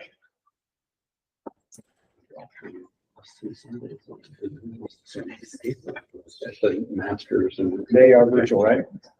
Yes. Signs. There's a picture that's side. Paul Walker, not the Paul. Not that Paul Walker. All right, welcome, Paul. And whenever you're ready, take it away. Okay. Okay. So this is the Wheels Park in Washington. It's located in Washington Field. It's near the airport. You guys are familiar with that area? It's really close to the SR7. There's actually a new interchange going on right next to this project. So we're really excited about some good connections with trails that come to this location as well. We've got master plan trails to connect into Parkin and St. Paul. So this Wheels Park is got amenities that are anything wheel related. So we've got bikes, skateboarding. The concept for this park is that are wheel related. We also have this, I'll get into it a little bit more, but we have this set up so we can host events. There's lighting, we can set up temporary bleachers. We're hoping to have a qualifying level of skateboarding events at a time in the future. We've got plans for this to serve not only Washington City, but Washington County, and also visitors to the area. It's a very popular area and it will be used year round. We're expecting a large economic development or economic benefit from this. We've partnered with Washington County. They've donated $1 million towards this project as well. It's a $13 million project. It's 15 acres. We're finalizing some plans right now with the engineering, and we're hoping to start construction in the summer. And with completion being early next summer, a little more than a year from now.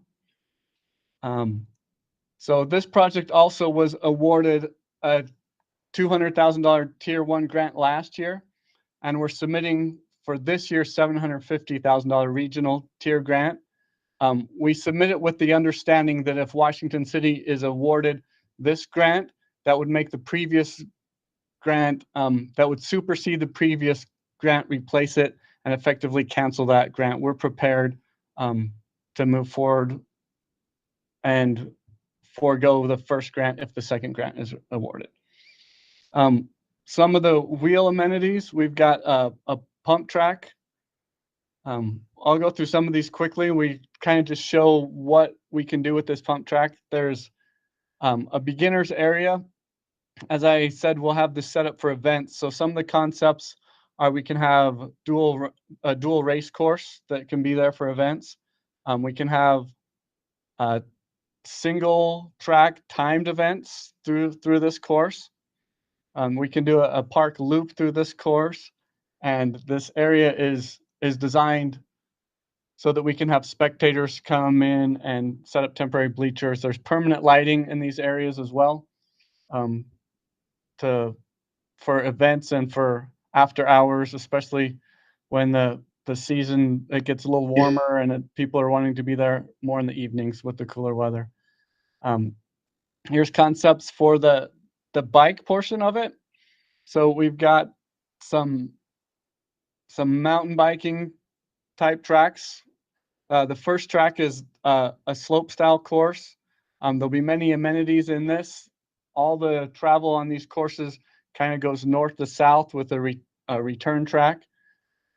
We also have planned in there a head-to-head dual pump course that will go next to the first course.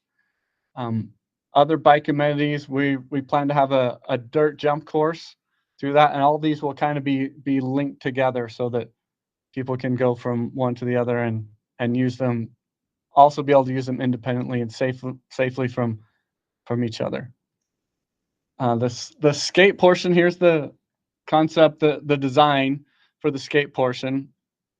This also has open space so that bleachers can be set up temporarily for events. Again, the permanent lighting in place. It's got areas for different levels, different skill levels. We've got many bowl amenities, as well as some other skating amenities. We've got seat walls located throughout the skating so people can skate on them as amenities, but also they're there where people can sit and enjoy and hang out and be spectators through all the skating that's going on. Some of the ineligible items, we also have a very large playground and a very large splash pad that aren't eligible for this grant, but it serves multiple ages. So an entire family can come to this park and be able to recreate outdoors. Younger kids can use the playgrounds while maybe older kids are using some of the other amenities. This is planned to be pour in place, accessible surfaces. The whole site is ADA accessible. And is there any questions?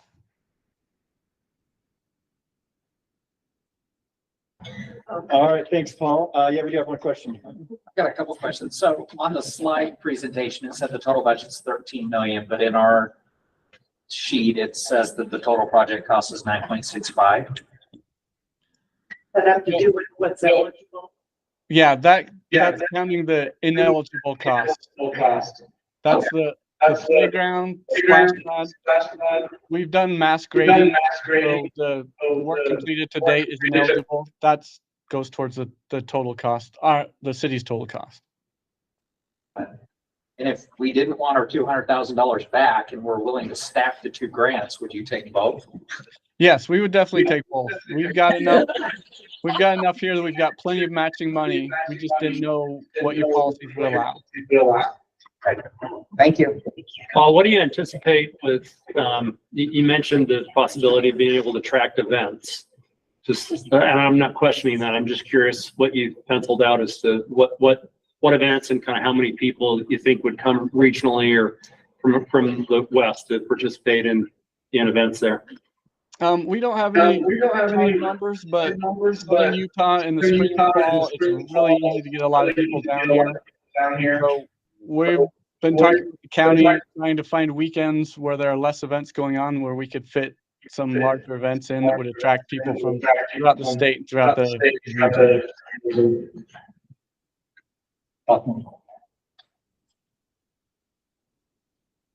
Okay. Any other questions? Yeah. All right. Doesn't look like we have anything further. So thank you, Paul. Appreciate it. So is the mic now on the Alex? No, I think we need to fix that now. Yeah, so So maybe hit we do settings, that hit while the we're gear. not trying to talk to people online for a second. Yeah. Second. Yeah. So can you test online? Testing Someone's 1, 2, check, check. Ladies and gentlemen. Testing 1, 2, check, check. Is the audio coming out of the OWL units at this point? It is, Paul. Thank you. Are you able to hear Awesome. us? Thank you. We see a decrease, no echo present now. Thank you so much. Right. Thanks, Paul.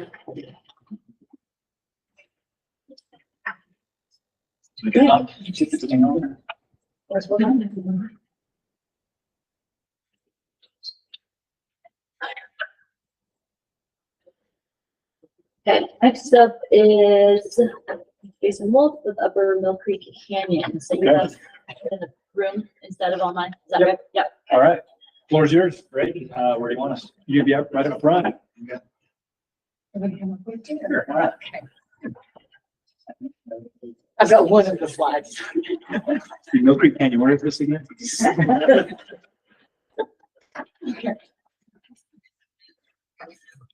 Great. Well, hi, everyone. My name is Jason Wolf. I am the Canyons Management Program Director for Salt Lake County. I work out of the Office of Regional Development, and we're here to talk about the Upper Mill Creek Canyon Trailhead Development Project. The next slide here. Just kind of give a quick overview, activities to date for this project that we've done, accomplished so far. Zinni will give you a trailhead design update, and then we'll talk about the schedule and any questions at the end. So just kind of a quick brief overview of the project for this Mill Creek. We are looking at redeveloping 4 trailheads in the Upper Mill Creek area. So obviously this is in the Tri-Canyons area for the Wasatch that sees roughly 3.2 million visitors a year. In 2020, we were approached to apply for a federal land access program grant to help redesign and redevelop the upper portion of Mill Creek Canyon. From there, as far as further design went, we've identified 4 major trailheads for either improvement or complete new trailheads. So this is the Wintergate, Elbow Fork, Alexander Basin, and Upper Big Water Trailhead. And kind of important to this area are the regional trail connections. So recently we've had new trail developments that are just finished at Granger Peak. So this is connecting Pipeline Trailhead, if you're familiar with that, down to Salt Lake City and connecting through the Harley's Trail from there. We also have the new Upper Mill Creek Pipeline Trail that was recently completed. And then from there, we've got 2 regional trails, so to speak. We've got the Wasatch Crest Trail that comes off from Granger Peak, or from Garzon Pass and Summit County. And then we also have the Great Western Trail that comes from Lambs Canyon up and over from there. So you said you're gonna take pipeline all the way down into Salt Lake? It already is. It's already As there. of last summer. Yeah, okay. That's been complete as of the fall. Yeah, last fall. So activities to date, so like I mentioned, this was part of the 2020 application for the FLAP grant, which the Salt Lake County was the applicant and awarded. We've had numerous meetings since then, 3 public engagements, and we're just finalizing the NEPA, which is environmental assessment. So the public comments just closed on that, and we're incorporating those comments right now. Next slide. Trailhead update design. Yeah, thank you, Jason, and Salt Lake County for spearheading this project.